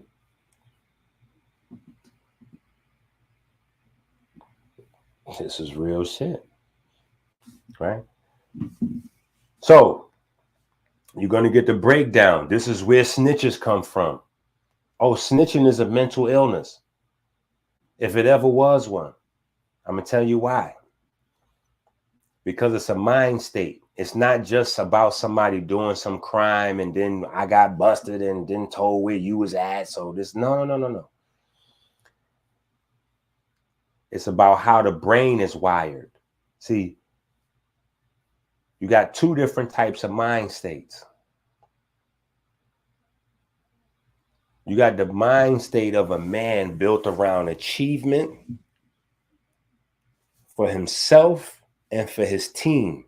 That extends out to the family. Because we know sometimes water closer than blood. So we're going to say the team consists of friends and family along the way that you done picked up that really support you. Right? And then that extends out to the greater family. But based on achievements, that's goal setting, goal accomplishing of yourself and then of the team. Because there's a point where you get accomplished and now it's about your sons and your daughters, or about your students, or, your counterpart. That type of person is willing to sacrifice their self for the team. And a person that's willing to sacrifice their self for the team, that's called the heru, or hero, right? Now, on the flip side, you have men or women, men and women, right, build around these concepts. But the idea is happiness. That's a fake thing. That's a fairy tale.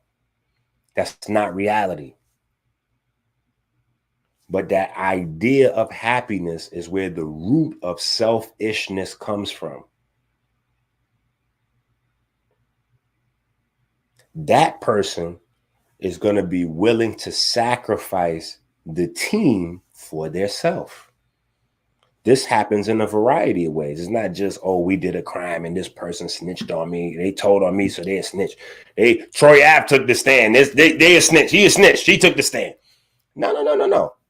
It's also your coworker. Your coworker is the same. It's the same thing that makes your coworker set you up to look bad in front of the boss so they could get promoted. And then they still want to be cool with you afterward. Because see, that's where the lack of empathy for their action, the lack of shame and guilt, that lets you know it's something with the brain, how the brain is wired. It's not an illness. This is how their brain is wired. So if you can't be around a person that do that, you can't function with the person because they're never going to change. This is how their brain is wired. It's not a mental illness. This is their personality. So that person that will sacrifice the team for their personal attainment, that's your snitch. That's the traitor. How does the traitor always work? Well, the other side get with the traitor. Look, what they paying you? Oh, they giving you $300 a week? Man, we give you $600 a week plus 2 naked girls. You know what I'm saying? Or whatever. We can give you a gold chain or a car. We help your mama. How they got the guy in BMF right now? The cop said, yeah, we're gonna move your mom from the bad hospital to the good hospital if you tell on your team. He was like, oh, okay, sign me up. I gotta save my mama. Put my mama there. Fuck the team. But at the last moment, you know, he switched, he came to his mind, and he was like, nah, fuck that. Mom, I gotta go with the team. You know what I'm saying? You gotta watch BMF to see all the drama. You know what I'm saying? But these are how these mindsets play out in the real world. It's not just at the street level. It's your little brother talking shit, and then when they come to fight and you come to protect him, he runs back to the house and you out there fighting 3 guys, or your classmate, whatever, same thing. Your homeboy, you know, he talked the most shit because he know you coming to back it up. So he's gonna talk crazy for himself to look like a big person, but he can't back up the shit he talking. He gonna let you back it up, and he's willing to let you get hurt or die.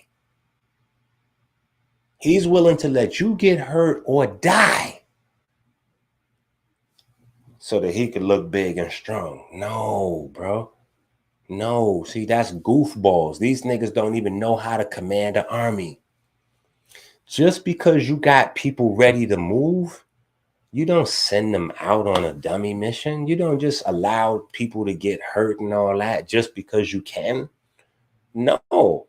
It's a two-way relationship. Your security or your muscle protects you with their bodies. But you got to be the thinker, and you got to protect them with your mind. How do you do that? You make sure that you don't get involved in no trouble, and you make sure that if you got people that's willing to behave like go push it to the limit to a certain level, that you got to be more humble now. Because you know that if it get crazy, what your people gonna do? So you gotta be like, yeah, us, you know, because I can't even play with you because you're gonna play too much, and then them folks gonna really jump on you, and then you're gonna be, someone call 911. Tell them I just got shot down and the bullets in my heart. And I think it was Dr. Enqi.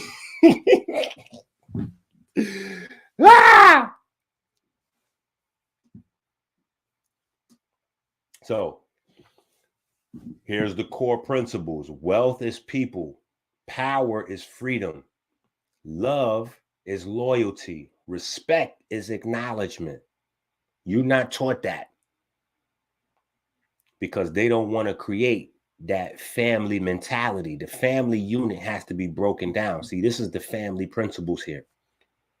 All for one, one for all, built on these type of principles. Over here, this is what you learn. That money is what makes you rich, and power comes from violence. Power comes from violence because respect comes from fear. Love is about lust. So how do you fall in love? They got to show, you know, the women got to show their titties and ass and boom, boom, boom. They got to look buck naked. Yeah, lovely. Yeah. See, these are how the social expectations create the behavior, not mental illness. Mental illness is fake. If you don't realize that the inputs directly create outputs, you're not in control. You understand? You just out here living with no control. You have no ability to control your own destiny. I'm giving you the tools to control your own destiny. The destiny of your kids, your family, your loved ones. Yeah. Because you got people saying, oh, you mentally illness. So that's it. You might as well, you just alive consuming resources because you mentally illness. And you'll never get better. So you just, go that way. Meanwhile, everybody is mentally illness. There's no such thing as mental illness, bro. It's just a matter of, is this person in the right type of lifestyle for the way their brain is wired? I'll give you an example. People that need excessively amounts of violence and all that in order to feel alive. Well, these are great people for careers in the military, dentists, right? Surgeons. Yeah. Think about what a dentist and a surgeon do. They get paid every day to come and cut people open with a knife. Literally, they busting people open every day with a knife. Now, you can have the same urges and be out there with a box cutter in the street trying to cut somebody for $50 and go to jail for 15 years where you in there cutting folks and getting cut forever for free. Or you can go to school for 5 minutes, like Kanye said, they're 25 years before they do 5 in college. Y'all know the bar I'm talking about. Yeah, you can go to school for a couple years and you could cut folks for like $60,000 a slice, $100,000 a slice. Yeah. What do you think they're doing? They're doing nothing. They got a scalpel. You got a box cutter. It's the same thing. You're just not being what your brain is wired for. You're not being able to tap into that, and you have to be yourself. So now, that part of yourself, because you never had the opportunity to be in a right space and setting for that, you getting ready to turn into some sort of deviant. It's going to come out another way. Yeah. And you're going to wind up,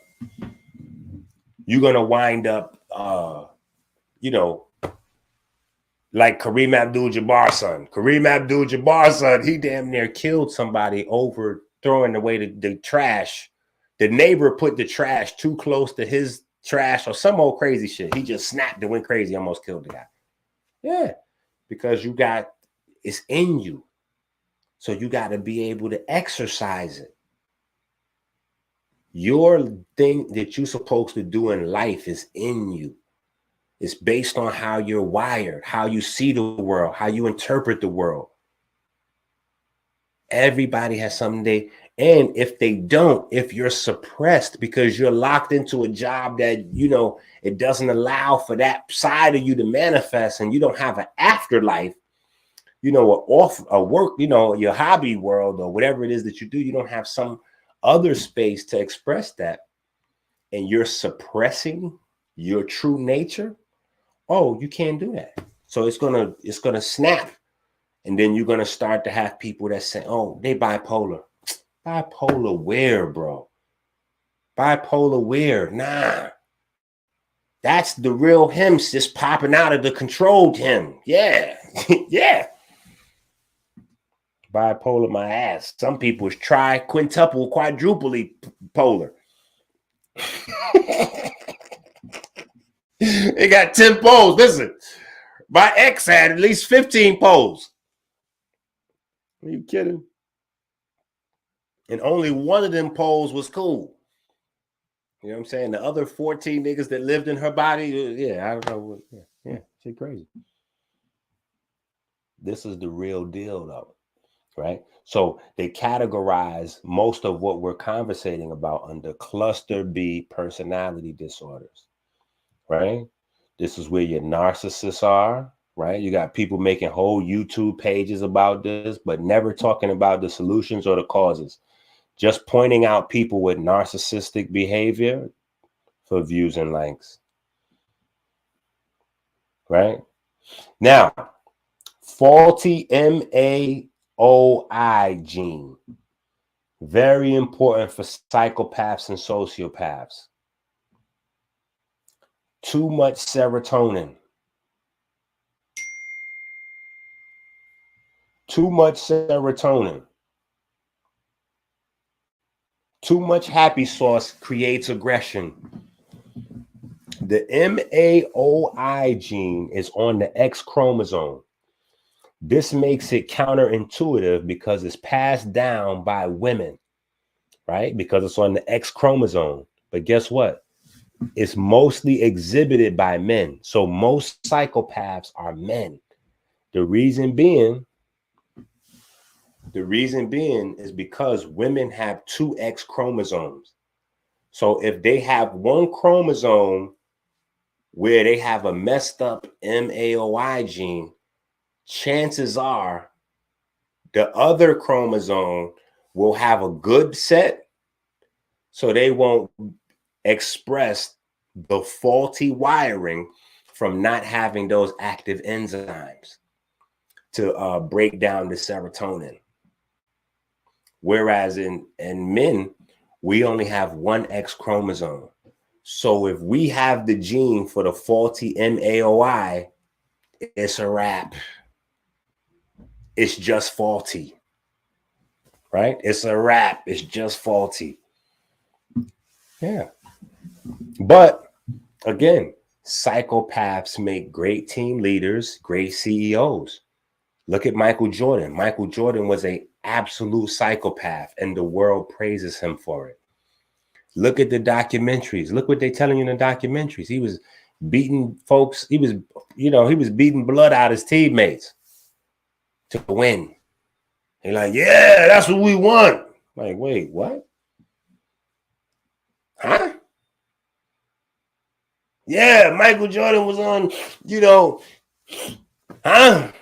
Yeah. What? What?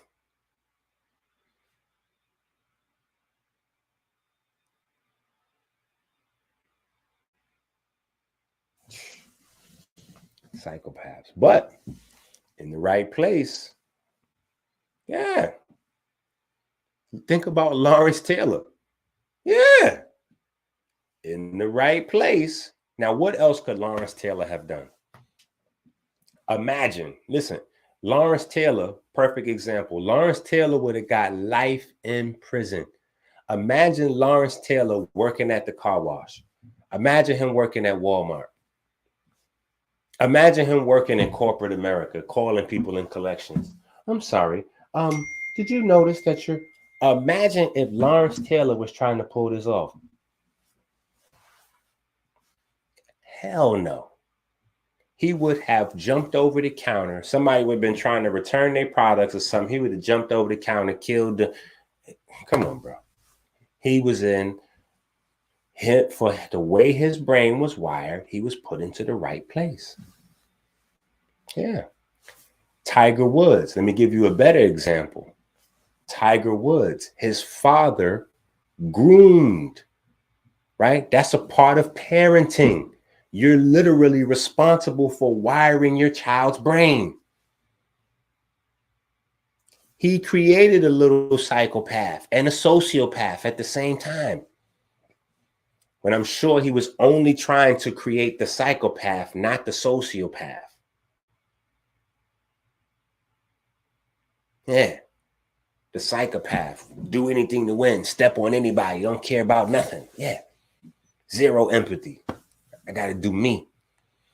The sociopath can't even function around others. The sociopath can't function around others. That's the one that can't help but stepping on everybody's toes.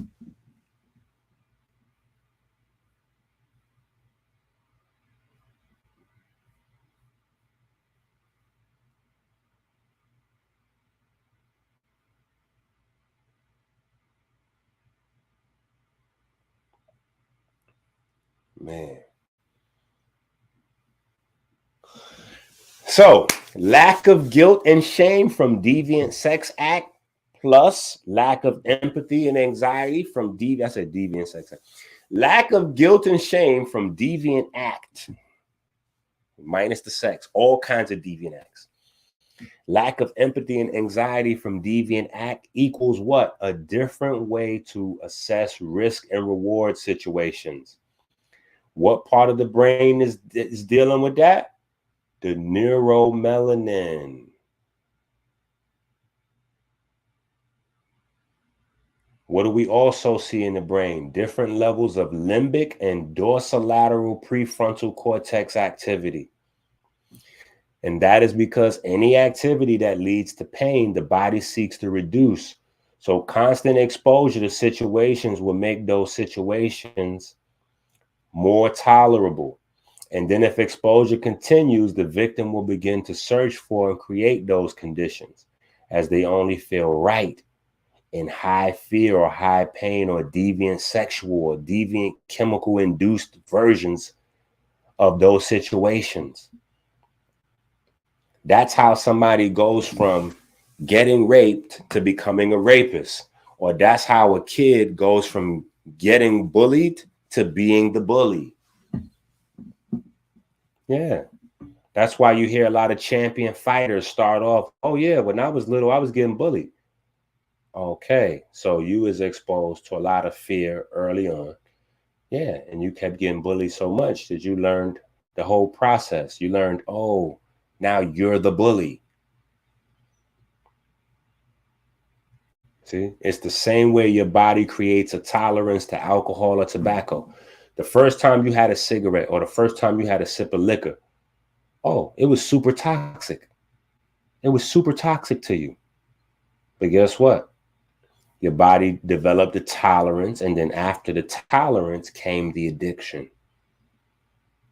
These situations that happen in our life is the same way. The rapist is not going to look like this. The pedophile is not going to look like this. The robber is not going to look like this. The drug dealer is not going to look like this. They're going to be attractive. They're going to be funny. They're going to talk smoothly. They're going to be well dressed because they're not mentally ill.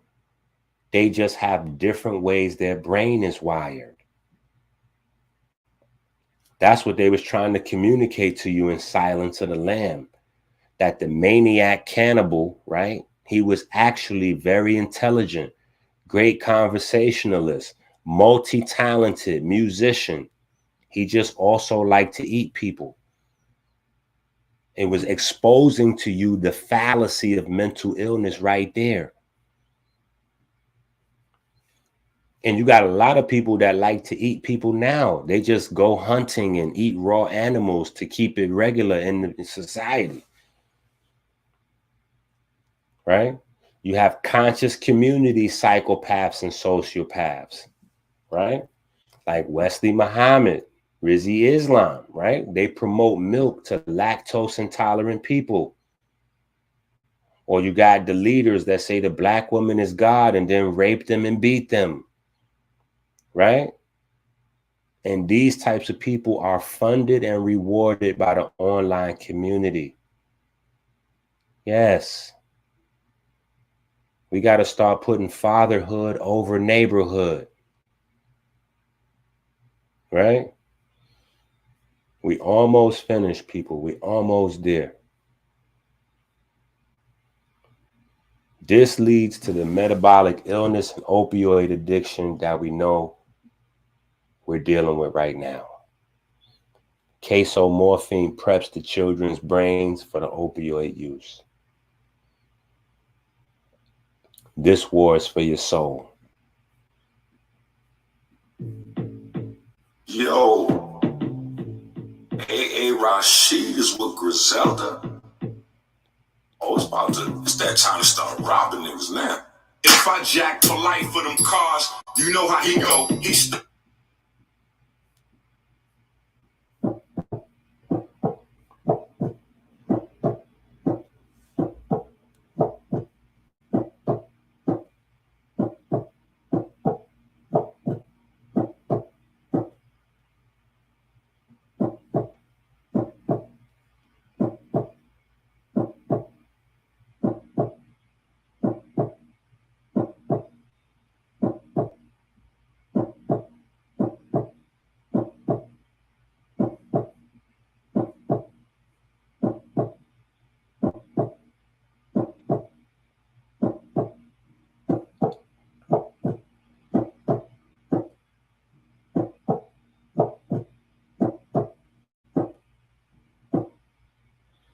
So remember, the melanocytes in the skin determines how much melanocytes how much melanin activity you got on the skin, tells you how much you got on the insides, and this determines the lifespan.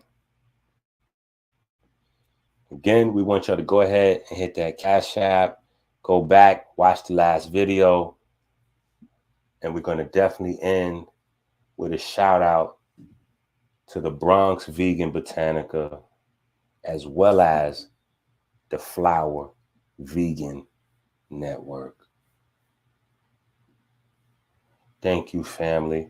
We had over 80 people that stayed with us for over 8 hours. And we had a bunch of other folks that tuned in and out. And yeah, I'm sleepy. I need to take my ass to bed, all that.